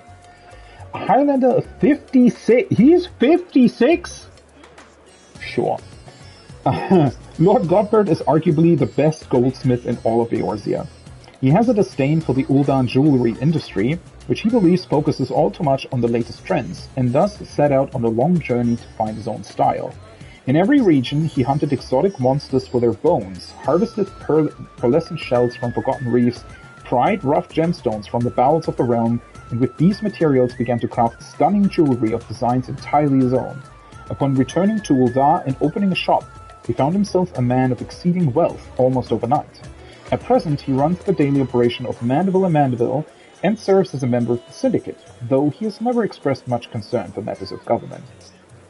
I love that. He's just part of that. He's actually the president, probably because he doesn't care, right? They just made him president so that the others wouldn't bicker over it because they knew that he wasn't actually going to do anything with the position. Nevertheless, Godbert does hire refugees for his enterprises and does what he can to better Ul'dah through his field of expertise. Very, very interesting. It doesn't actually elaborate on him, though. Just goes on to say what else is part of Ul'dah. And then it goes into the guilds.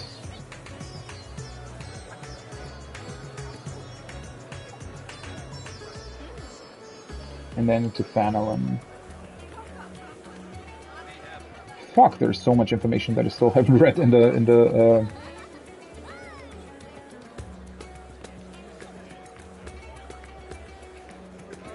encyclopedia. Well, at least there was some information on Godbert. It is interesting, though. I hadn't thought about that before, but for some reason they actually don't have anything about Hildebrand, I think, in here. Unless it's hidden somewhere. Which it might be. It might not necessarily be part of the content. Part of the contents in the beginning. Yeah. Also doesn't really have any other index at the back. Again, it might be somewhere in between at some point that it actually mentions Hildebrand.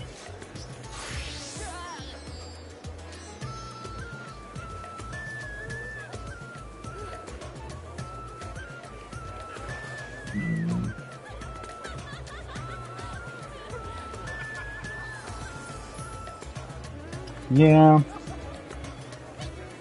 Nothing really about him, interestingly enough. And I don't think there's anything about him in the second volume either.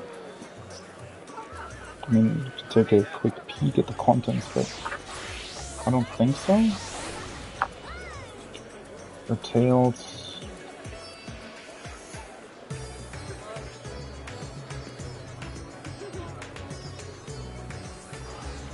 Yeah, no, I don't think so.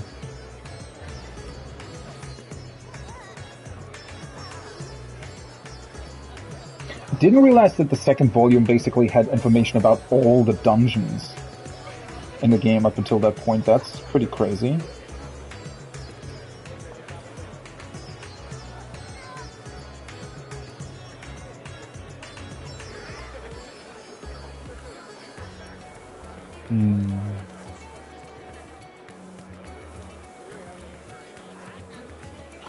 Yeah, I don't think that it actually has anything on Hildebrand in here. He might only be mentioned on the side somewhere. I mean, Gothbert is in here, but he has to be because he's part of the Syndicate, as I just read through, right? Or as we know. But aside from that,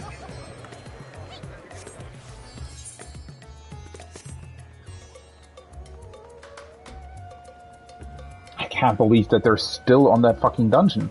And that's a normal mode. What else are they gonna do in Savage?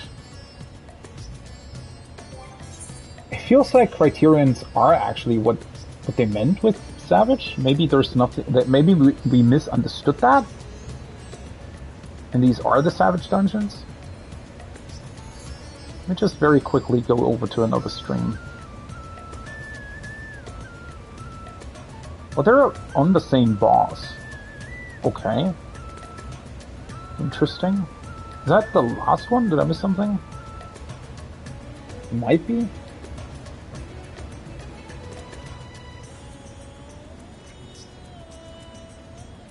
Oh. That explains why they put an Aetheryte down here. I was confused last time why they put one down here instead of up there in the Crucible, because I felt like up there is the point where you usually go for main quests and stuff, or for quests in general. There weren't actually that many quests down here, but now it makes a whole lot more sense. This one they added last time. The High Crucible of Alchemia. That makes a whole lot more sense now. Alright, how are we getting Geralt into this? Our humble base of operations. You will no doubt be coming back and forth many times in the days ahead. Yeah, I fear I will. So I strongly suggest that you tune to the city Ethernet, if you've not done so already. Thanks for the hint. That actually does... I don't know, that's very, very interesting, isn't it? Because I wonder what these quests are going to entail. I wonder if they're going to change it back to where it's just going to be, oh, do a billion different dungeons and whatnot in order to do your weapon. Because last time it was Bostia, right? And before that it was Eureka. But in Heavensward it was actually just, oh, do like normal raids and trials and what have you. Anything really with your weapon. So I wonder how they're going to change that again this time around, and what's it going to be. Otherwise, I trust you are all set to proceed. One moment, whilst I inform Lord Manderville of your arrival.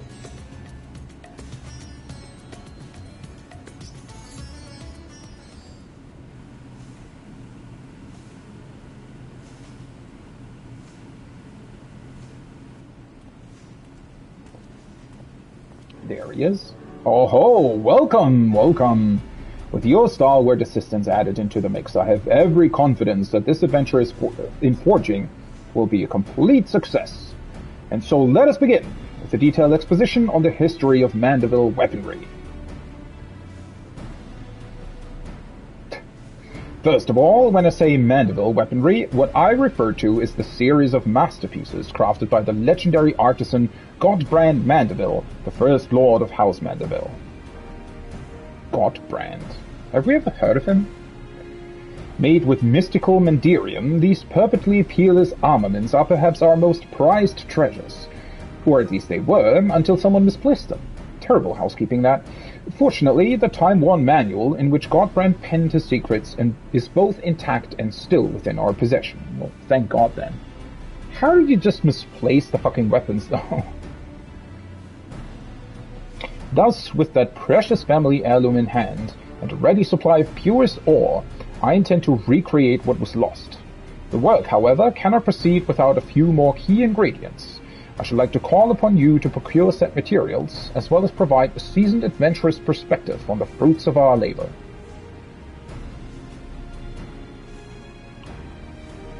Excellent. I knew I could count on you. As a goldsmith, crafting weaponry is akin to venturing into unknown territory, and I would place my trust only in the most proficient guides. Speaking of which, may I introduce one of the very best in the business? Come on over, my friend. Poor guy. Every fucking time. Ah, bloody hells. I had a feeling I knew what the adventurer his lordship mentioned was helping out. Like a fly on shite when you catch a whiff of shiny weapons, ain't ya? Well, I'm sorry that they're always gonna make you do the weapons. That wasn't my choice. Come on, this'll be fun.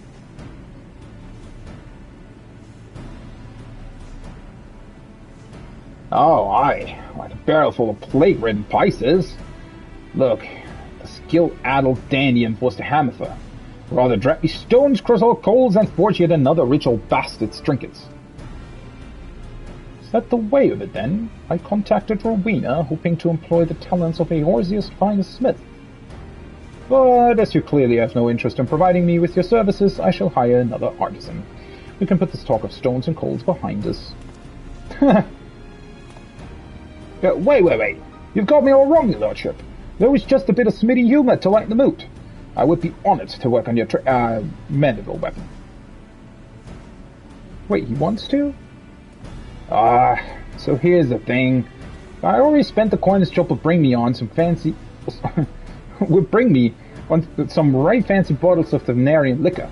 Can't afford not to do it. Oh boy. Honestly, at this point, it is pretty sad that he spends way too much money on alcohol. Like, can't we not... I hope there's going to be a redeeming quest at some point where we can actually help him, and it's going to be the final relic quest. So that means we're back in business, yes? Marvelous. Ha ha ha ha. Oh boy.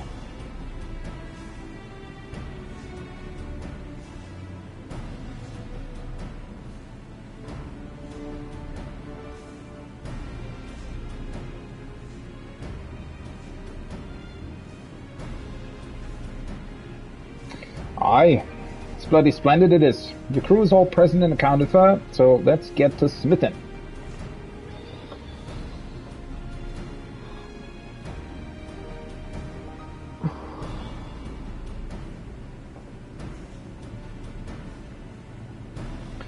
There is no doubt I'd like to do more. Presently, however, there are 3 conundrums which stand between us and making any Manderville armament a reality. The first of these is the devising of a method for working the Mandirium. From what I've been able to decipher from the manual, the process is quite demanding. Yeah, just leave that old Geralt. I've yet to meet a metal that can't beat into shape. Oh, I shall cede that chore to your artisanal ingenuity. The second is the crafting of ornamentation, which will amplify the weapon's etheric intensity. Oh boy. Are we gonna do light collecting again? If it's a sturdy blade you need, then I'm your man. But fiddly bits of decoration are not in me smith and wheelhouse. And 'tis fortunate that fiddling with bits is most assuredly in mine. Phrasing. Though it shall no doubt be a challenge, creating suitable exquisite adornments is a task well suited to me and my goldsmithing hammer. As for the third and final problem wanting for resolution, we require a vial of Manderville. Yeah, sure. You came up with these names, didn't you? If one has access to an industrial-sized alchemical furnace, it should be possible to extract the superlative mineral oil from Mandirium-rich meteorites. Assuming I've understood what I heard of the process, this Exolamander what's-it oil is key to maximizing ethereal conductivity. And thanks to the good graces of the High Crucible, we have the extraction apparatus we require right here.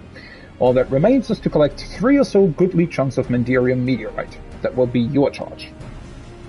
Where the fuck do I get it from? Right, then I will see about preparing materials for my share of the workload. And I'll start looking the flames. Sounds like we'll need them nice and hot. Oh, stoking the flames. Wait, where do we get the meteorite? Oh, oh, yeah, I get it. We probably buy it for poetics or something. Somehow. Oh, Rowena asked me to tell you something. Seems like one of her lackeys has oh so bloody conveniently set up shop over by the aetheryte, and just might have the meteorite chunks we need. Oh, how convenient. That's great. So let me get this straight. We were just on the moon, right? Somewhere that we originally were kind of the only person that was able to do that. Maybe besides Vandaniel, Xenos, and, well, maybe the Sharlians.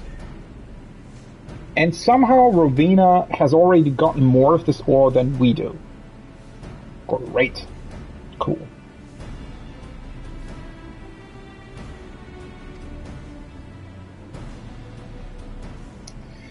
As by the name of Chubrina, I think it was. Can save you some searching, but you sure as shite ain't giving out Skyrex for free. As always. Manderville Weapons. A saga of hammers and heroes.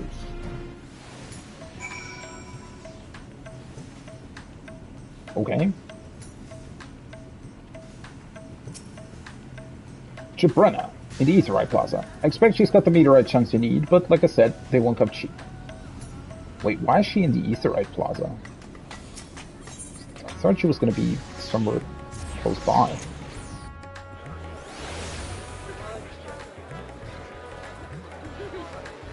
There you go.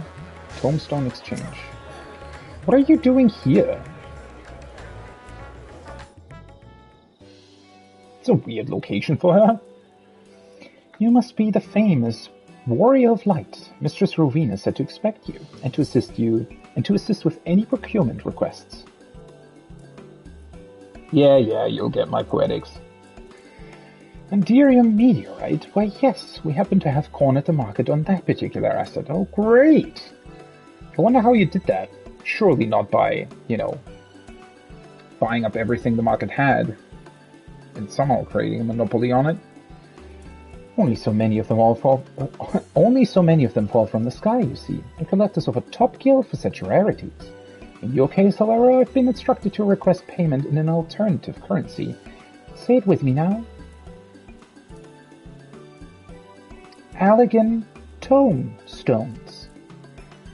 The going rate is 500 elegant tomestones of astronomy for one chunk of Manderium meteorite. I'll be here whenever you're ready to make the trade. Wait, those are the current ones. Oh, fuck. I shouldn't have spent them earlier on the... Wait, really?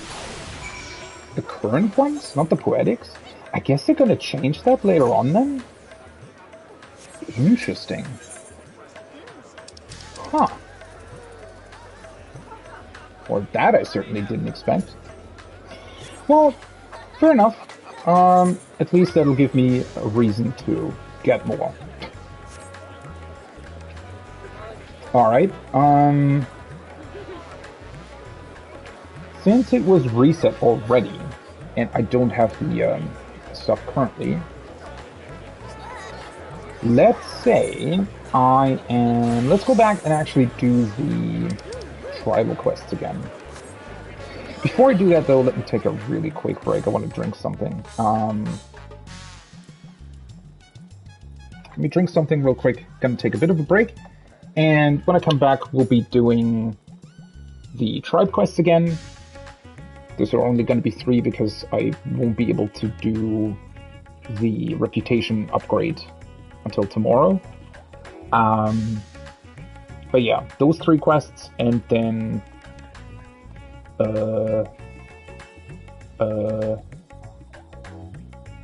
afterwards we're going to go back to the new dungeons, I think. Actually, let me mark that down on my list so I don't forget.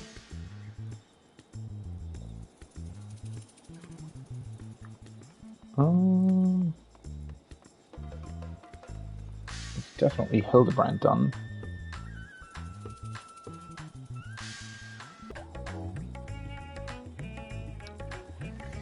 Alright, let's get back to it.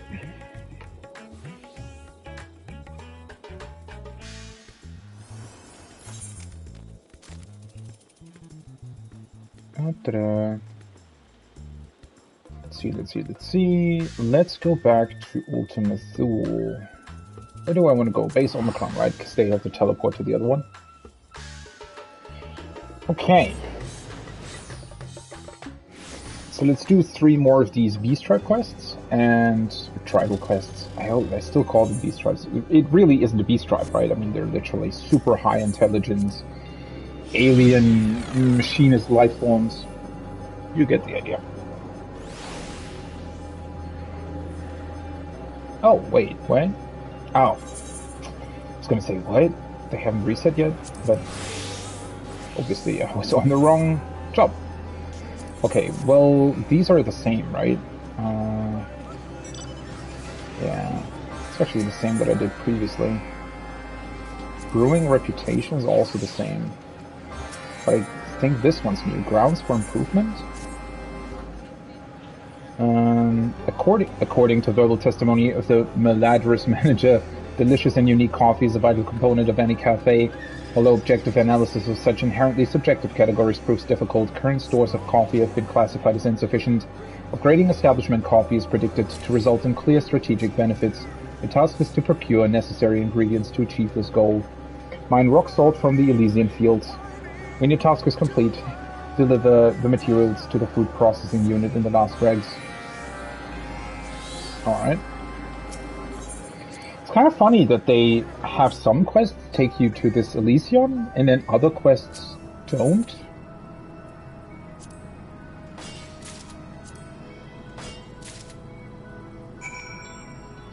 Okay, that's that done. It's always kind of weird to me that it just... Why don't they just make these notes with 3 attempts, and you just mine 3 times and get the 3 things? Why is it so different? Or, well, I guess they're just normal notes with 4 attempts, but it's still kind of weird, honestly. Alright, where else do I have to go?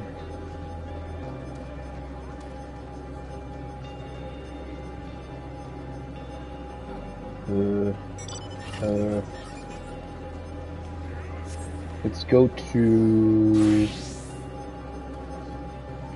the Omicron base first. That's where we have to talk to one of them to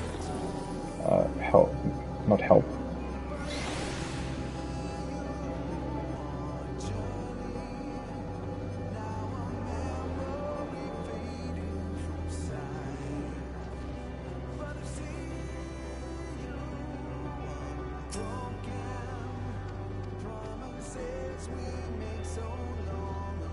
Alright.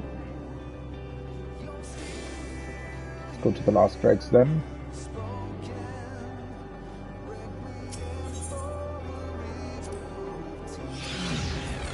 Oh wait, is it the same quest but we have to talk to somebody else this time around? Let me see. Because I think last time I talked to one of the Aya, right? Now it seems we have to talk to one person here.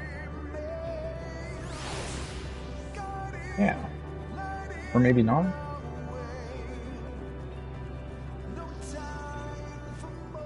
Food processing unit. Oh, that's the same music. Oh, I love how this looks! How cool it just looks! With it glowing and everything. It actually has a really cool cafe, like, symbol. Man, this is awesome. Allied life form detected. This is in regards to the coffee upgrade, yes. Scanning for requested materials. Requested materials detected. Please place them carefully in this unit's receptacle. Oh, these are the rocks that alright. Receipt of materials confirmed. This unit thanks you for your efforts. Return to Sigma 4 for your recompense. Okay. Before I do that, let's do the other ones.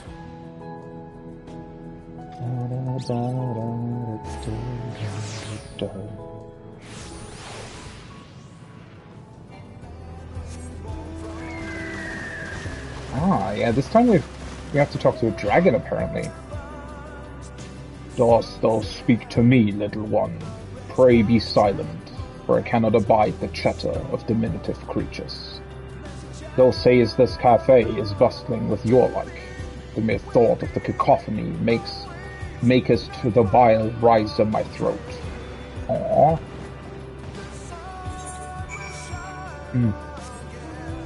Well, I guess we'll kind of have to increase the reputation of our cafe still, and then at some point they'll probably come.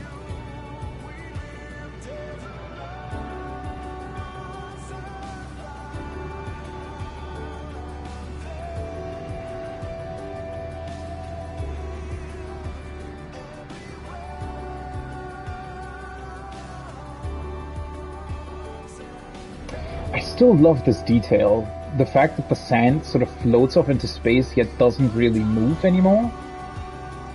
Right? As if it got stirred at some point, but obviously because in space things don't move by themselves. It just doesn't move. It's very, really awesome.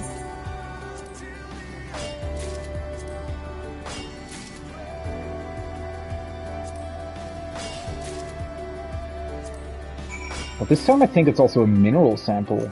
Maybe I shouldn't have skipped the quest dialogue text. Ah, well, whatever.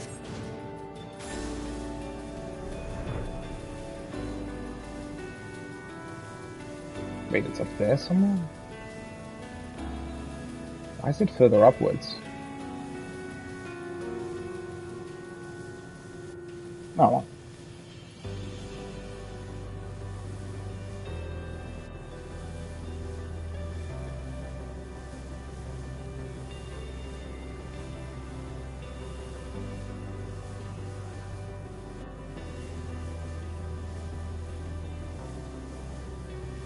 Oh, there it is. Completely overlooked that earlier. Boink. Hello. That's about the water quality, right? Yeah, that's the same. And then...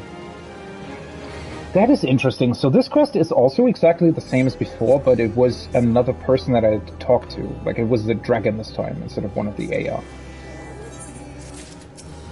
It's quite funny, actually. Oh, fuck. Projections indicate the coffee upgrades will result in increased patronage and an overall improvement of morale among cafe occupants. Whether this upward trajectory shall continue depends on the further assistance of helpful organisms such as yourself. Okay, cool. Right. That'll mean that I'll be able to do the follow-up quest tomorrow. I might do that before raid then. Might be able to just go one run earlier and do that before raid.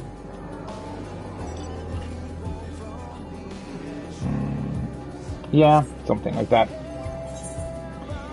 We'll see, we'll see. Well, that is the tribe quest done. I guess that means I can... Yeah, let's just continue with the dungeons, shall we? I don't know if there's really any point in me going back to Ul'dah for that. I feel like there might be follow-up quests there if I, like, once I complete it or something.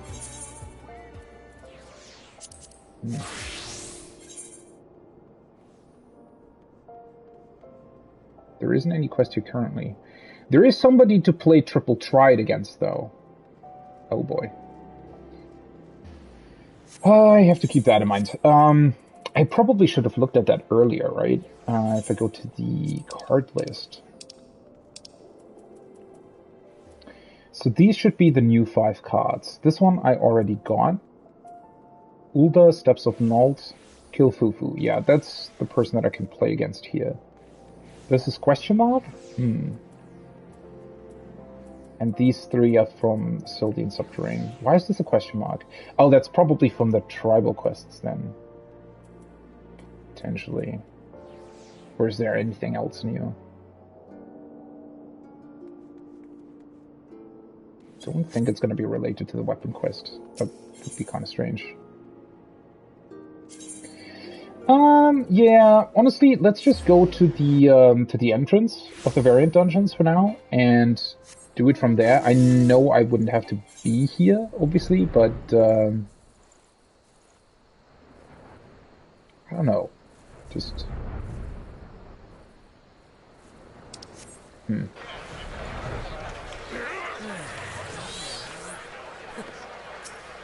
Sil'dihn Subterranean Foreman. Wait, what? Why is Criterion Dungeon suddenly...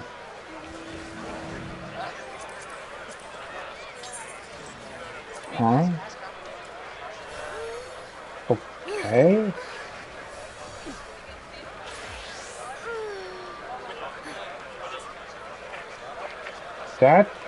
That's honestly strange. So if I talk to the guy, I can only select variant dungeons? That's quite strange. But alright. Anyways, let's reread this one entry that I got. Sil'dihn's survey record, raising the flags. When we came across the banner of Sil'dihn, so like to our Ul'dah flag, I was reminded that the first sultans of those warring nations were twin brothers. Yet the reason behind the design similarity has not to do with sibling imitation. In Beladia's time, it was the flame of magic and the fruit of knowledge which set the scales of judgment. Ul'dah took the flame as its own, balancing the scales with the gem of affluence, while Sil'dihn claimed the fruit and set it against the helm of might. Each thought itself the rightful heir, and thus did both raise flags depicting the bounties of Beladia. Both included the symbol of strength, but the difference lay in its interpretation. Ul'dah believed in the potency of its magics, Sil'dihn in its military might. The gladiators who train in our Colosseum are mayhap the closest embodiment of Sil'dihn philosophy. In fact, reflecting on the encounter now, this gladiator construct lurking in the palace depths could not have been a more apt incarnation of their beliefs. From the exquisite embossment of grapes upon its formidable helm to the way its gleaming form, the same silvery hue as Sil'dihn's scales, illuminated the subterranean gloom. Through all these years did it stand patient guard, faithfully serving a master centuries dead, and a nation long since fallen into ruin. It is enough to turn one's mood melancholy. Alright, let me reread the history of Ul'dah. Let me also turn on my light. For a bit here. So, Ul'dah. Because obviously it's connected to that. And as this says, the flame is on the right side of Ul'dah's state symbol, right? And the gems on the left. And Sil'dihn apparently had the fruit on the right and the helm on the left. Okay. Amidst the arid deserts of southern Aldernard stands Ul'dah, a bustling commercial hub and ruler of the regions of Thanalan. The city rises suddenly from the malm upon malm of dusty wastes, protected from the blowing sands by the embrace of a stalwart fortress. I guess the overview flag, Ul'dah's flag bears upon a field of black, set of golden scales, which weigh the jewel of prosperity on the left and the flame of might on the right. This emblem itself originates in Beladia, where the scale awaits power and wisdom. Thus, the twin heirs to that ancient civilization took one sigil apiece, Ul'dah the flame, and Sil'dihn the grapes of knowledge. The motto is for coin and country. Government, as we already established, members of the Ul dynasty claim sovereignty by right of birth. Their will is carried out by the Divan, or Divan? A group of 8 viziers who oversee matters of law, finance, engineering, the interior, commerce, war, religious affairs, and palace affairs. However, the influence of sultans has been waning for some time, and at present true power is wielded by the syndicate, a council set by 6 of Uldah's most elite and influential. The leader on paper, though, Sultan Ananimo Ulnamo, 17th in the line of Ul. Ruling body, as a sultanate, all offices of government serve to make manifest the will and policy of Uldah's ruler. Racial distribution, it even says here. Midlander Hewer, 30%. Dunesfall Kulalafell, 40%. Highlander Hewer, 10%. Hellsguard Logadin, 10%, and other 10%. Note the race of refugees are not reflected in these numbers. It's kind of cool how they, because they probably wouldn't have been part of whatever census they used to come up with these numbers. Religion Nald Thal, overseer of the underworld and god of commerce, is the guardian deity of Ul'dah. That is such a weird combination actually for a god, right? Overseer of the underworld and god of commerce. I guess it fits, depending on how you spin it, right? It's so cool to like see this after we've been to the most recent alliance raid, right? Where we actually fought Nald Thal.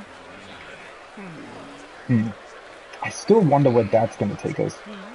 While many believe that he is possessed of a dual nature, Uldans see him as twins and worship Nald and Thal separately. Since times of old, the Order of Nald Thal has devoted itself to this task and encourages the devout to donate their coin for virtue in this life and happiness in Thal's realm.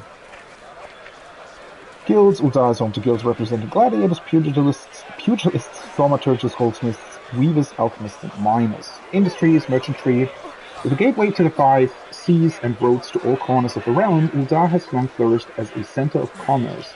Today, countless companies and consortia, both large and small, operate within the city-state. Mining beneath the lands of Thanalan run countless veins of quality ore, and as a result, a bustling jewelry trade has evolved. Textiles. In addition to crafting essential fabrics for everyday use, a large and prestigious apparel industry has grown under the auspices of an increasing number of wealthy people. As represented by sun-silk tapestries, a number of notable brands have become popular even outside of Ul'dah's borders. Medicine.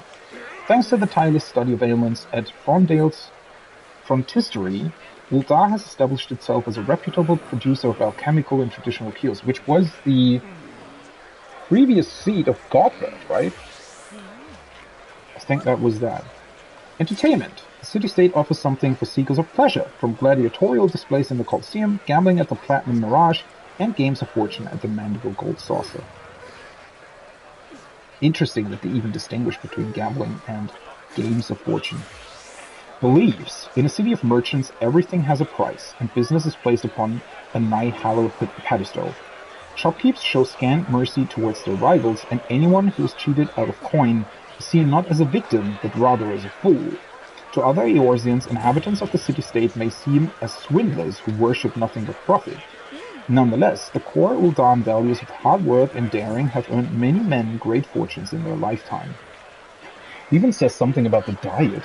Few vegetables grow in the heat of Thanalan, leaving Ul'dah cuisine to consist largely of meats and insects, heavily seasoned with imported and local spices, though some claim this merely conceals fare that would normally be deemed unfit for consumption.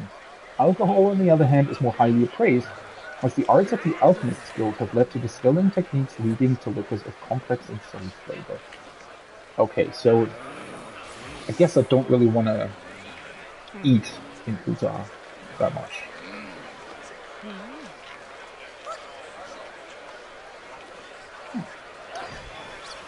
The rise and fall of Belladia. Now we're into the history. This is the important part for what we're doing here, right? The dawn of the 6th Astral Era saw a great suffering of Magi. They had ruled the realm for an age, yet their arts had wrought great destruction. That was the 6th Arbol Calamity, right?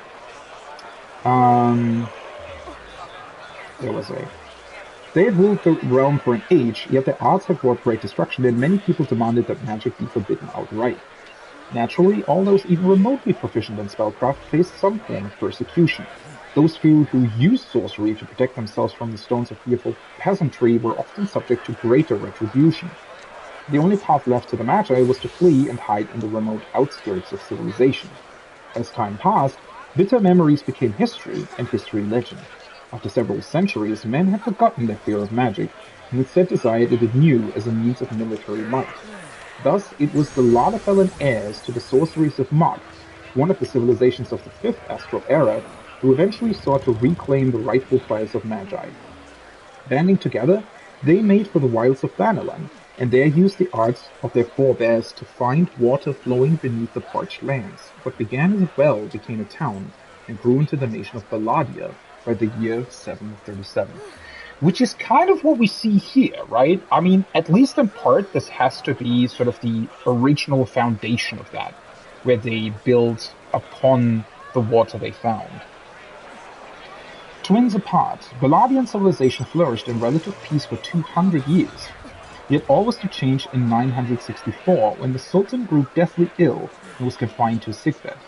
This triggered a fierce struggle between Sasagan and Sasawefu, his two sons, over who would sit the throne as rightful heir. The twins each called upon the soldiers loyal to them, but the nation was soon wrecked by war. The Sultan's death a year later did nothing to stem the fighting, but in 1969, the princes decisively tore Beladia in half.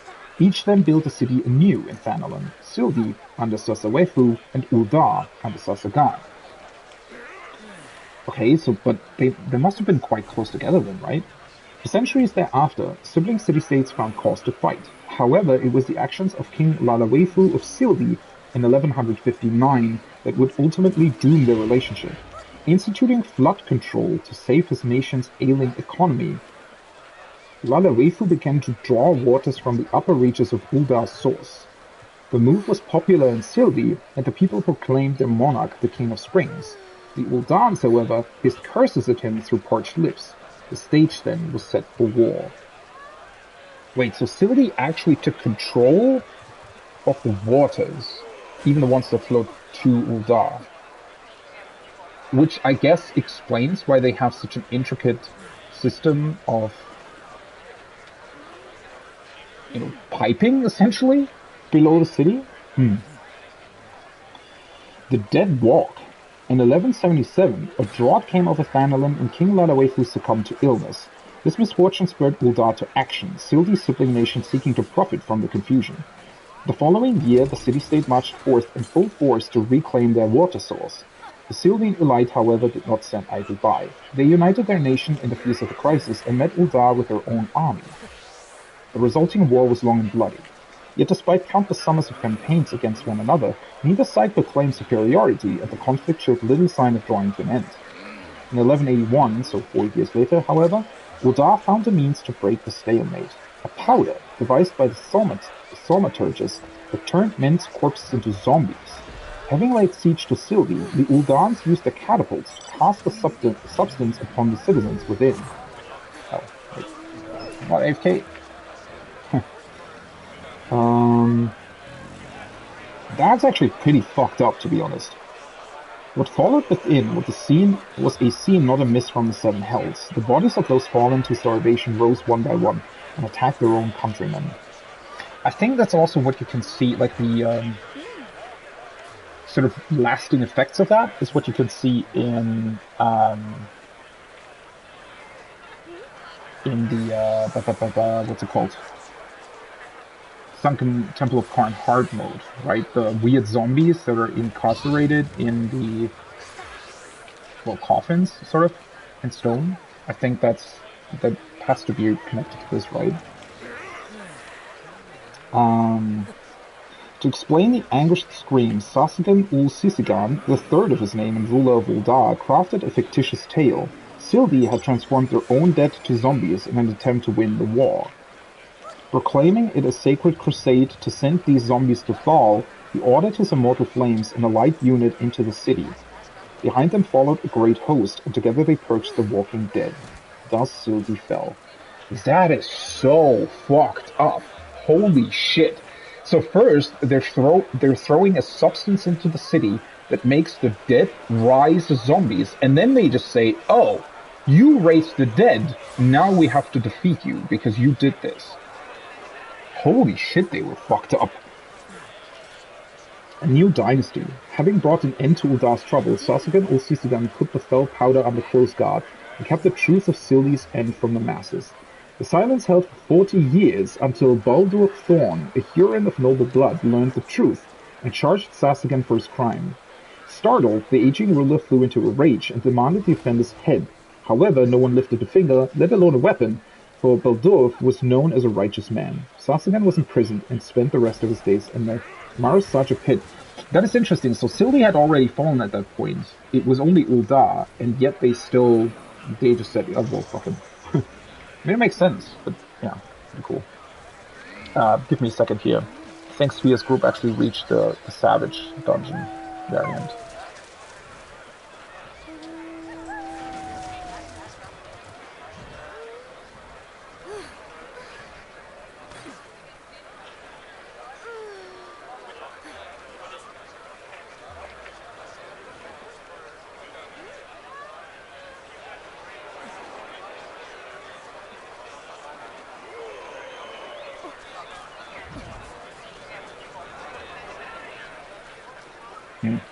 Oh well. Where was I? Yeah, Boldurf. Alright. Those around Boldurf then asked him to serve as Sultan. Though refusing at first, he eventually acquiesced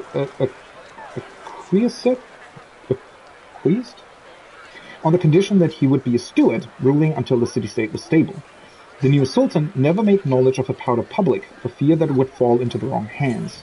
Instead, he established the Arbiters of Truth, a group devoted to preserving the truth of Sil'dihn's downfall for the future. I think that is part of some quest at some point, or some other dungeon. The Thorn dynasty ruled for 200 summers thereafter and produced many ardent reformers. In 1270, one moved Ul'dah to almost directly above where her sister's city-state had once stood. Aha! When undead rose from the ancient sprawling sewers of Sil'dihn in 1353, another enlisted the aid of the Almaja, Ul'dah's fierce enemies. Given the Beastmen's belief that Thanalan is sacred, they eagerly joined with Ul'dahns to exterminate the impure presence. With this done, the Thorn heirs felt their sworn duty had come to an end and returned rule to the Ul dynasty. Wow! They still held to that promise even after like 200 years? That's pretty impressive, honestly. They kind of brush over that a little bit here, right? So they actually moved the city on top of what Sil'dihn was originally? I mean, I guess, yeah, none of this is really explained in depth. Which I get, right? It's just an overview of Ul'dah's history in the 6th Astral Era. It's interesting though. So it was Balladia, right? And it was already built on springs, essentially, right? On water that they found there. And then they sort of separated the city. I just wonder what that looked like, right? Because nowadays Ul'dah very much is one city. It's even somewhat of a circular city, right? So it doesn't look like a city that had been split in half at some point. So I wonder what happened there. Like, how was it split in half? And how did that look like? And how did they move it back over? I mean, I guess that move makes sense in terms of they probably wanted to have an easier access to water again, somehow. Or maybe, well, I can definitely imagine that there was some sort of problem there. And that's why they then ultimately decided, oh hey, we're gonna move our city. It's probably also not so much move as just, oh, they built new things on top of what formerly was known as Sil'dihn, and yeah. I don't know, but I would love to know more details about that. Syndicate. The Amalja threat notwithstanding, Ul'dah gained control of Thanalan through the raising of neighboring Sil'dihn. Oh, I guess it was also so that the whatever was still left of Sil'dihn just wasn't playing a role anymore, right? It was sort of establishing their power as well. It was then that the city-state began to truly establish itself as a mercantile power, hiring sailors and purchasing Leminson-wrought ships from as early as 1190. Soon it had opened trade with Ratzatan and the rest of the Near East. Behind this was the guiding hand of the Thorn dynasty, who had restored the Ul'dahn markets and overland trade routes after moving the city. Inheriting their vision for the nation, the second Ul dynasty worked to better commerce, and under their rule the nation flourished. Wait, that does sound like they actually moved the city quite far, though, right? As if Sil'dihn was the better place to be.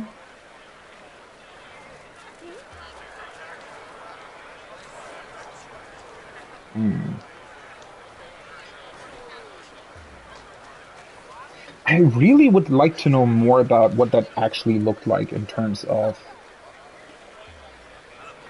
well, if you were to look at a historical map of the place, right? Where were those two cities in comparison to Balladia, and how did they move Ul'dah?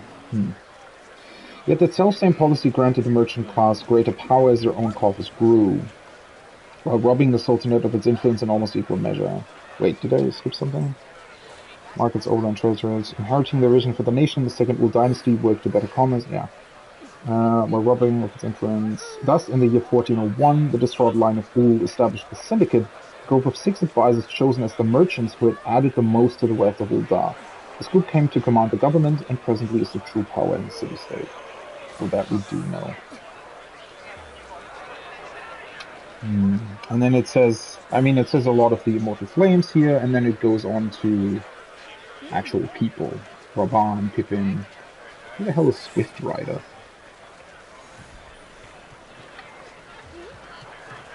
Organizations, Ul Dynasty, Nanimal, the Syndicate, we already read through that earlier. Crossblade, Sultan's Sworn, Papishon, Stone Torches, yeah. It doesn't really say much else about the history, though.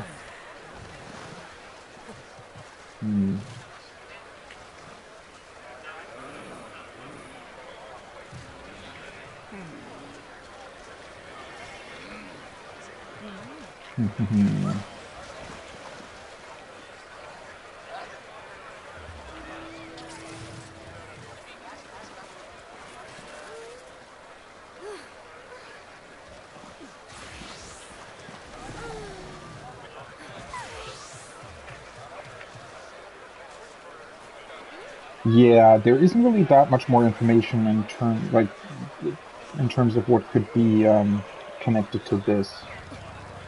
Well, I guess we'll also find out more here, obviously, by actually doing the dungeon.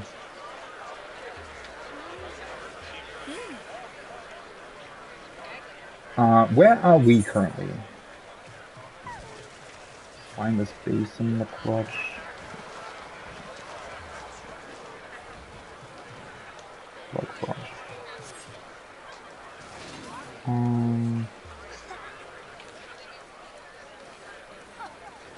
Central Thanalan. The main gate of Uldar opens up to the desolate wastes that comprise Central Thanalan. Caravans laden with goods can be seen passing through the area, as can tired refugees lacking even their daily bread. This is a place that strikes a stark contrast between those who have not and those who want for not. Spinous Basin. Cacti once grew so plentifully within this hollow that it was known as Cactus Basin. The fires of the calamity perched the soil of most flora, however, and it was not long before locals provided with a better suited moniker.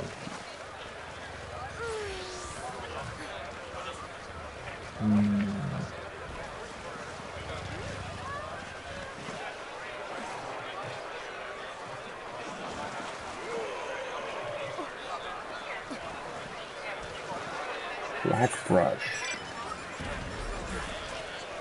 We do have the Sil'dihn excavation site. The city-states of Uldar and Sil'dihn coexisted for generations until 400 years ago, when bad blood festering betwixt the two sultanates culminated in the War of the Sisters, leaving Sil'dihn a smoldering pile of rubble to be climbed by the shifting desert sands. The subsequent relocation of Uldar placed the city-state nearly directly above her fallen sibling.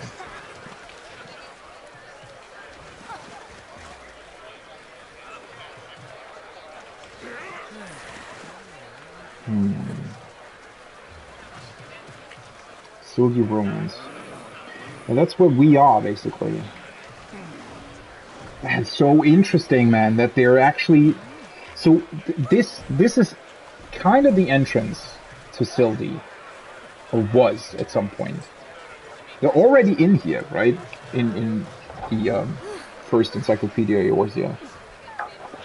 So even a picture. Yeah, it's basically... Doesn't really say much more about this, though. I'll keep it here for the time being, because I want to know, like, if we get more information about the whole thing, then I guess I just want to know whether or not we can actually glean anything from this. All right, same actions as before. So I got one ending. Let's try to get all of them, shall we?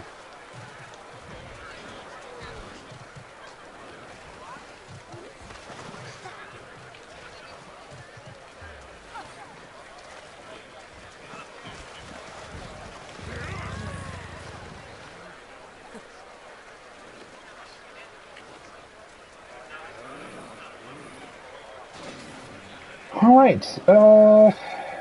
Yeah. Let's just do that on my own. It was pretty fun to explore, honestly. I don't really understand why you would want to do the variant dungeons not on your own. I mean, I guess it would be faster or something, but I don't know. Give me a second.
All right.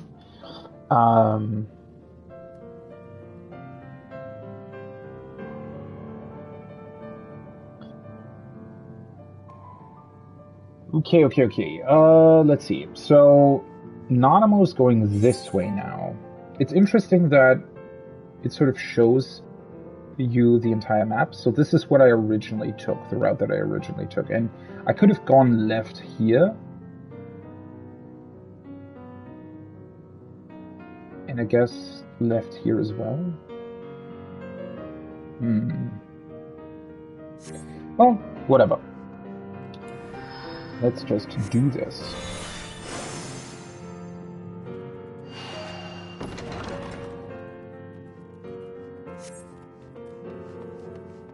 I wonder if this section sort of, or the way Nanamo leads you is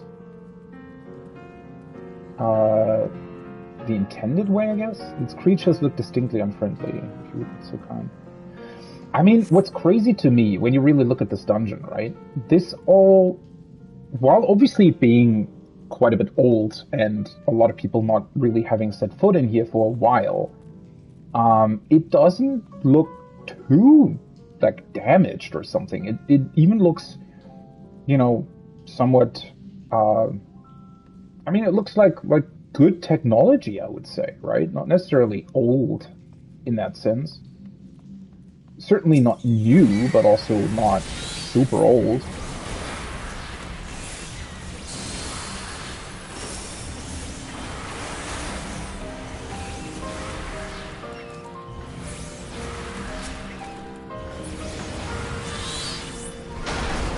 Barely a test of your metal, I see. Well done.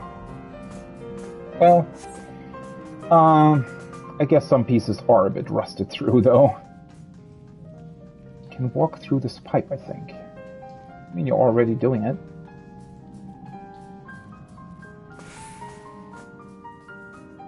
Some manner of rodent. Surely even I can best a couple of mice. Oh.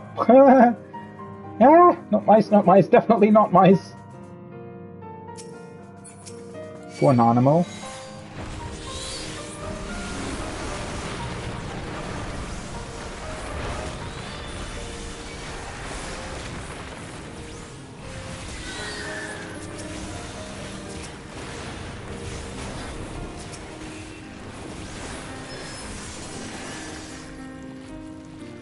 God, it's my poor heart.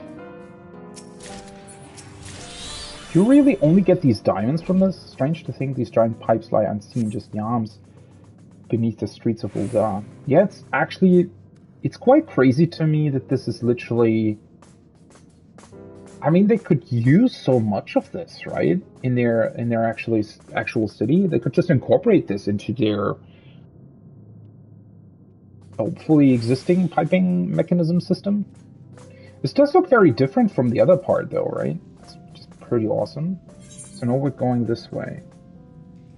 Irrigation ducts. System. Quarter of rule.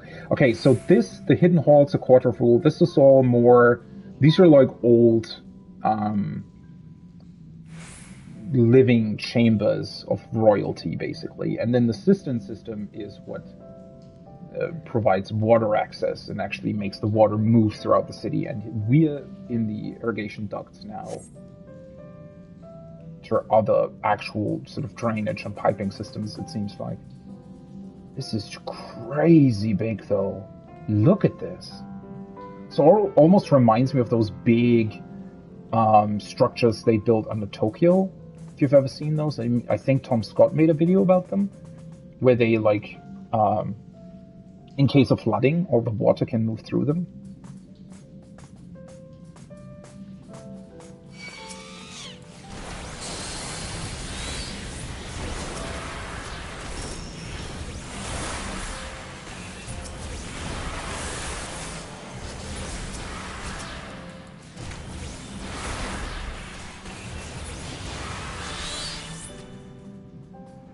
Oh, I think I forgot Rampart.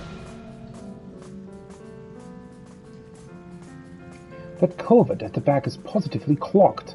Would more water flush out the mud, I wonder? Oh yeah, that's very clogged. Holy shit.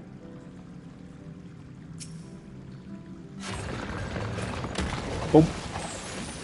Oh, that directed the water flow. 'Tis the first I've seen such mechanism at work. Huh. Really?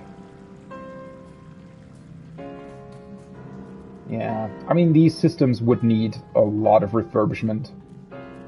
Where do you suppose that water went to? Maybe here? Garyon the Steer.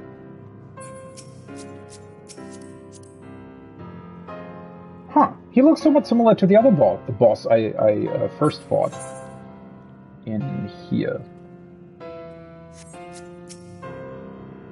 Well then, see what he can do, shall we?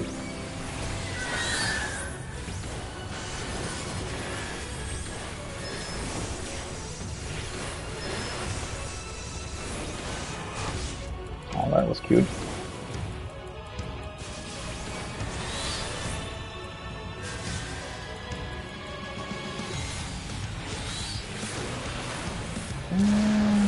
Then another... Is he just literally the same boss that I fought before? That would be a little bit disappointing, honestly.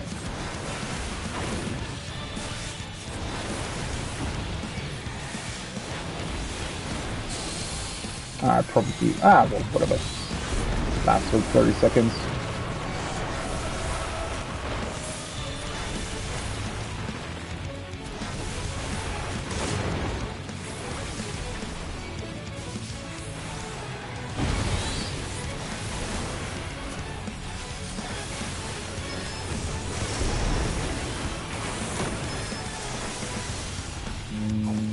Is that...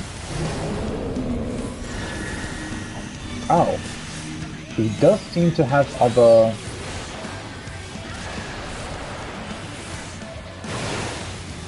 Okay, yeah, that was a little bit unfair, to be honest. That took like 1 billion years to go off.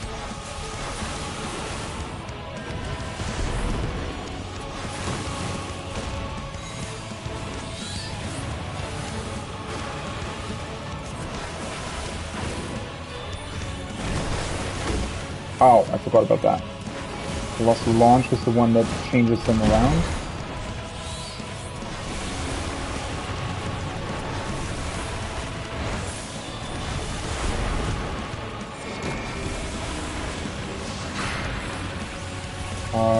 What was that? Oh, he moves them. Or, okay, he only ever moves the one he actually hits. Yeah, those are things that you definitely need to kind of know about in the Savage Dungeon variant, right?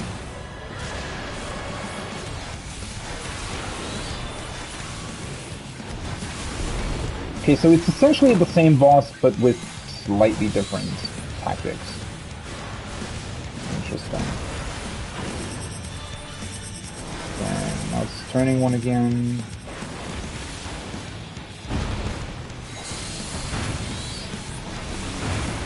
This I still find quite weird, honestly.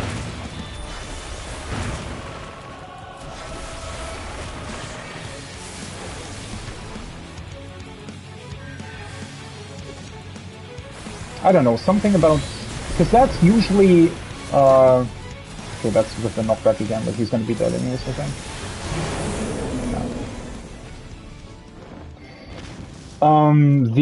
What he does with the T and then spins around, the bosses usually do with cones. Which kind of makes more sense when you really think about it, because, well, it's not really a big difference.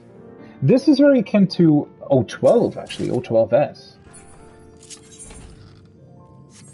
And victory is yours. I'm blessed to keep company in with such a formidable ally. Oh, now we're going outside. Spring's Passage. Path leads on. Oh, that looks beautiful! Very cool. Huh. That actually, at least a little bit, you know, when you really imagine what the Sil'dihn city might have looked like. Like, you know, a little bit it does show what this might have been. All this greenery makes for a nice change. And look, have you ever seen fruits like these? Fruit must have drawn them here. Yeah, I don't know if I would trust these to be edible, though.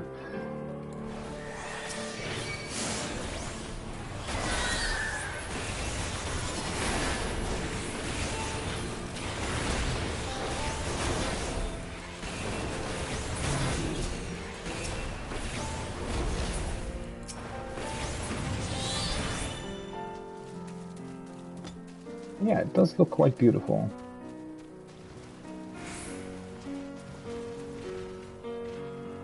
It is kind of funny though, right? This dungeon is sort of being built up as, oh, you have multiple ways to complete it and whatnot. But the actual sort of ways, once you've chosen a path, are still very much linear. So it's just this idea of, oh, you're doing the same dungeon multiple times to reach all the endings. But in reality, it's really just kind of same. I don't know. I don't dislike it or anything.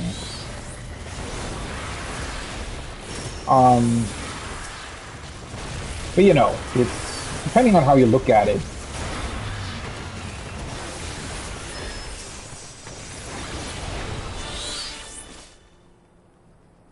They could have done more with this in terms of secrets tricks. Honestly, I kind of wish that they maybe would have done this as a pure solo experience. Oh, well, then again, it's pretty cool that they allow you to go in here with friends or solo. That's pretty awesome. But,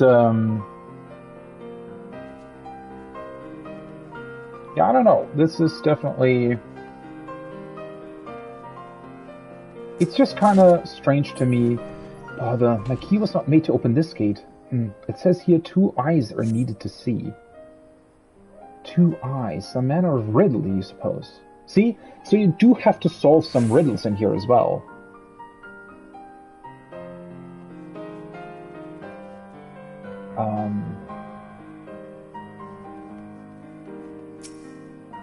Let's see what we get.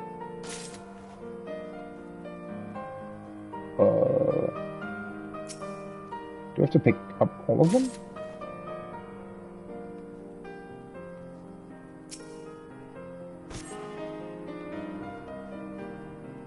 Wait, No, they just look different. Aha! That seemed to do the trick. Though the riddle itself yet confounds me, a puzzle for another day.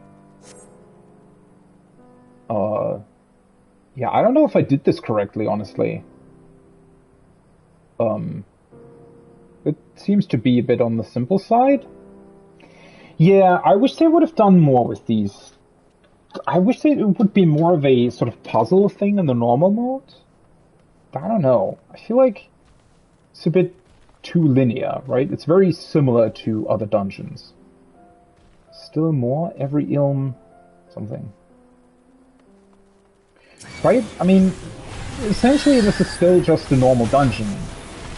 Just with very, very, very slight puzzles in here from time to time. And, well, whether or not it's just one dungeon that you go through multiple times to reach multiple endings. Such fluffy, puffy flowers.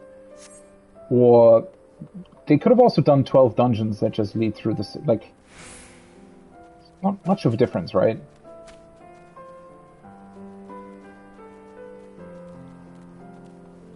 Okay, so this would be the boss for this particular area then.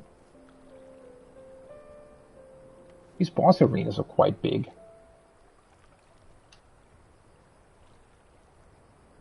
Ah. Hi, cutie. Soapy sidekick. Why are you her sidekick, Silpy?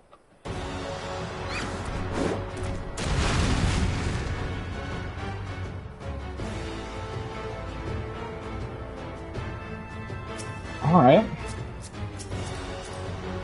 Let's see if I can do this in one shot.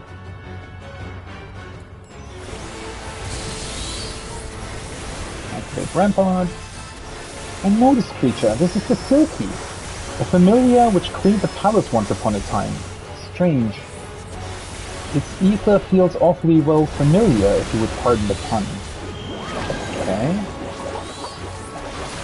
Squeaky right? Does he move? Oh. Yeah, okay, so he extends it towards his right. Afterwards. Okay.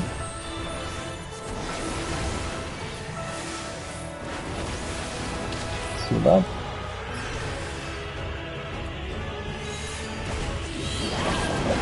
Three to left, same thing. I love how it, like, moves. It looks so funny. Sort of on its back. Really, really awesome animations, to be fair.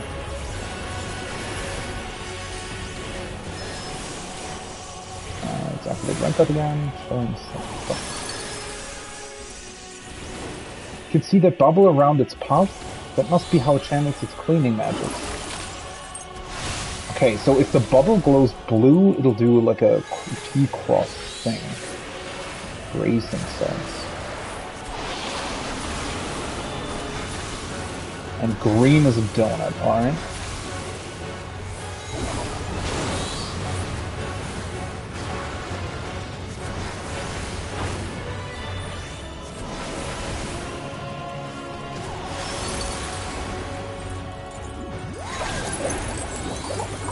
Slippery slope. Ah, okay. So with Slippery, it actually moves forward by what's indicated, and then it does the whatever's connected to,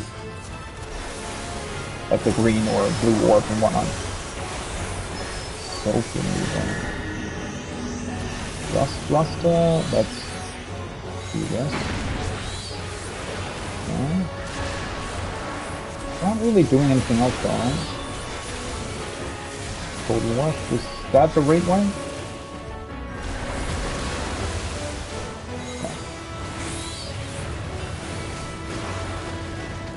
Fresh cup. Okay.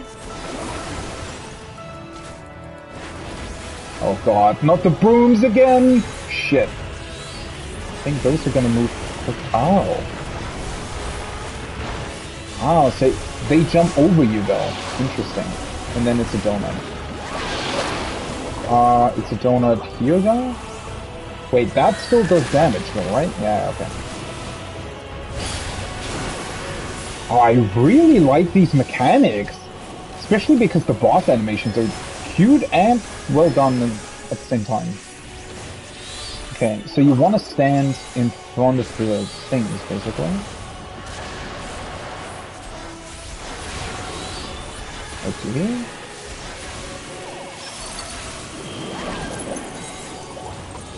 Squeaky right, okay.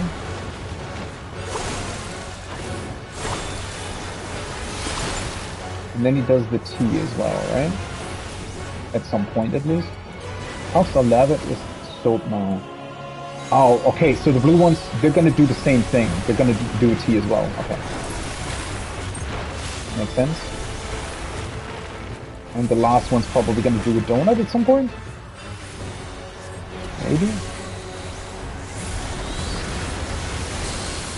Nope, just disappears.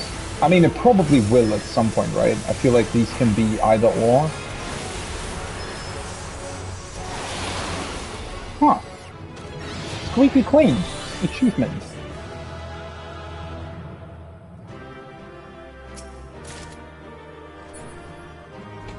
Huh. I mean, this was fun. The Silky's ether, it had the exact same feel as Mother's. Oh, what? Oh, this looks awesome. Look at this. Also, since when can Nanamo actually see, like, ether and whatnot? My, what a beautiful garden. See how the sunlight falls upon the flowers just so? Mother must have wanted to protect this place. Why else set the Silky to guard it? Oh, so it was her mother's familiar. Alright, now I get it. I imagine her coming here with Father, to simply sit and enjoy the tranquility.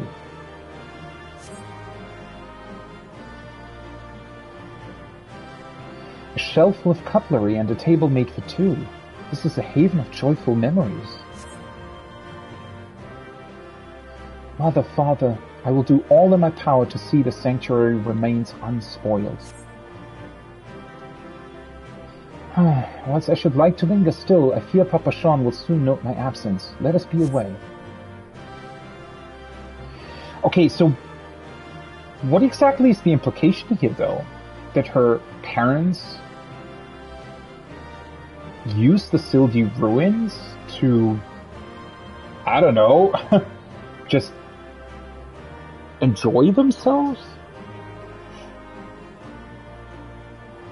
I mean, why not, right? They had access to this place through secret tunnels. Why wouldn't they do that? But why Sil'dihn specifically? Is it just because, well, it's the tunnels that connect to this place? Or is it for some other reason? Like, is there a sort of a deeper connection between the line of Ul and Sil'dihn? I mean, I guess, does it actually say anything about the Ul dynasty?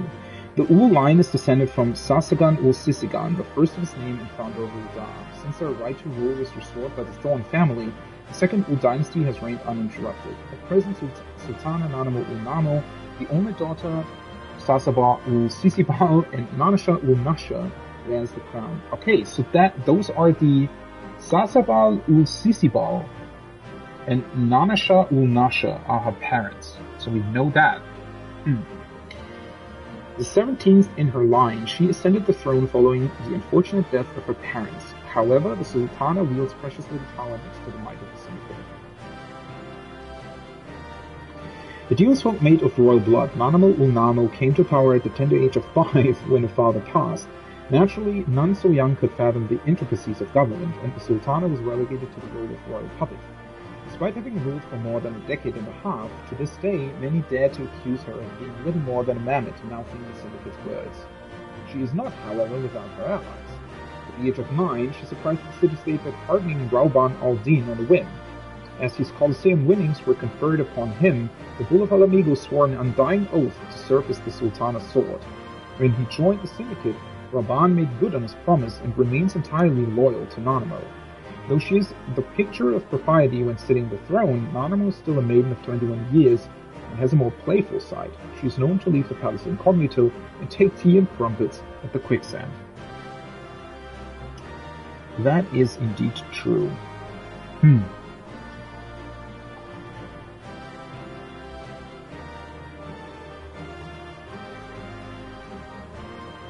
Well, the whole Ul line wasn't really part of Balladia, though.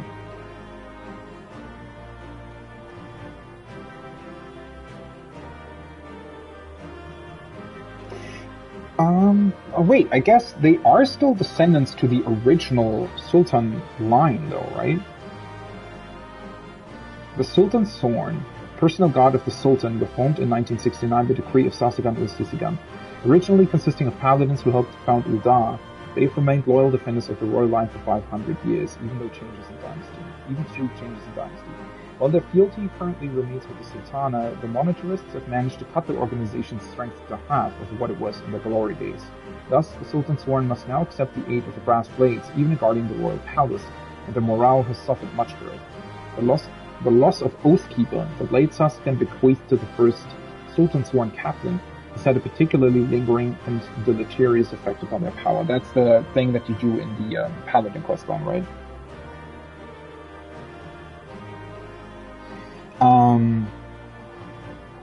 Okay, 1969.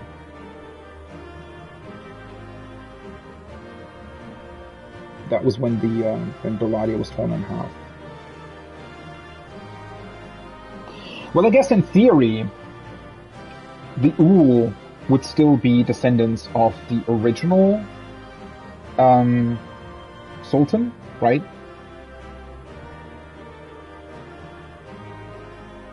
So they would be connected to Sil'dihn as well, in that sense. I wonder if her parents maybe wanted to do more with that legacy, or at least wanted to honor that legacy as well. Sort of wanted to get past the problems between the oh yeah, I can describe this. The problems between the two nations in the past.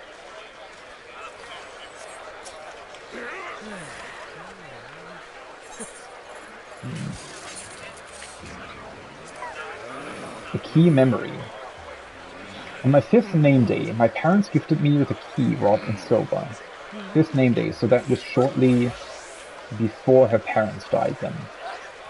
But not the knowledge of what it opened. When you are a woman grown, we will take you to the precious place this key protects, Mother had explained. Father had nodded, saying it was where slumbers the memories which neither we nor Uldar should ever forget. Yeah, see? So they kind of... I think her parents appreciated Sil'dihn, and they wanted to keep its memories alive, and wanted to keep the memory alive of what Belladia once was. Maybe even wanting to return Uldar to being Belladia, and what it meant, essentially.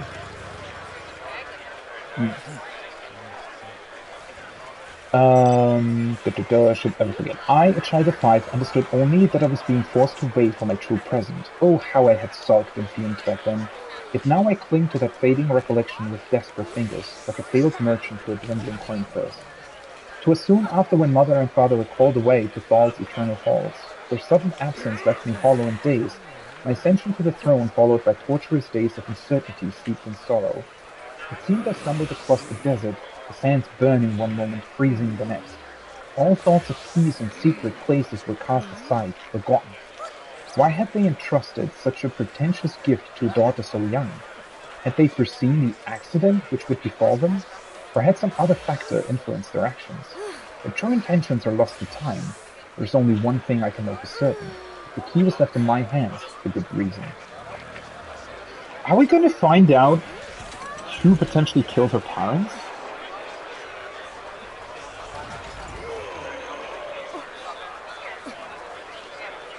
Was that also already a ploy by the monetarists to potentially take over Uldar at some point?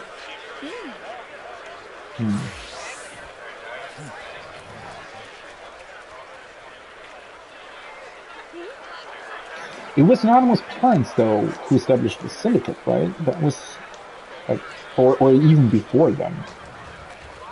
That was long in the past, actually.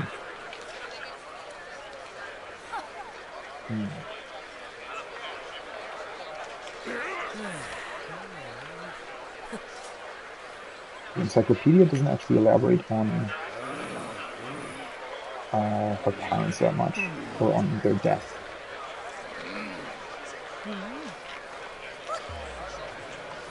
Well, alright. Second thing done.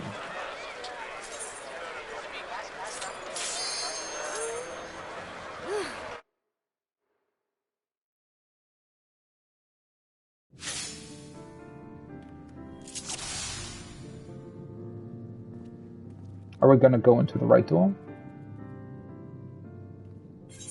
Probably. Or is that random where she goes? It might be, actually. Huh.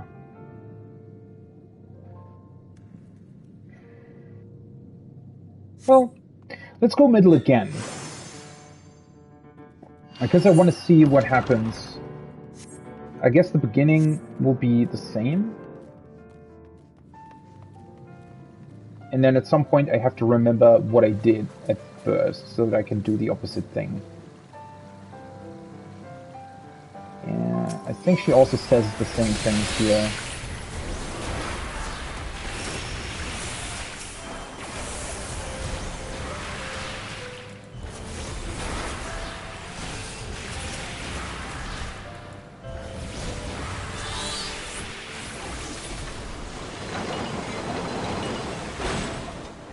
Okay, so this is exactly the same. So I need to keep an eye open for the branching path then.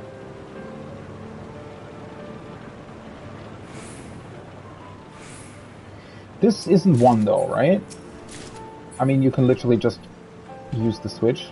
I wish that these personal spoils, why did they even put them in here if they only are going to contain these weird diamond things that you don't need?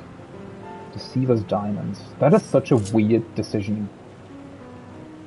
Yeah, I'm pretty sure I can't do anything else than use the switch.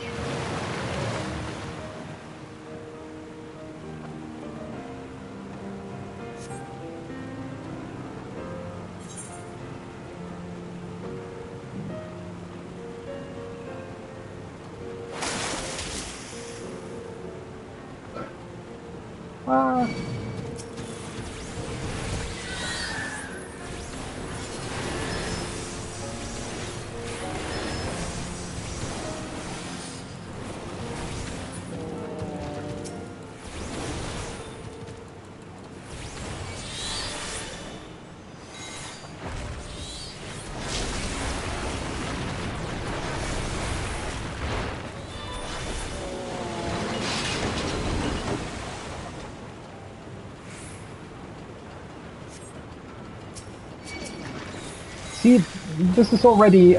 I'm not too sure what I should make of this, right? This is... Now I'm doing the exact same thing and then it's branching off at some point. Don't necessarily have anything against this, but... I just wish that it would have more, I don't know, like secrets in here as well. That you could sort of look at and... do I have to summon Muhammad, I guess so. Would be cool to have more secrets that would also differ every time.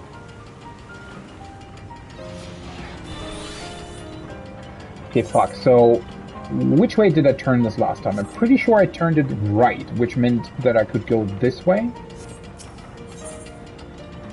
Or did I turn it left? Fuck. Let's try left. I don't remember what I did last time. I hope this is correct.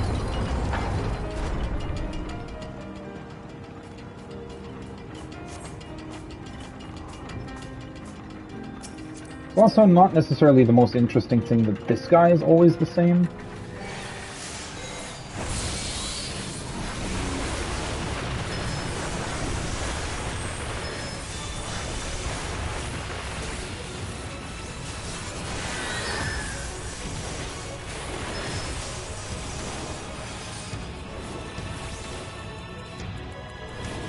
Also, like, once you've gone through all the normal, like, variant dungeons, aren't you done?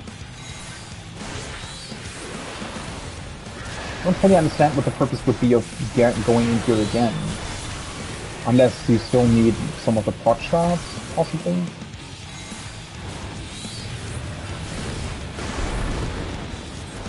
That might be a reason.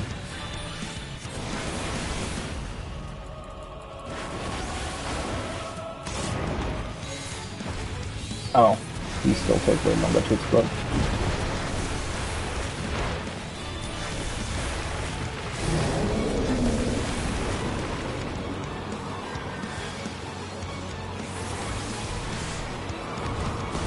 Did he do this last time? They will move, right? I just don't know by how much. Oh no, fuck, I am moving. Oh, that's not good. Whoa! Wait, that...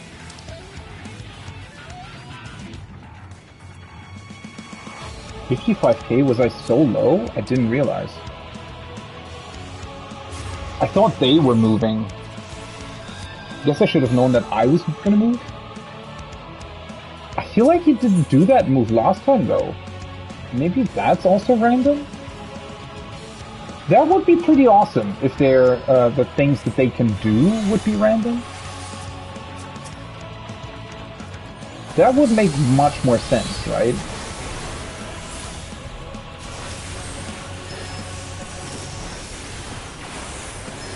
Well, that's unfortunate then. I also just didn't look at my health. If I had seen that I was so low, I probably would have tried to heal again or something.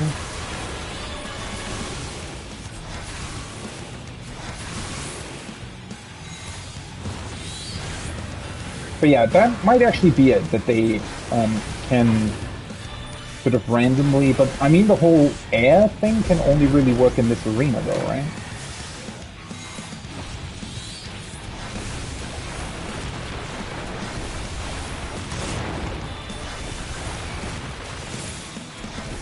Need to make it a habit to activate rampant every now and again.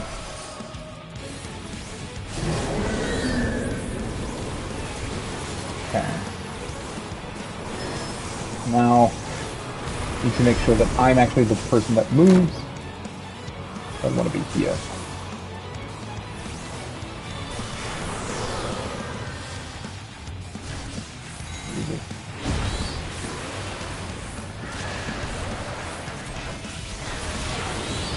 Maybe I just misremember that I did this last time, but I'm pretty sure he did something else. Launch? That turns them around, right? Yeah.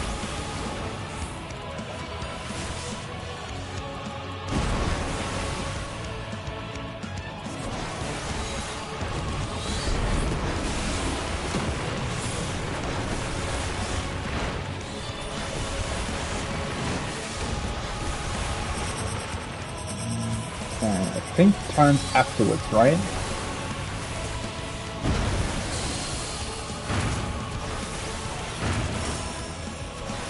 That is very difficult to see, honestly. I mean, as a ranged, I guess you have more space, but as a melee, I think that's not actually that easy to do.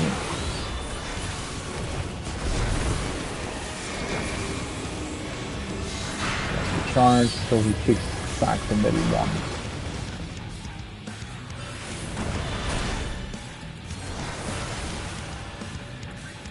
I feel like this mechanic could have more variations or something.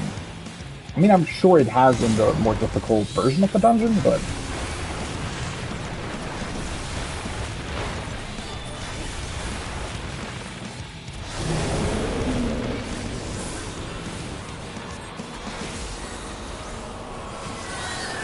Same thing again, or different? Oh well. I'm not gonna know, I guess.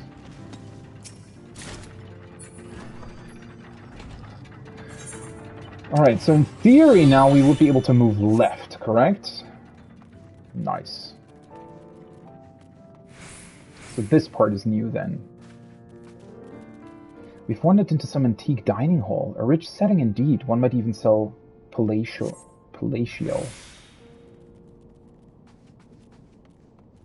It is somewhat weird though, considering that they're, I don't know, all these royal halls that they clearly lived in at some point, or so close to the waterways. And then again, I mean, maybe that was by design because they wanted to have the water, right?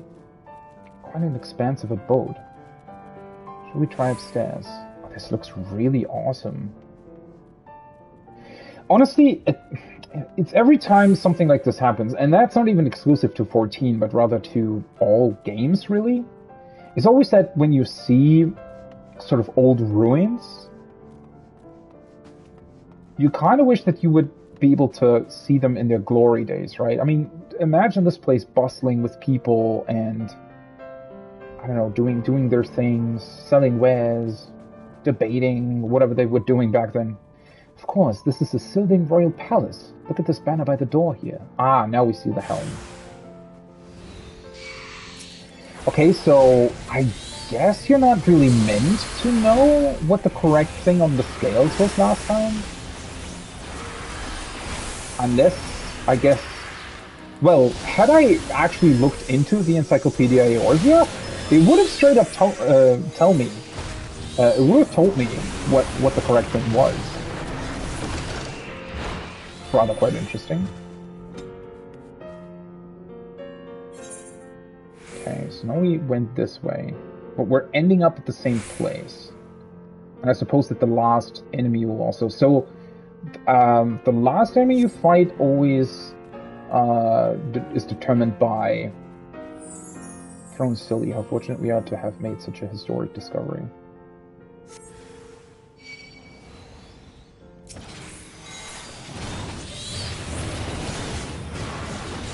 Yeah, that's where I was before, though, right? Is it? Yeah, we were already in here, right? Oh, I completely forgot to do AoE. Summoner's rotation is so similar between AoE and not AoE that sometimes you just kind of accidentally not do AoE because you think you're doing them anyways. Yeah, that's where we came from last time.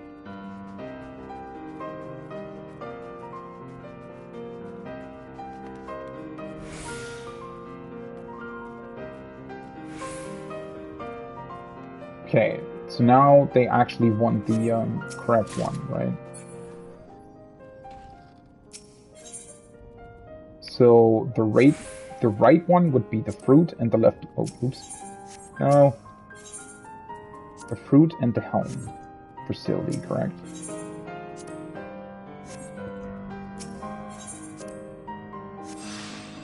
Correct. That lit up the teleporter. Come along, nothing ventured, nothing gained. Oh, is that an old Aetheryte? Wait, no.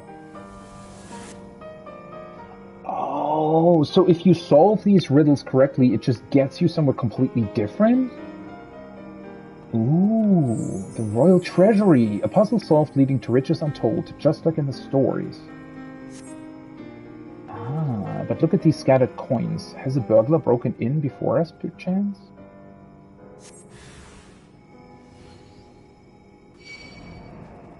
So that's the idea then. That is pretty awesome. So it's not just like cranking left and right levers, but also solve riddles correctly. Otherwise you won't be able to actually go where you need to. That's somewhat crazy though, because that means that you also have to keep in mind which ones you still have to do. So you have to keep in mind where you press right, where you press left. The door is open, but not so the way. Mayhap salvation lies with Nald or Thal. Yeah, the statues look pretty cool. So where am I now? Oh, I'm in this part, alright. So the decision with the boulder didn't actually matter? Or does it?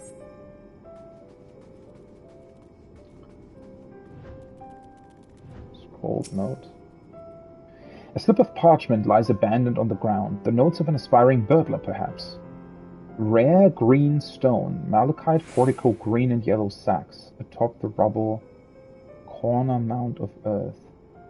Oh my god, so this refers to other puzzles. Oh god, okay. Rare green stone.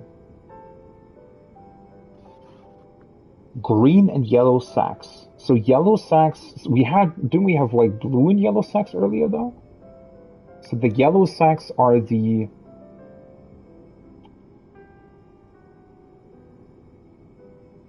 Huh.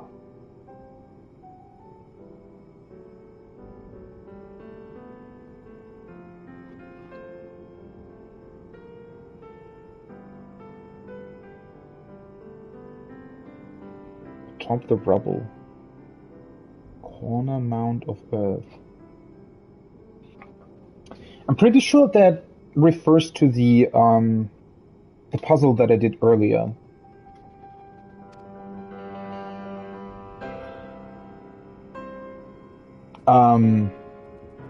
Will this be recorded somewhere, or do you actually have to remember? I guess the scale also wasn't actually...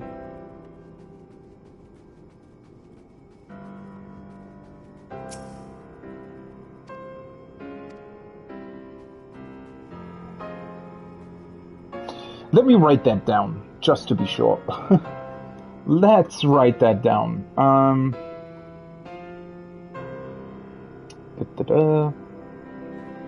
Let's see.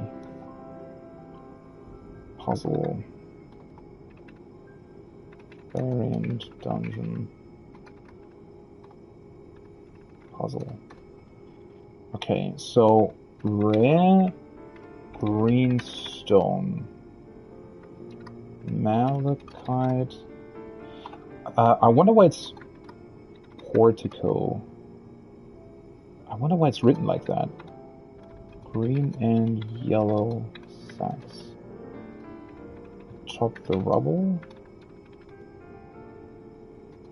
Corner mound of earth. Question mark. Oh, wait, does it mean... I think it's just written in a weird way, right? Rare greenstone, malachite portico atop the rubble. Green and yellow sacks, corner mound of earth. So something atop the rubble and something in the corner? On some earth thing? Huh. No hint about these, though. Statue of Thal, Statue of Nalt.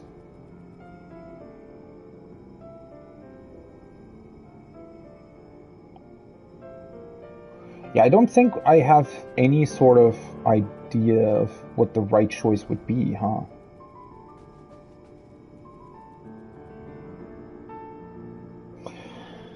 Ha ha ha ha ha. That is interesting indeed.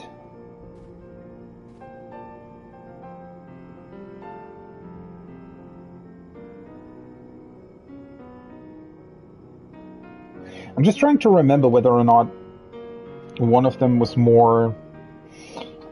Whether or not, for example, Sil'dihn was more connected to Nald or more connected to Thal.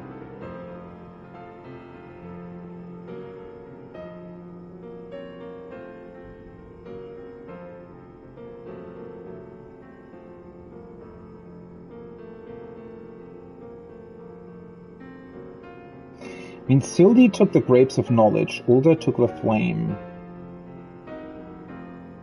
But they're still intrinsically, like, they're both intrinsically linked to Nald and Thal, though.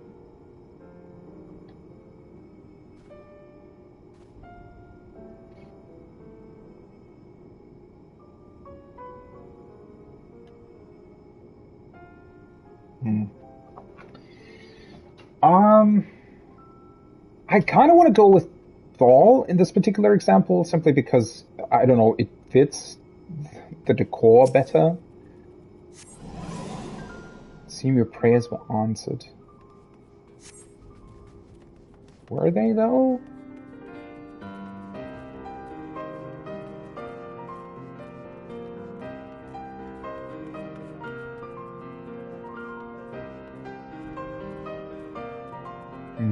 This will be the same enemy, though, right? Yeah. That doesn't change. Just what we came from a different location this time. Huh.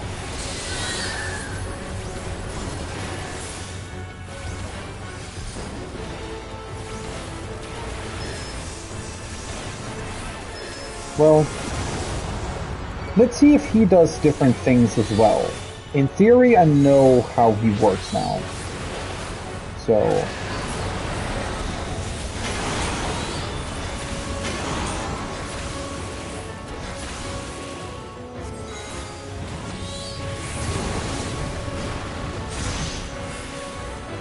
It's still the same thing.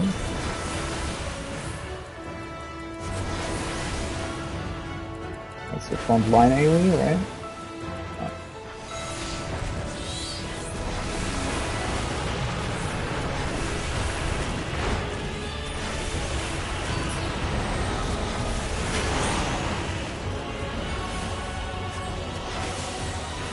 Is this potentially the other way around? Nope. I thought for a second there that his arm looked different. Right? His animation. So I thought that maybe it was the other way around or something, but nope. Doesn't seem to be the case. This is new though. Oh, they both. That one turns that way. Oh, that's like O12S? Holy shit. Yeah, so they have... And then he combines it with that one as well. So they have different mechanics that they can do. And I guess... Well, I don't know if it's completely random. It might be determined by the way you choose, potentially. But that's very interesting.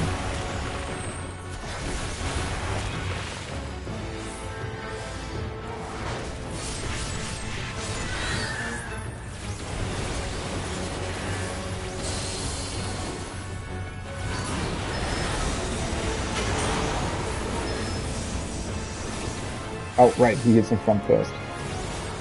Don't forget that. I love the animations that these guys do.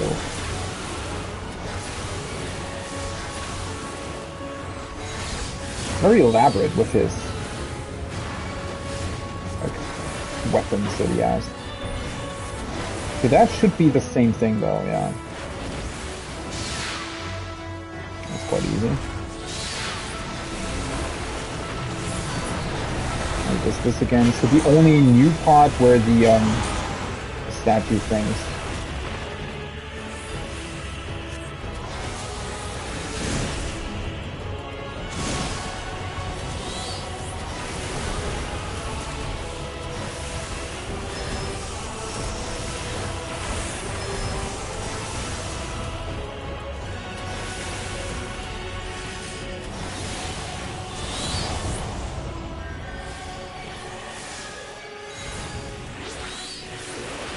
Sundered remains. Is that the same thing as before? Oh, that's the Shiva thing. He does combine that as well, right? With the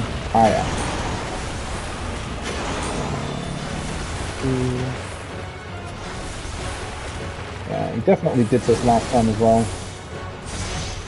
Let's heal up a bit, just to be sure.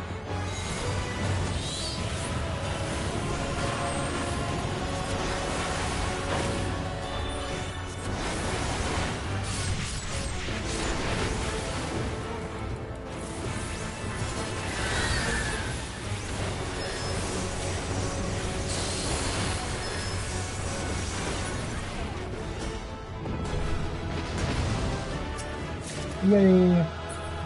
Would not have believed anyone could topple that silver skin brute had I not seen it with my own eyes, yeah.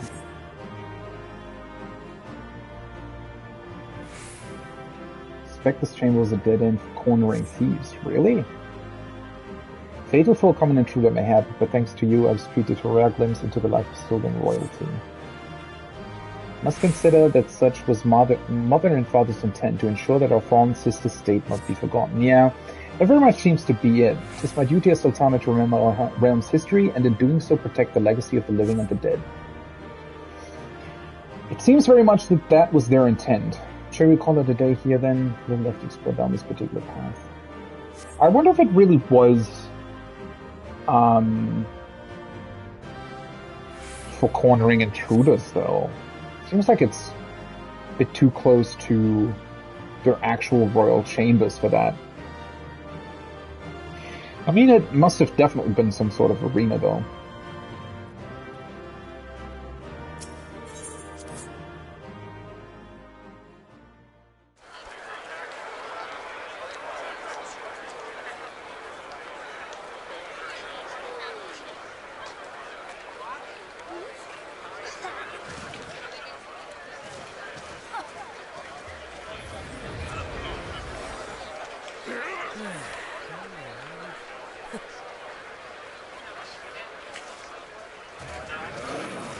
Okay. Let's see. Have I gotten new things? One new ending, that is. The Thorn Legacy. Sil'dihn Aqueduct's Thorn Vault. I noticed these words scribbled on the back of the burglar's note we found. Thorn Vault, okay. But was too preoccupied to give them much thought at the time. Did the intruder believe that a secret cache of Thorn riches was to be found somewhere in the waterways? An odd notion, given that the House of Thorn was well known for its honesty and integrity. After all, it was the Sultan of their dynasty who willingly transferred power back to the House of Ul, and there was nary a peep to imply any wrongful withdrawals from the royal treasury. Assuming they had secreted wealth in some hidden location, it would have been done with the full cooperation of the Ul family, with the particulars passed down to successive sultans. Father would have known of the arrangement, and he did speak of slumbering memories which should not be forgotten. Was this one of those things my parents wished me to see when I came of age? I've considered 100 potential scenarios for what they might have meant, each more fanciful than the last, and although the Sil'dihn Palace was indeed an eye-opening discovery, I sensed that Father alluded to a matter of even deeper import. Okay.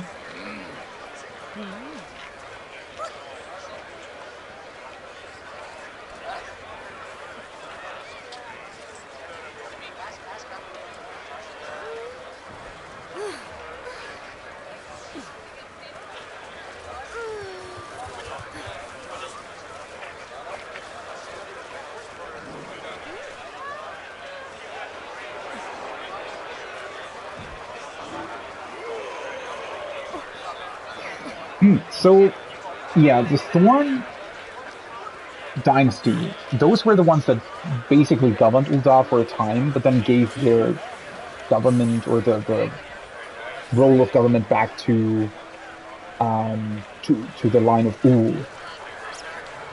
Maybe there was more to that at the time?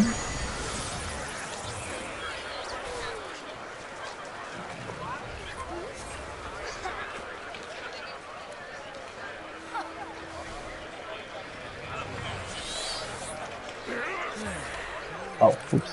I always forget that that's the same window to read that stuff as well as actually do the dungeon. Okay.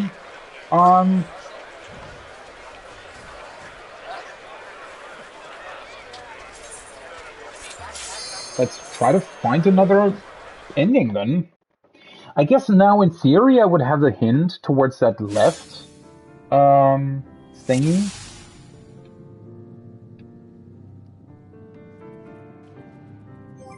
By the way, do you get the currency every time?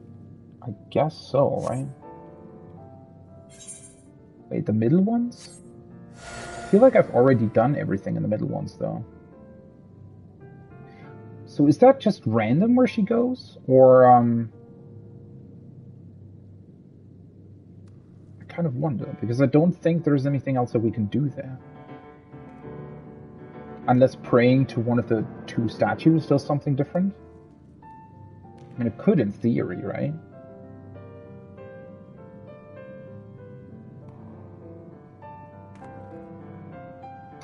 Do I want to try? That seems... I don't know. I mean, there's definitely one other secret over here. But I've only gotten 3 endings so far.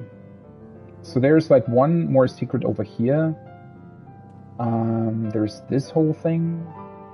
So there would at least be one more here and 2 more here, right?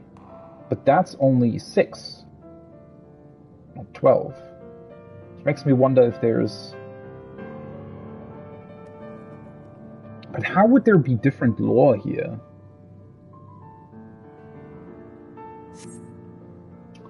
Let's explore the right one first now. Why that one? Very well. The adventurer knows best. Let the expedition begin. So this is the first time that I'm doing this branch now.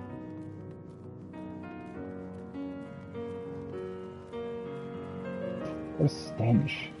I shall have to burn these clothes. Oh. Ugh. Okay. Nald, preserve me from creepers and crawlers. Pray clear the path. Yeah, this looks not so great, to be honest.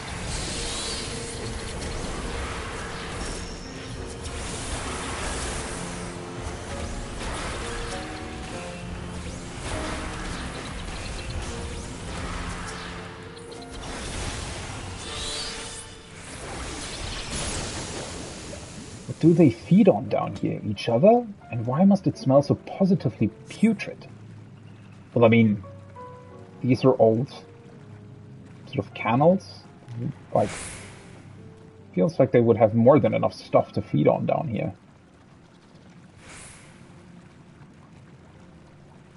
Where are we now?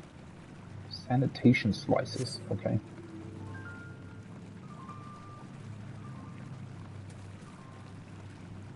Careful, that big one looks nasty. Does it? Oops. Wrong button.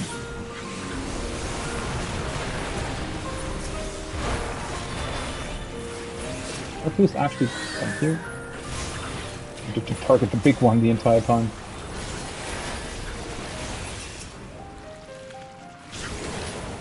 Dying quite easily though. Even empty of pests, this place is a dank, mold-ridden nightmare. How long has it lain untended?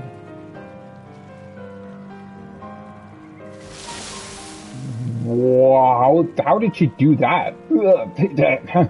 Tom of it Velen by both. Is adventuring always this disgusting? Yeah, I mean, I've seen my fair share of cobwebs and whatnot. I should rather not traverse a fungal bridge, but I suppose if we hurry across.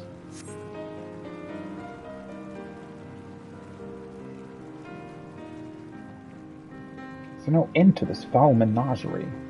Ew.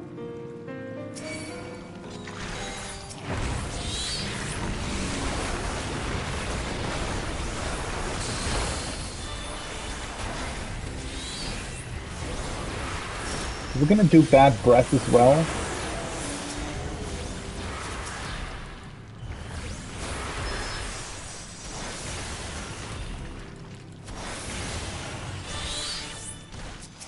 Sometimes they deal quite a bit more damage than you'd think.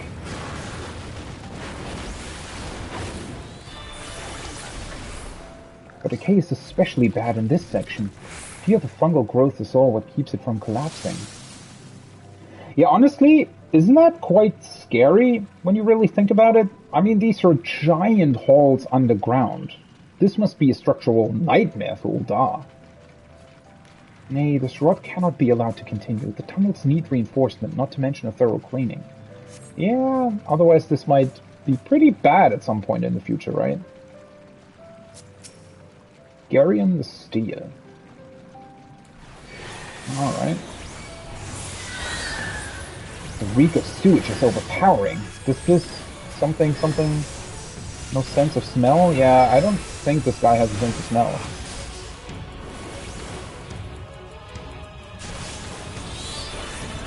Okay. See what else he does. They're definitely also using the environment they're in.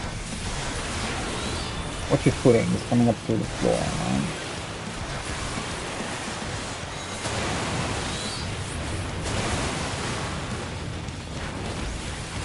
So it is very interesting, I would say, how they're using the same enemies, yet have like different animations and different mechanics that they do on top of it. That being said, though, I don't know, to a degree, I wish they would have done a little bit more in terms of variants, right?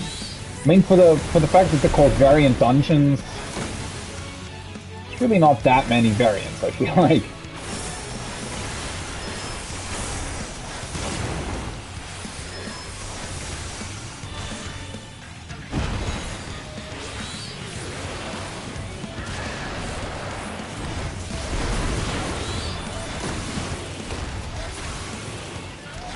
Okay. Cross the launch. Is he going to topple them over again? I think so.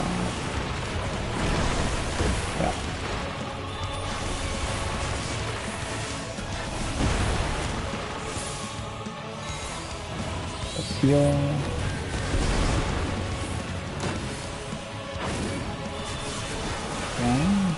What now?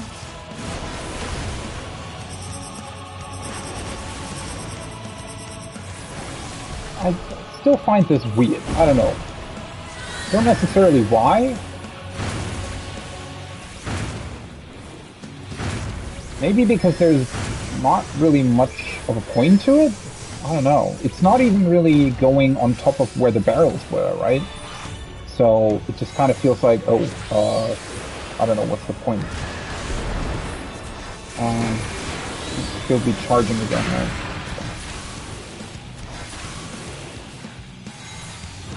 Also, I feel like this, it's way too obvious where the safe spot is.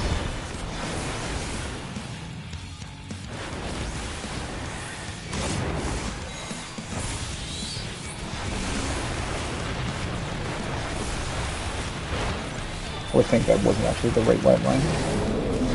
Oh, maybe it was. I thought that heal was kind of unnecessary. Okay, that half-room cleave was also new. Interesting. If you can hackathon just to handle them, it certainly bodes well for me. Alright. Well, I've already killed it a bunch of times now, so... Holy fuck. Man, this place does look really beautiful. To think that such a cavernous hollow yawns directly beneath Sil'dihn. Raising one of these lifts should provide us passage across, assuming of course that the winch yet functions.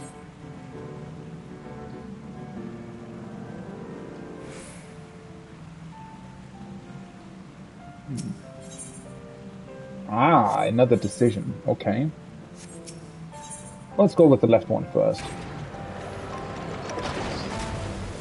Interesting. The lift appears of Ul'dah design, albeit an old one, but everything else screams Amalja. Yeah. Well, they were part of them, right? Or they were, what was it? I just read through it. The Amalja where, oh fuck, I overrode. Ah, never mind.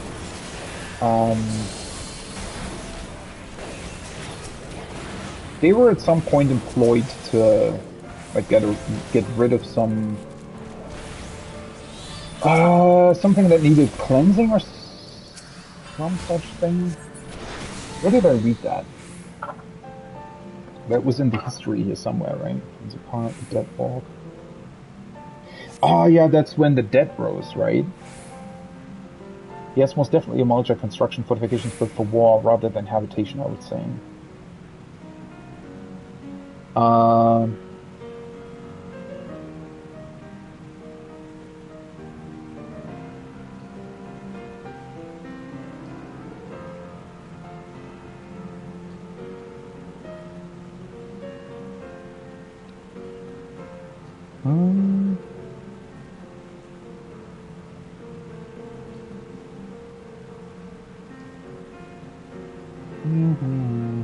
What was it? I just read through that, didn't I?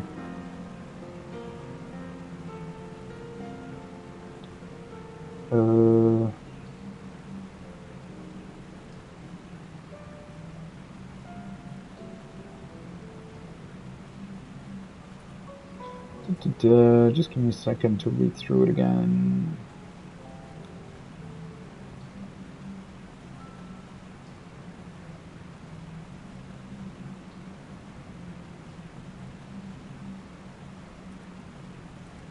Ah, here. When undead rose from the ancient sprawling sewers of Sil'dihn in 1353, another enlisted the aid of the Amalja, Uldah's fierce enemies.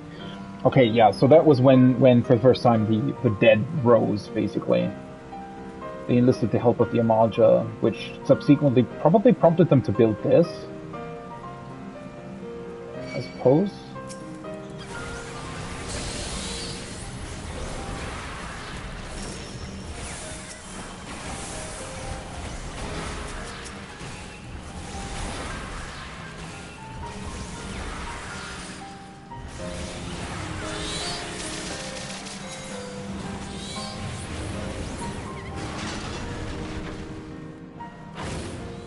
But this can't be from the time of the zombie purge. Was Father hoping I would see this one day? Indeed. Man, I'm actually really glad that I have the Encyclopedia Eorzea. I feel like otherwise a couple of things here would actually go over my head. Even though I would have thought that I actually know quite a bit about this. Very, very interesting. I absolutely love how they're, you know, drawing on all of these old, untold stories.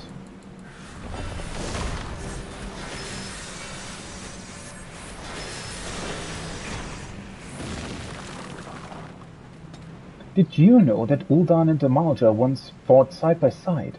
It's not common knowledge.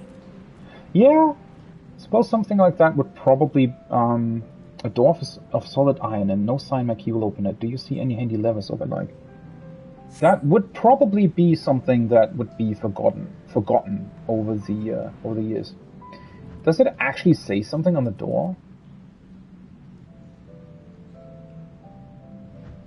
Not necessarily something you can read.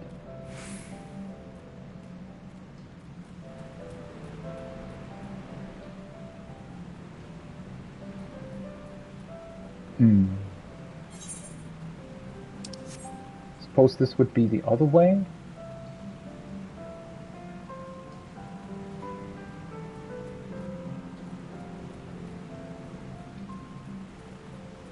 Or maybe I can read it by clicking on it?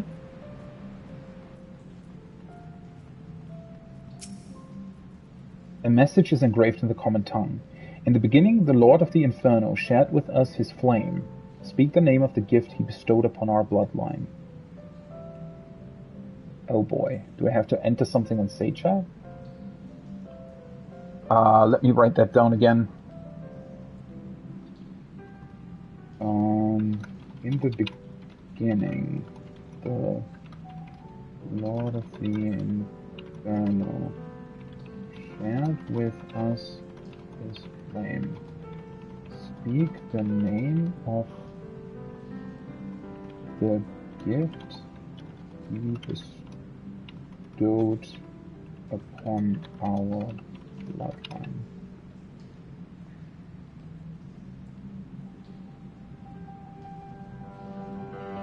Okay.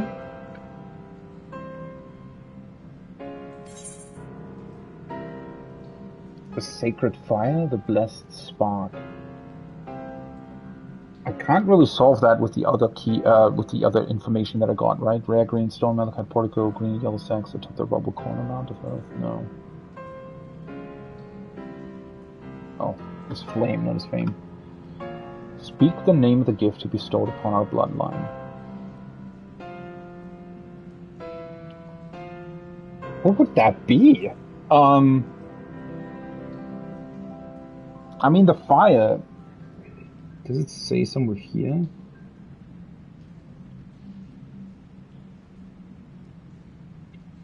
This one, well, the encyclopedia calls it the Flame of Might.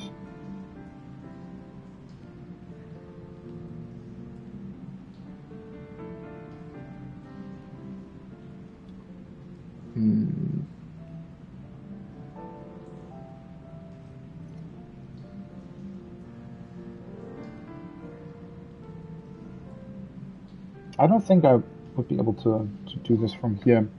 I guess I would need another hint for this. Let's say the Sacred Fire.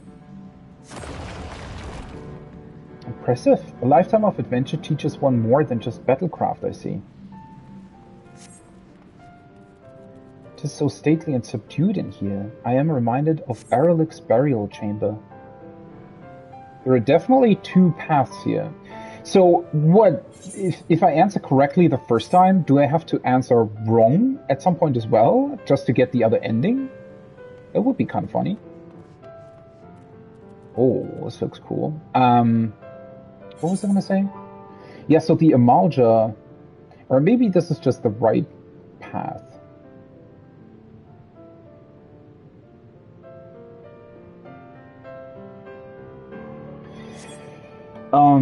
The Amalja would look at it as the sacred flame, perhaps? I honestly don't really know.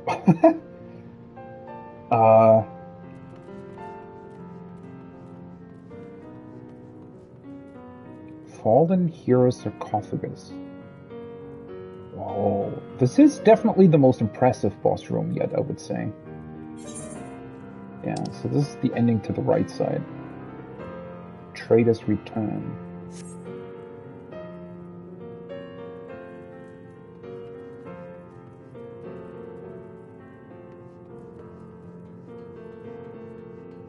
This is Amalja themed as well, though, right? Am I going to be fighting some sort of resurrected Amalja hero?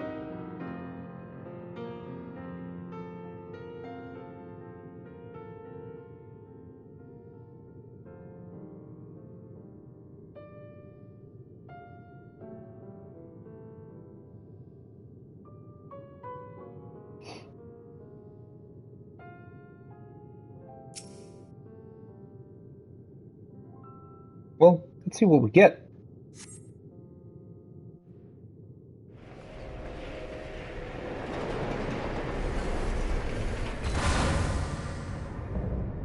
Undead Shadowcaster, Zelith Gar. Well, I was definitely correct in that one.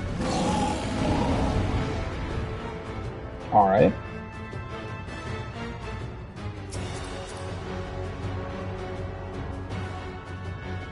Well, let's go then.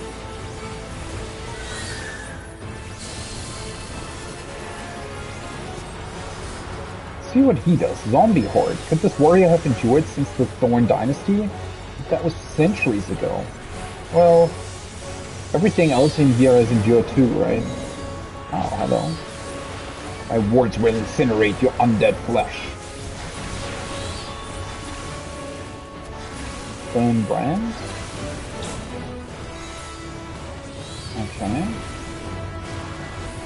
Arcane Fund.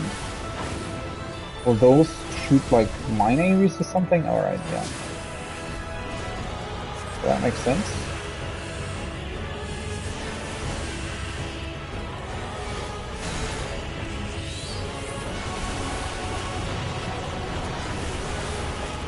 Same thing again. Or not. Those are probably going to be just normal areas. Yeah. Alright. Then I guess at some point he's probably going to combine the two. So far, so good.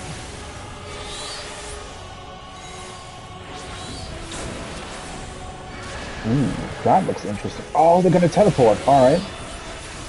I think I should be safe here, actually. What a cool mechanic. Okay, that's just a right wide. Fair enough. That was a really awesome mechanic. Okay, more teleportation. Okay, this teleports the flames, so I should be safe here. Okay. They also always teleport, I think. I'm pretty sure.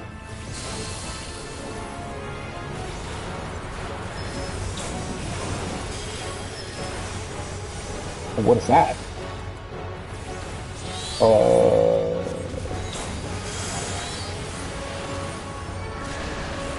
Wait. What did it just show? Feels like it had an animation on them for some short amount of time. Okay. That was a funny little AoE. Oh, wait, are you just not... Oh, I guess you're just not allowed to walk through it. That makes sense. It's like a laser security system, if you will. Oh, oh. Almost got hit by that. Okay, one's gonna move here. That... should be safe. I really like this fight. I mean, the mechanics so far have all been pretty good, honestly. It's just that, obviously, in the normal variant, dungeon variant, you get what I mean. It's just not that many.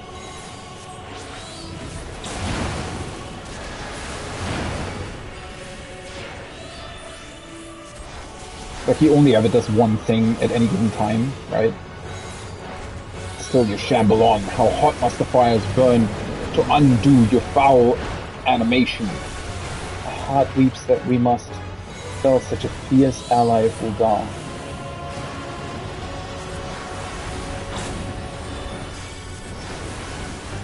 Okay. Oh, this actually looks more interesting again. Oh. So from this point forward. Okay.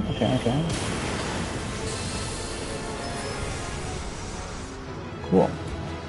So he just doesn't allow you to go to certain places. A tragic end to a valiant warrior. He at least seemed unaware of his affliction. Yet so abhorrent was the zombie curse, even a hero of his obvious stature was sealed behind an iron door. If only that powder had never been concocted. Heavy do I feel the burden of my ancestors' sins this day. Shall we make our return then? There seems little reason to linger here. Yeah, honestly, that's pretty fucked up past, right? Sewer skink. When it comes to keeping aqueducts free of creepy crawlies, this lightning-tongued lizard is the hero of the day. I've uncovered much and more, plenty enough to occupy my thoughts for the time being. You have no thanks. So there are some random drops in here as well, it seems. But I'm pretty sure that they're gonna drop in the higher level variants too, right? It's pretty cute though. Sewer skink. Found dwelling deep in the Sil'dihn waterways, these skinks keep the stones clear of both mold and vilekin alike, with quick lashes of their long blue tongues. A service considered more valuable than that provided by any Sil'dihn Royal Guards patrol. But for the common folk, it's probably pretty good. I'd rather hire a sewer rat to mind my larder.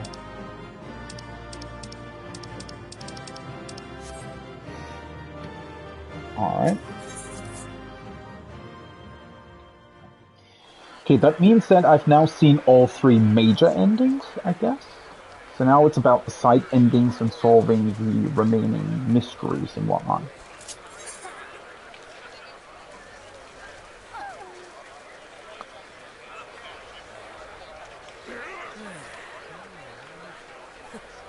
Yeah, honestly, I don't think that I'm going to be starting the harder version of these dungeons today.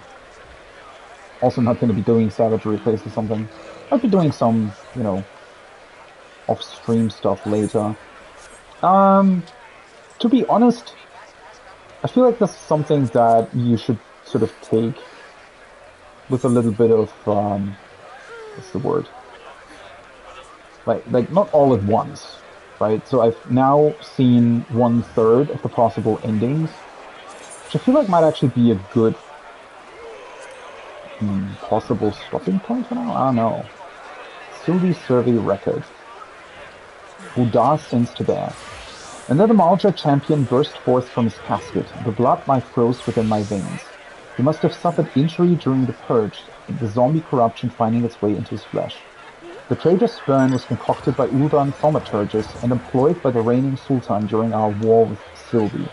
Sasagan III even knowingly propagated the fiction that it was the Sil'dihns who devised this abhorrent alchemy in an effort to turn their own citizens into undying soldiers. An accusation from the House of Thorn saw Sasagan III later punished for his heinous acts, and thus ended the First Ul dynasty. His lies, however, would live on to become accepted history. This deceit was upheld by a desire to preserve not only the Ul dynasty's authority, but also the standing of the Order of Nalthal, an institution deeply entwined with thaumaturgical practices. And it can be said that few Uldans would wish to accept that their home was built upon the corpse of a city so brutally slain by their forebears. Yet without a clear view of the past, we cannot be sure of our course for the future. The sight of that rotting Amalja hero was all too stark to a reminder. As a Sultana of the House of Ul, I bear responsibility for my ancestors' atrocities. And though we suffer for the truth, even as Ishtar did for hers, the time has come to set the records aright. That is so awesome that this is all history that we already knew about.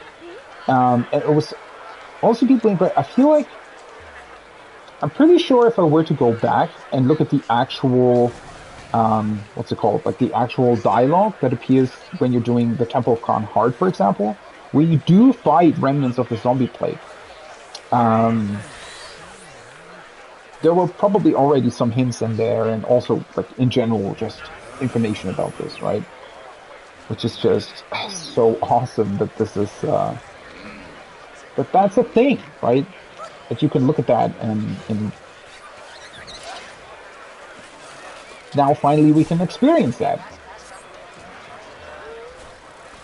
Such a cool thing. I do wonder though how you get the other endings, because well, there are a couple more paths maybe that I can take, because in theory it's 3 major endings, right? 3 major bosses that you fight, and then you get 1 major choice on each path as well, and 1 puzzle to solve, I think.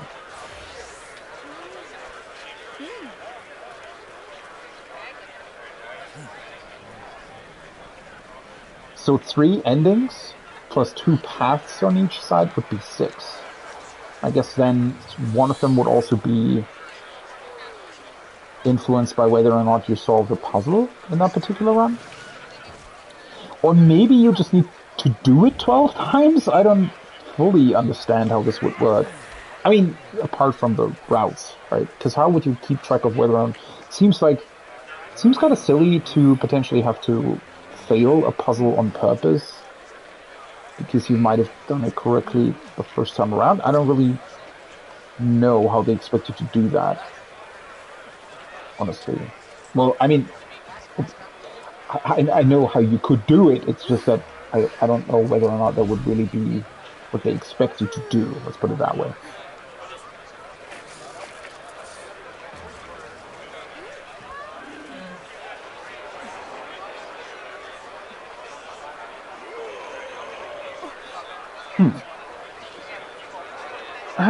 Do I want to do it 2 more times? Is there something else that I wanted to do? So I've done... Well, I still... now I actually need quite a few tomestones of astronomy, but that's just going to be through dailies and whatnot. I don't want to do those on screen, honestly. With the dungeon... Well, I mean...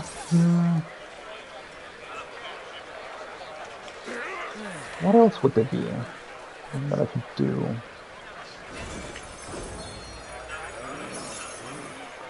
I'm not really doing the harder dungeon version right away.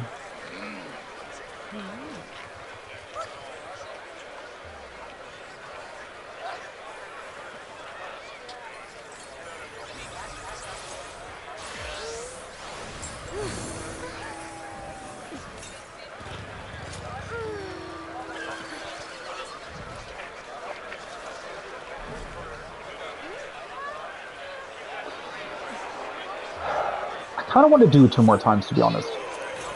Do half of it, and do the other half tomorrow, something like that. I don't know how much I can do, because I still have a long ultimate raid tomorrow as well. Or, well, not long, but 4 hours. I don't want to be too, sleepy for that.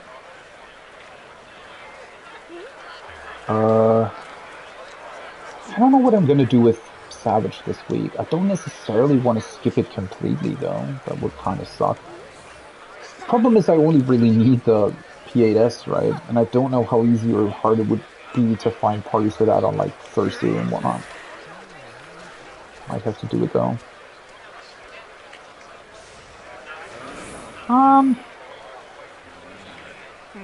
Yeah.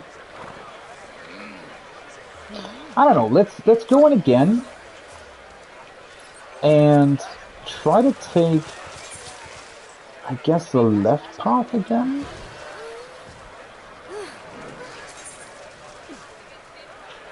Honestly, it's a bit weird now that I think about it, because how would you decide where to go with other people? Like, how would you, if you're doing it with randoms, how would you decide which path you still need to do? Unless it automatically puts you in with people that have already done a certain path? I don't know. Okay, she goes... Why does she go to the middle again? That has to be some sort of hint, right? Because I feel like I'm mostly missing something here and here.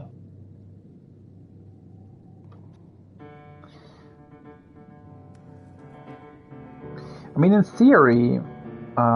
let's look at the note again. Rare green stone, malachite portico, green and yellow sacks atop the rubble corner Manderville. Let's try to find those two eyes this time. So let's go this way.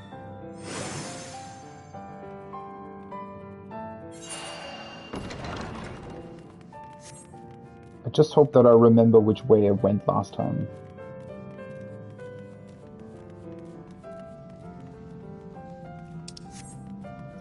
Honestly, while the trash is probably going to be way more interesting in the harder version, right, in the Criterion dungeon, I do kind of wish that they had made the trash more interesting here as well. I don't know. I feel like there are definitely some missed opportunities here in the normal dungeon variant. That is so strange, because dungeon variant seems such a good way of like talking about it, but at the same time it's literally called variant dungeons, so it's this weird thing of, you know, like what is it, I suppose, or how do you talk about it?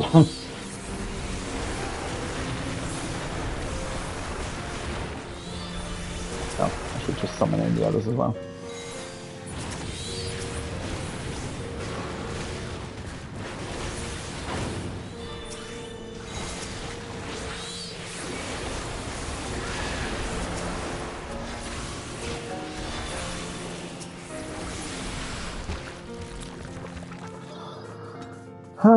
I don't know. I feel like it would have been cool had there been more strange notes to find,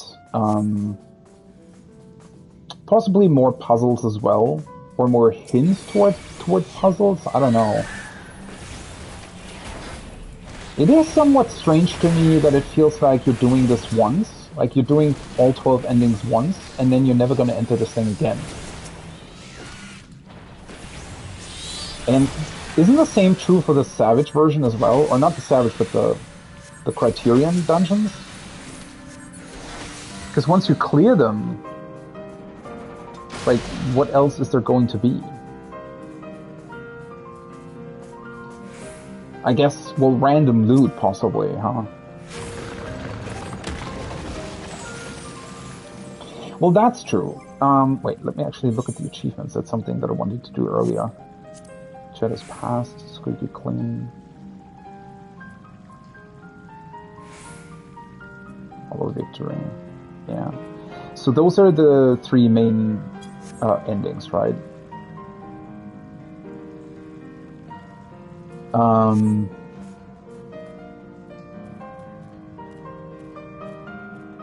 don't know. I just wonder. I guess, yeah, you would possibly just do this to get some random loot that drops from here. That's sort of the only thing I can really see. Because what else would there be, right?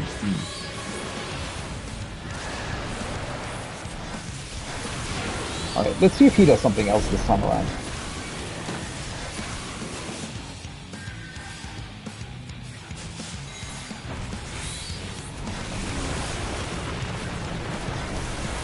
It's actually funny that I always walk to the blue barrel either way, even though it doesn't really matter. I could go into the corner where there's none.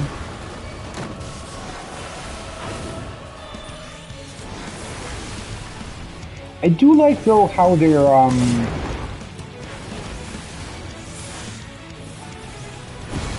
doing this whole thing with showing you the two barrels first, and you can just stand a safe distance away and realize, oh, that's how it works.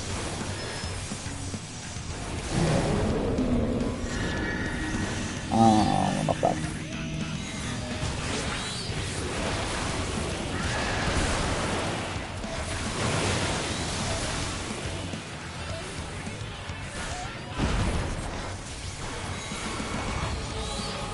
Let's heal, just to be safe. Also, his raid light is a little bit strange, honestly. He just kind of throws fireballs in the air, but it looks like it's not hitting everywhere equally. I don't know. I don't really know what to make of that, honestly. Okay, now he does this... the side charge again, right? Okay. Yeah. There's nothing with that one, so I'm standing over here.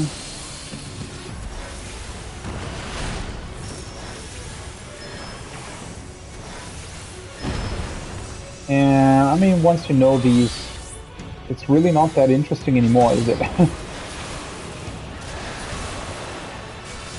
I also feel like these could definitely use more variant mechanics.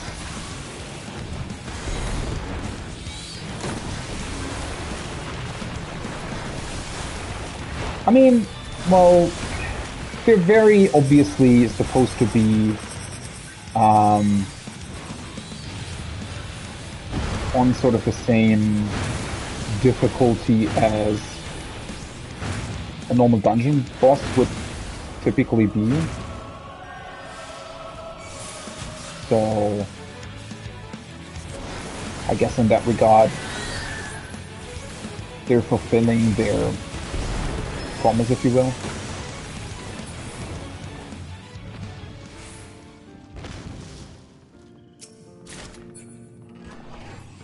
Victory is yours. Okay, now we're back here. Just need to remember to turn the other lever.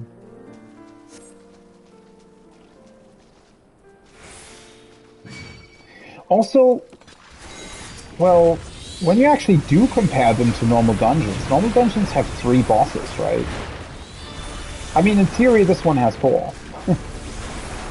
So, what they've really done here is just they've repackaged one normal dungeon into what is, well, a more varied dungeon, which it kind of literally says that in the name, but, you know, on the surface, I feel like it seems like much more than just a dungeon. But it's not that much more, honestly. I don't know. Maybe I'm doing the game a disservice here. Like, I'm not saying that this content is bad at all. I'm just saying that it's also not, maybe not as much as I thought it was going to be. But at the same time, I also don't think that I actually expected that much more. I don't know. Wait, were we actually at the point of deciding where I need to go? Okay, it says here 2 eyes are needed to see. Some manner of riddle.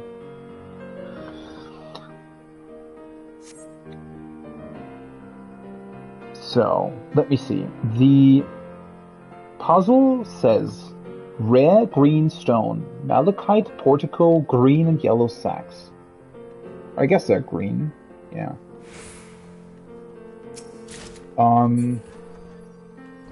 Atop the rubble, corner mound of earth. So that would be this one, corner mound of earth. And atop the rubble?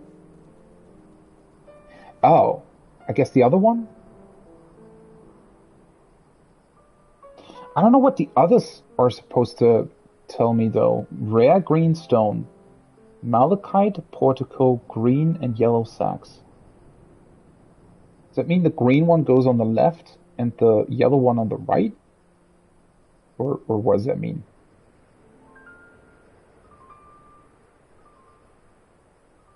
So the mound of earth in the corner is the yellow one.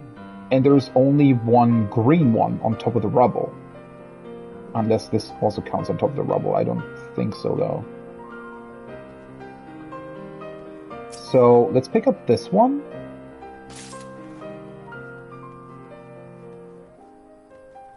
And this one. I think these are the right ones. Now, the only question is where to put which one. Green and yellow sacks. So I would say green first and then... Oh, wait! What? Oh, I guess it puts whichever one I picked up first? Maybe it doesn't matter? Oh. So it doesn't matter which one you put on the right and left, I suppose. It's definitely the right way to do it. Cool.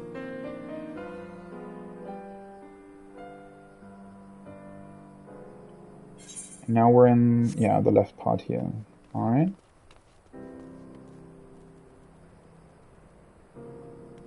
Hello? Golems. Unblocking the path we mean to take, no less. Oh. I thought for a second this was gonna be another puzzle, but nope.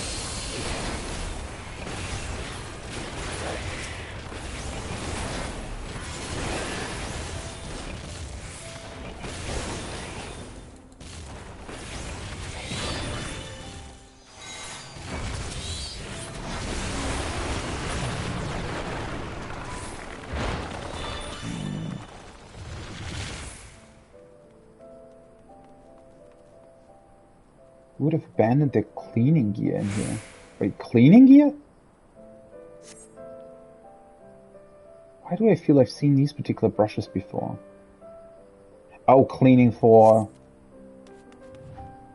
a painter?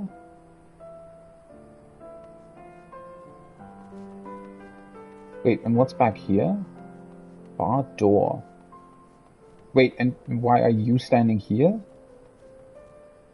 This rug, too, seems a relatively recent addition. See how the stone beneath it is cracked and worn? It's doubtful some thief had a sudden fit of decorating, but we shall leave it for now. Other mysteries abound. What's with the door back here, though? Oh, fuck! Okay, well, I guess that's another ending then. That I still need to reach. Should have gone there first. Yeah, now we're back here.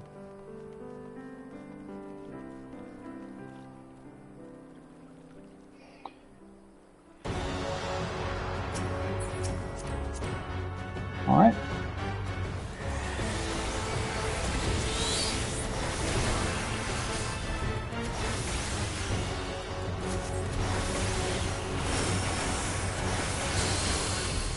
So the silky left behind its cleaning materials? Is that it? Is that what she's trying to say?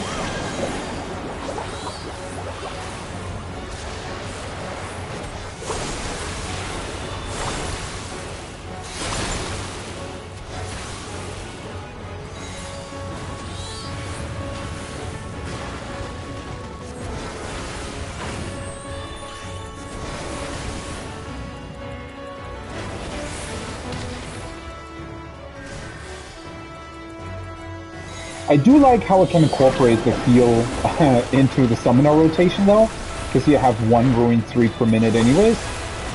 I'll just do a heal instead. Works quite well.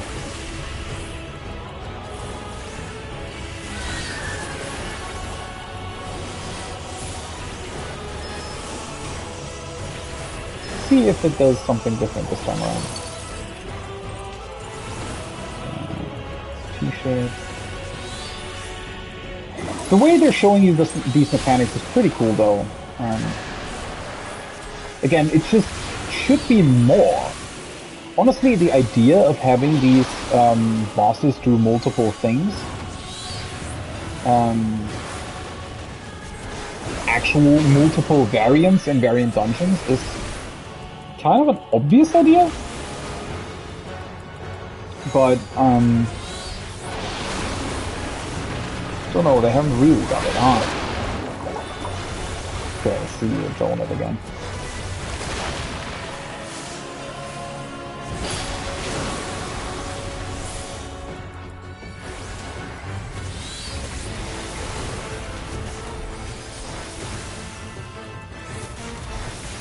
This one I'm not too sure about what it actually entails. What, is it literally just a knockback? Oh fuck, that was too late. Where you can't be knocked back into one of the water puddles? Because that's a bit, I don't know, disappointing?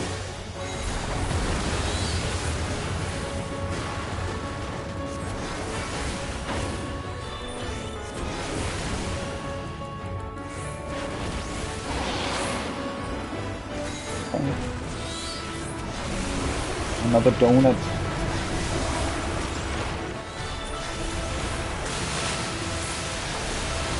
Oh, is that going to be another knockback? Probably, right? No? Huh? What was the point of that wave? Did I miss something there? I wasn't hit by anything, right? Or maybe it washed the water puddles? Like one place forwards?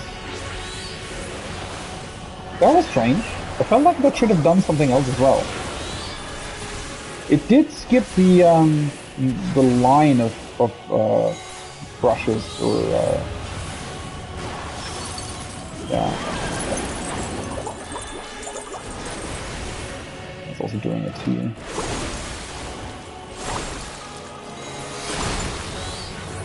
And then these were also doing too. Oh, can I actually? Ah, I can. Ooh, fuck. Yeah, that's actually a bit more complicated than I thought it would be. Because usually for these types of mechanics, bosses tend to go back to the middle or something. But here, it walks the way you pull it. Which can actually make the... I wonder if you can run out completely out of safe spots there if you pull it in a weird direction.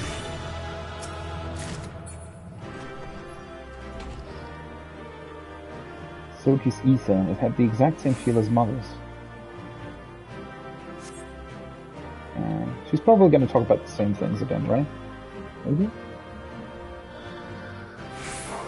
I also wish that they changed up the dialogue a little bit if you had already encountered these things. I mean, I guess that's not really possible if you're in here with random people. I don't know.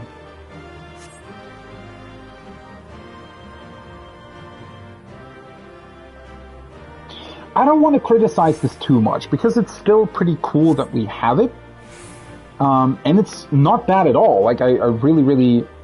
Oh wait, she is saying something different, right? Such a beautiful garden, not the sort of place one expects to find.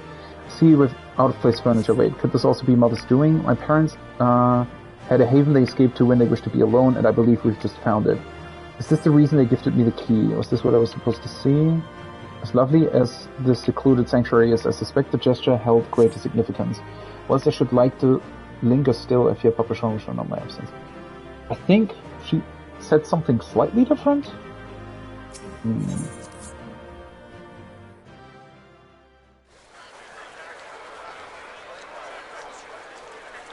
Yeah, it is somewhat difficult to tell. Or, well, difficult to tell is kind of the wrong word, but...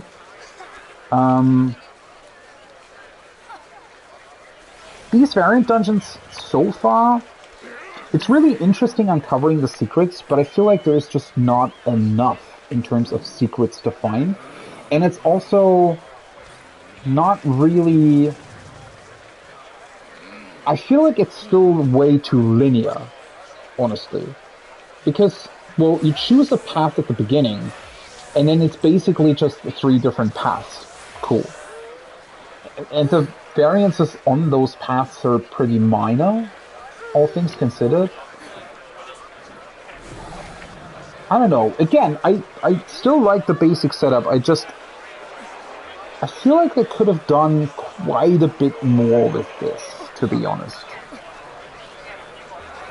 I mean, maybe they'll introduce more of these in the future, but the thing is, the way the game works, right, is that if they do that, they're going to be probably very much the same thing, right?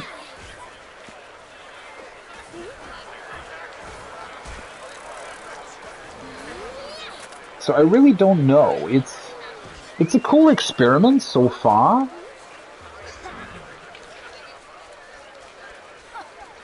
Yeah.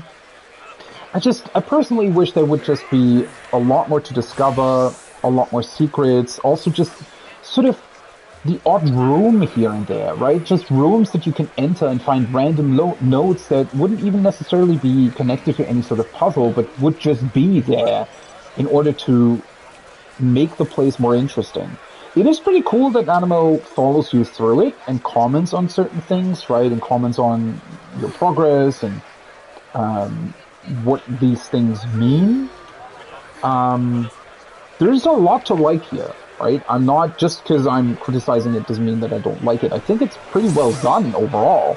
I like the dungeon, I like the mechanics, but I just think that in terms of a variant dungeon, if you really want to place a lot of sort of weight on the actual name, I feel like it could have been a lot more varied, right? Literally, as the name suggests. Pride and acceptance. I do have a feeling that these just unlock at random, though. Maybe? I don't know.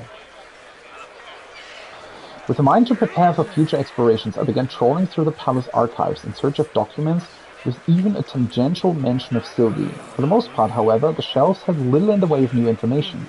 The only account to snare my attention was that of an Ul'dan soldier who had written off his experiences fighting alongside the Amalja during the zombie purge. This report touched upon the different approach his new allies took to warfare and how those differences impeded their cooperative efforts. It was said that the undead which flooded the waterways were beyond counting and varied wildly in individual strength. The most effective strategy, or so the soldier believed, was to focus their efforts on the weaker zombies and thus whittle the horde down to a more manageable size. Not so the Amalja. When presented with a choice, the proud warriors would always seek to slay the mightiest enemies first. This display of superiority, they explained to the exasperated Ul'dan, is the best way to wage war. To do otherwise, to begin an engagement with a lesser foe, would cast doubt upon one's martial prowess. It would seem they learned to respect each other's reasoning, yet ultimately fought the battles as their peoples preferred. The Ul'dan soldiers returned to his former tactic, targeting the weakest undead for his initial assaults. An interesting point of culture mayhap, but a helpful one that remains to be seen. Okay, so it's also really interesting to me that the other ones very much seem to be connected to what we were doing at the time, right? This one is the first one that truly seemed a little bit too random to the path that I just took, potentially. So it might just be that if you do it a bunch more times, it'll unlock more things. It might just be that, you know, you have to do a thing that you haven't done before, and then it'll automatically unlock a next point in here. I don't really know. Let's do it once more, because then I have half of it done, right? And I think that's going to be enough for today. And then I think I'm just going to chill the rest of the day because I also didn't feel that great, to be honest, today. So, yeah. There's going to be a lot more time tomorrow. Okay, now she goes to the left. Either that is just indicating to you that there's still something to be found on that path, or it's completely random. Because if she would have gone middle again, then I would have guessed that maybe that's sort of the quote-unquote intended order. It looks like I've actually been everywhere now, though, except for the right path here. So let's go that way.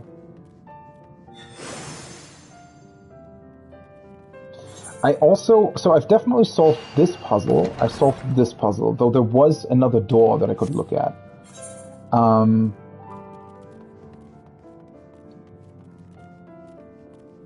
So I wonder if I actually solved the right puzzle last time, or not.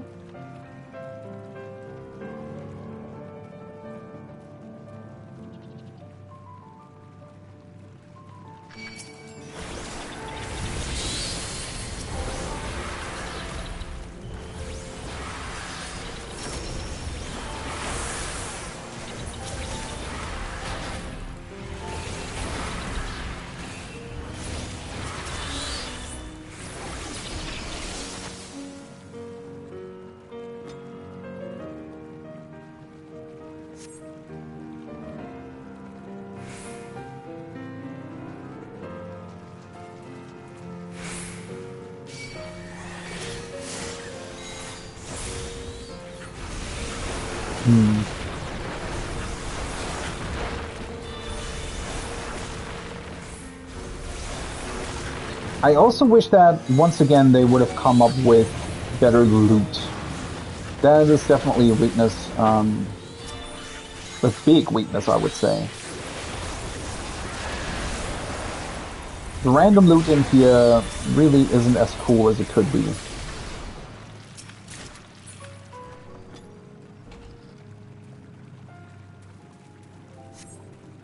It's just, you know what?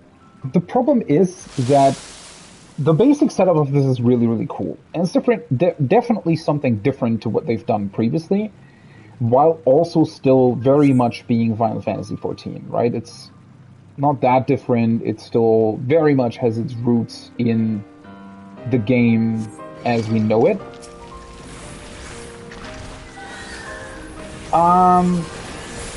That being said, I think where my criticisms stem from mostly is simply the fact that it also sort of makes your imagination go wild to an extent. Or go wild is maybe a little bit overstated, but it definitely sparks your imagination, right? And it shows you what could be done if they were really pouring resources into this, right? Imagine a dungeon like this, but with, I don't know, 20 different bosses. I don't know, every boss, or not necessarily 20 different bosses, but let's say 10 different bosses, while also having,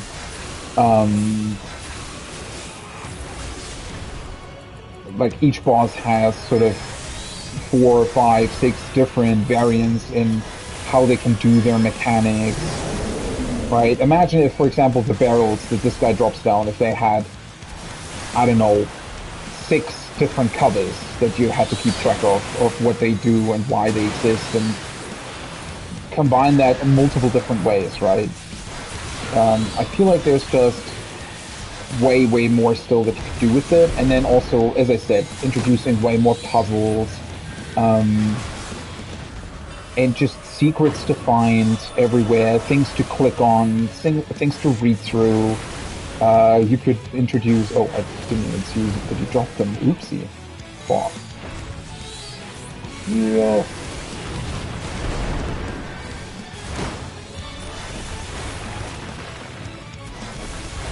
Completely missed that he dropped one of them.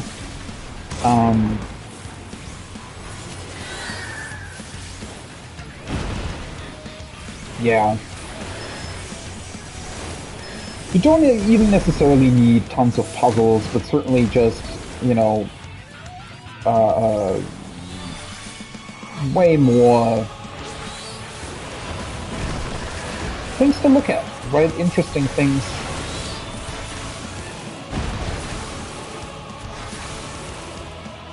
In that regard, also, the fact that you just sort of get these lore drops at the end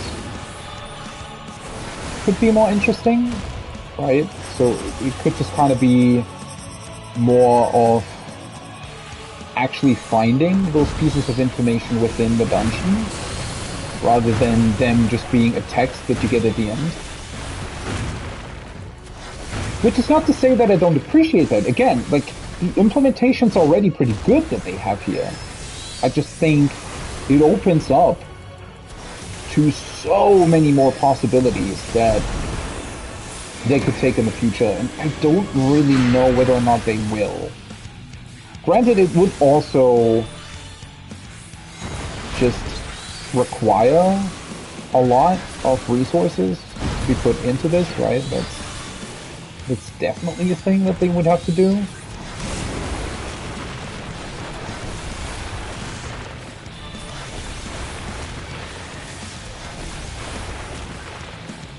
I don't know though, I mean, who knows, right? Maybe we'll see way more stuff in the future.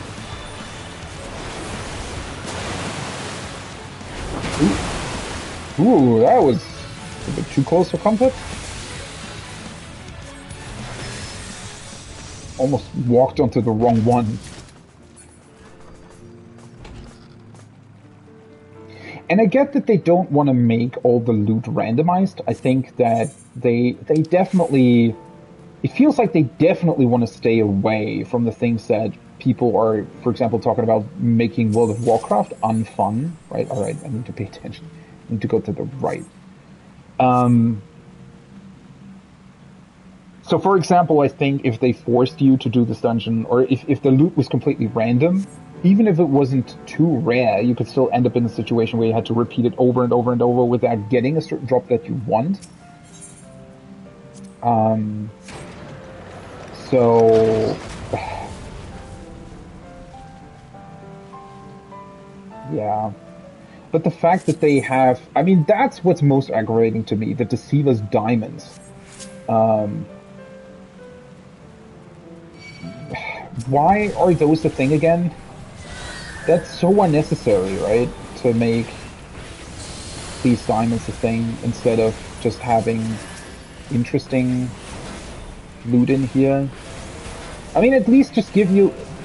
Well, granted, I don't know whether or not you... Maybe there is a chance that something else drops. I don't think so.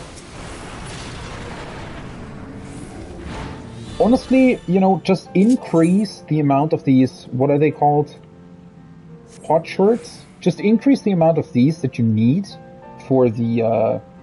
right? Instead of giving you, what, like 3 or what from a boss, just give you 6. And then give you 1 for each of the chests as well, but then double the amount that you need for unlocking the things. Ooh, hello. Why are you so big? Drakes! Just like the ones at the Amalja Tame. Is it me, or are some of these creatures awfully large? Yeah, they actually are. They look unusually large, to be honest.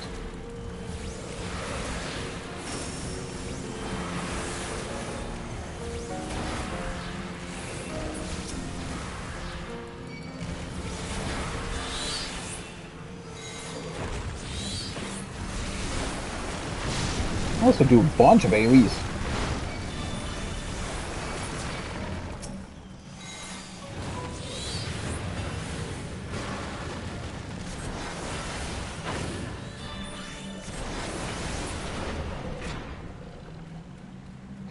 But this can't be from the time of the zombie purge. We already talked about. So this is... It's not exactly the same thing, though? What's the point of this branching path, exactly?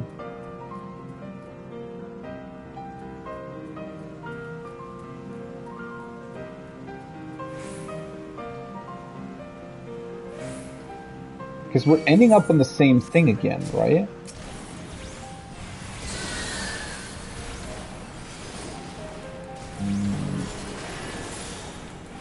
Maybe I'll just press the other button this time? To see what happens?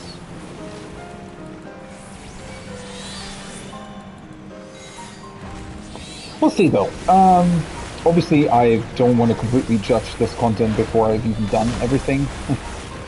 So, we'll see. We'll see about it.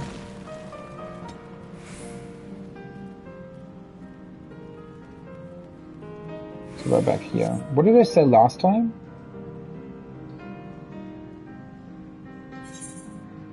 Right, so there is still a room to the right here that I haven't been to.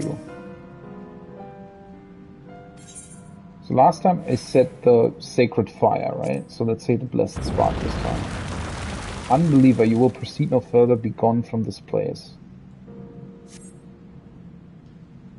Who's speaking? Well, I've not come this far to let a door turn me away. Break it down. Oh. Okay, that's a thing that you can do? Oh, impressive. It's akin to having my own personal battering ram. Wait, this door still isn't open though. Disembodied voices, dimly lit staircase that has the feel of a haunted crypt. Huh. How do you open this door then? Have I overlooked something? Maybe you need to go the right path and then also say the right thing? Or maybe it's connected to the door over here? I mean, there are definitely still some mysteries left to be uncovered. I just think that, yeah, it also there's just a lot of emptiness. Again, it's this problem of this is actually pretty cool. It's pretty interesting. I like the lore they've put in here and whatnot. I like the mechanics, everything. But at the same time, it just gives more. It has more potential than this, right? And I just wish that they would have put in just a bit more here and there. I don't know.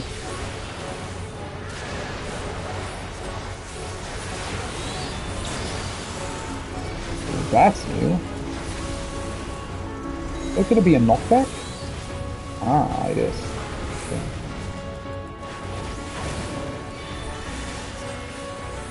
Yeah, last time these four weren't here, I'm pretty sure.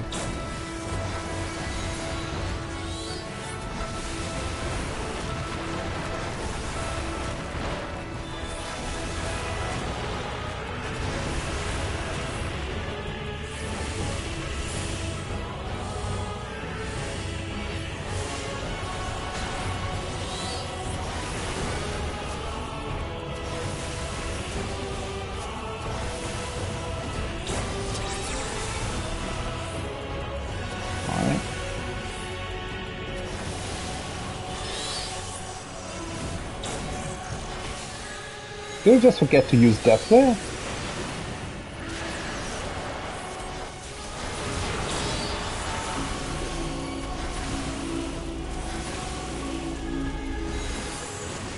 Don't fully understand what the rotating light is supposed to indicate though. Because it is just a knockback, correct?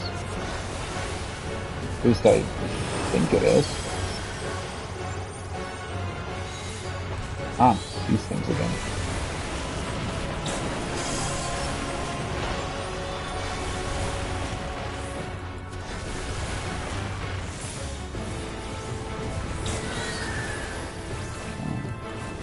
Then, trick just is that we're not allowed to move through the other ones. I wonder if he's going to combine that with a knockback, though I guess that would force a knockback prevention?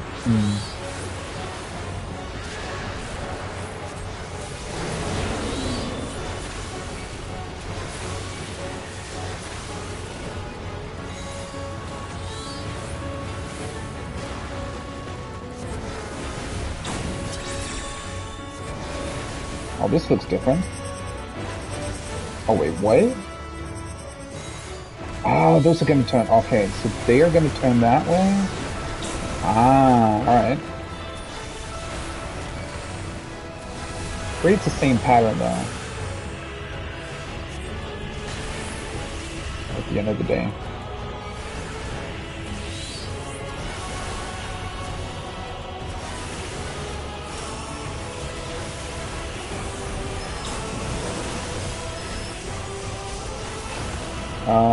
These extend, right? If I recall correctly.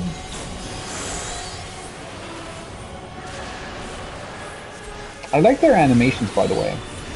Also looks really cool.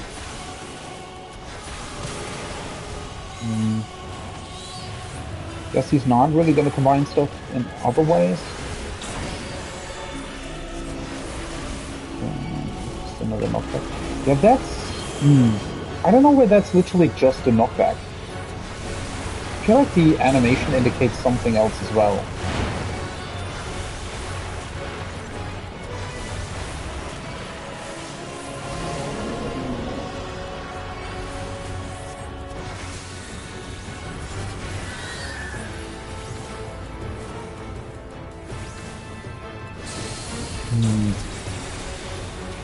Alright, we're gonna move again.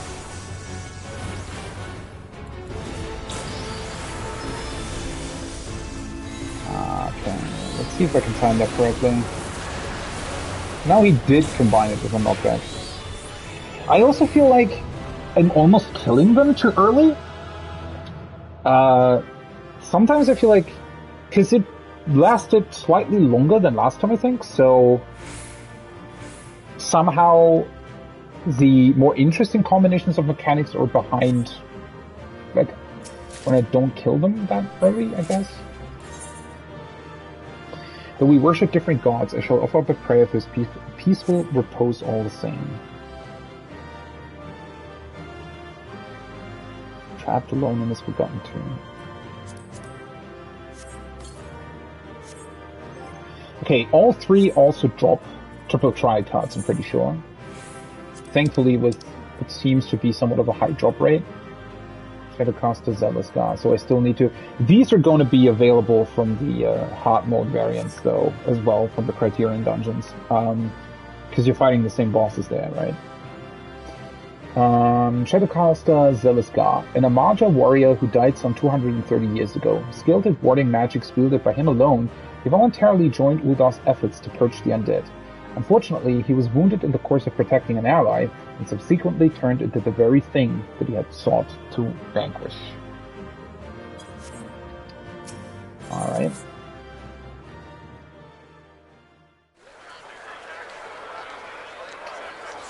Well then, that should be half of it, right?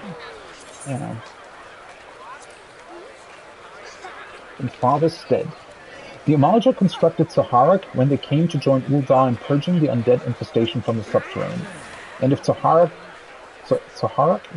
was their main war camp, then the old fortifications we passed through would have served as a forward base. The question then is, why did my parents gift me the means to visit these rustic defenses? In my late father's possession was a diary which made reference to irrefutable evidence of the alliance. Mayhap there is more to the place we have yet to discover. In life, Father was a staunch opponent of the edict to banish the so-called beast tribes. Arrayed against him were the monetarists who sought to preserve their special concessions and privileges by ousting their competitors.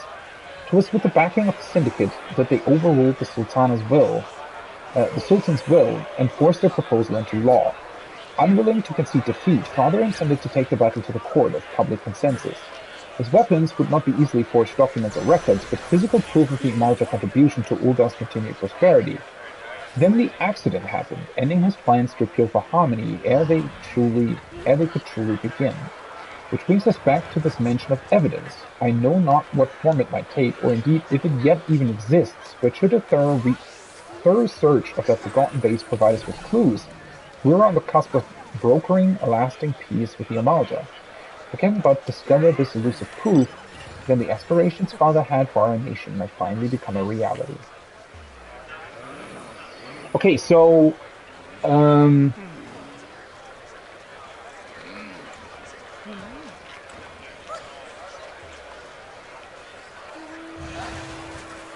all of this essentially seems to loop back to what Uldar did to Sil'dihn, and to sort of right the wrongs of the past, right? And it seems like Nanamo's parents potentially wanted to make more of this public, to the point where, well, I don't really know. The thing is, right, Sil'dihn doesn't exist anymore. So, while obviously it would be important to remember these things, and to potentially learn from them for the future, it also doesn't inherently invalidate anything that Uldar currently has, or it wouldn't take away from the current Uldar, I feel like. So why would it be this? Why would her parents die for this? What did they discover here that would make it so important to keep it a secret? Because so far what we've uncovered are things that we know, right? Now, yes, it's clear evidence for it, and yeah, well, I don't know. It is quite strange, isn't it? It definitely has this feeling of, oh, there should be way more to this. And I mean, the notes very much seem to suggest something like that, right? They do seem to suggest that, oh yeah, there's definitely like a deeper secret hidden beneath all of this. Just wonder what it's going to be.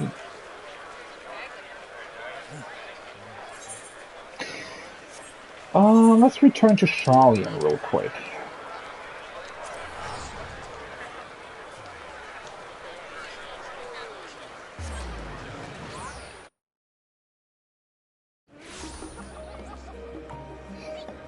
Because I can definitely have 15 of these. I don't think that's going to be enough to... You probably have to do it 12 times anyways, right? To get enough shards.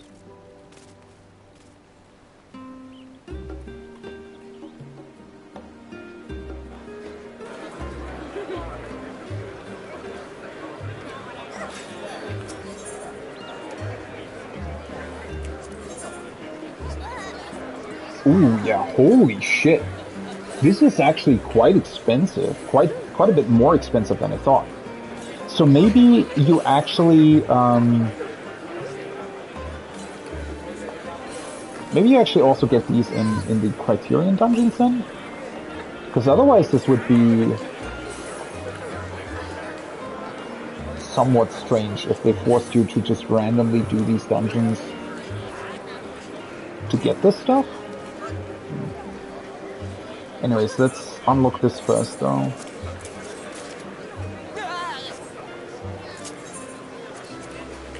Note. Put that down here for the time being. God, there's so many people here. Holy shit. Doesn't even really spawn in half of them.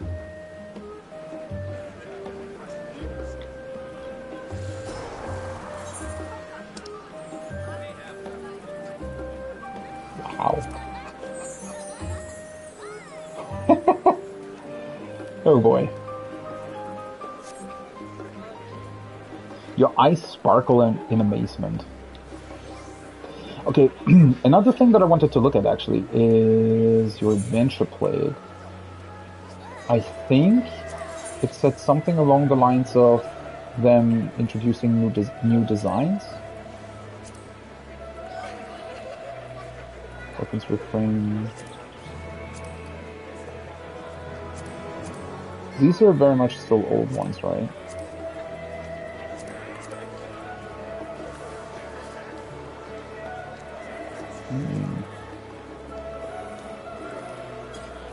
Oh wait, where? Wasn't there a way to display the ones you don't have yet? Oh wait, edit plate design. Ah, yeah, there they are. So I don't have the ultimate ones, obviously.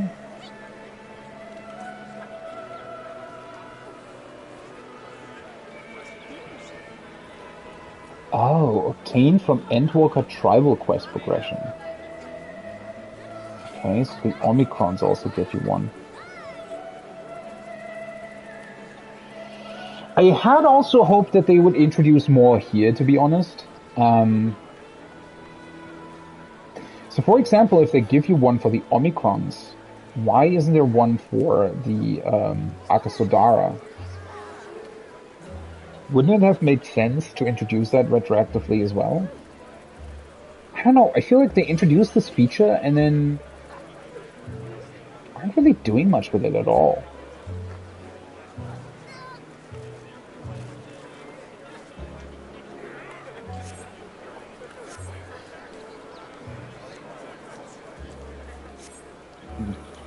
Oh well. Yeah, that is going to be it so far for the stream, though. I wasn't really sure what I was going to do today, due to the fact that, well, I wasn't going to be... I was... Nobody really knew what these new dungeons were going to be, right? I mean, we kind of knew, but in terms of difficulty and in terms of what you need to do in order to, like, unlock them and whatnot, we didn't really know. So... tomorrow evening, I have Ultimate Raid. I definitely want to do I will do the daily Omicron B-Stripe stuff tomorrow as well. And then do the next mission there. The upgrade mission, and I will probably unlock the remaining 6 endings of the dungeon tomorrow. Don't know if I'm actually able to do that. Like, will those just be random endings? Do you actually have to find all the secret clues? I'm not entirely sure. I mean, there are definitely still some that I haven't accessed, some things that I haven't accessed yet.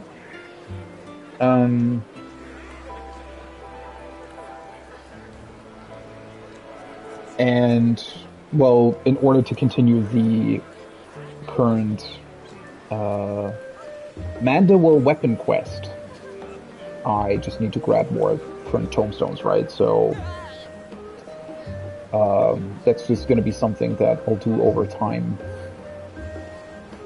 I'm still actually amazed. So the Shadowbringer's relic required 1,000 poetics for its first step. It's really strange that they are using the current tomestones for this. I mean, eventually they will have to change that. I actually like it though, because that means that with the poetics, I'll still be able to buy stuff for the old relics as well.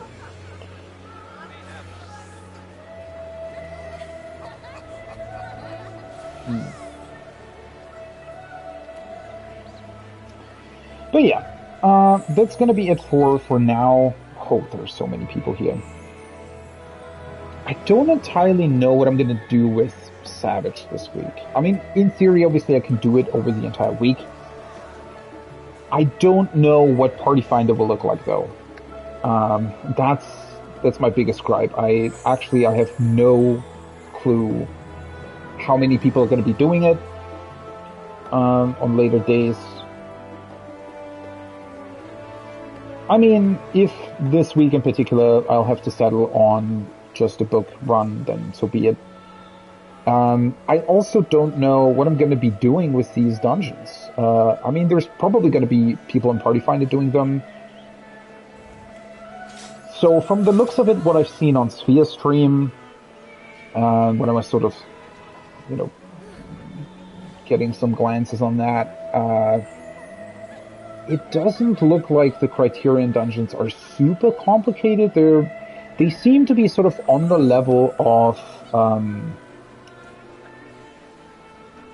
the higher floors of Heaven on High or Palace of the Dead, but with more tougher boss mechanics. So the bosses definitely combine all the stuff that they do way more.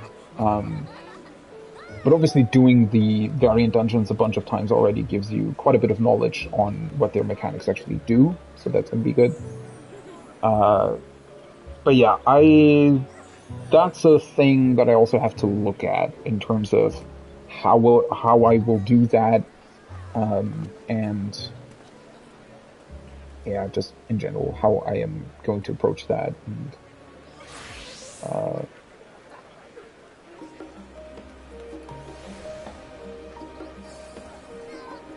we'll see.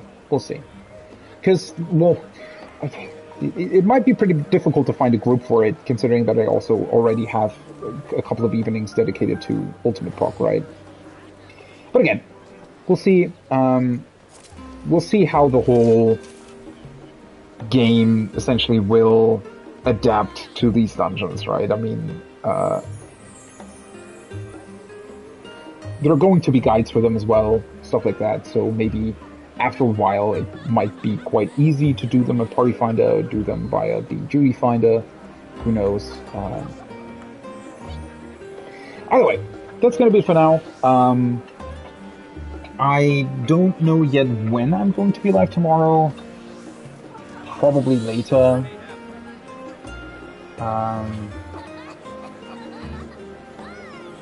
We'll see. Definitely not during the morning.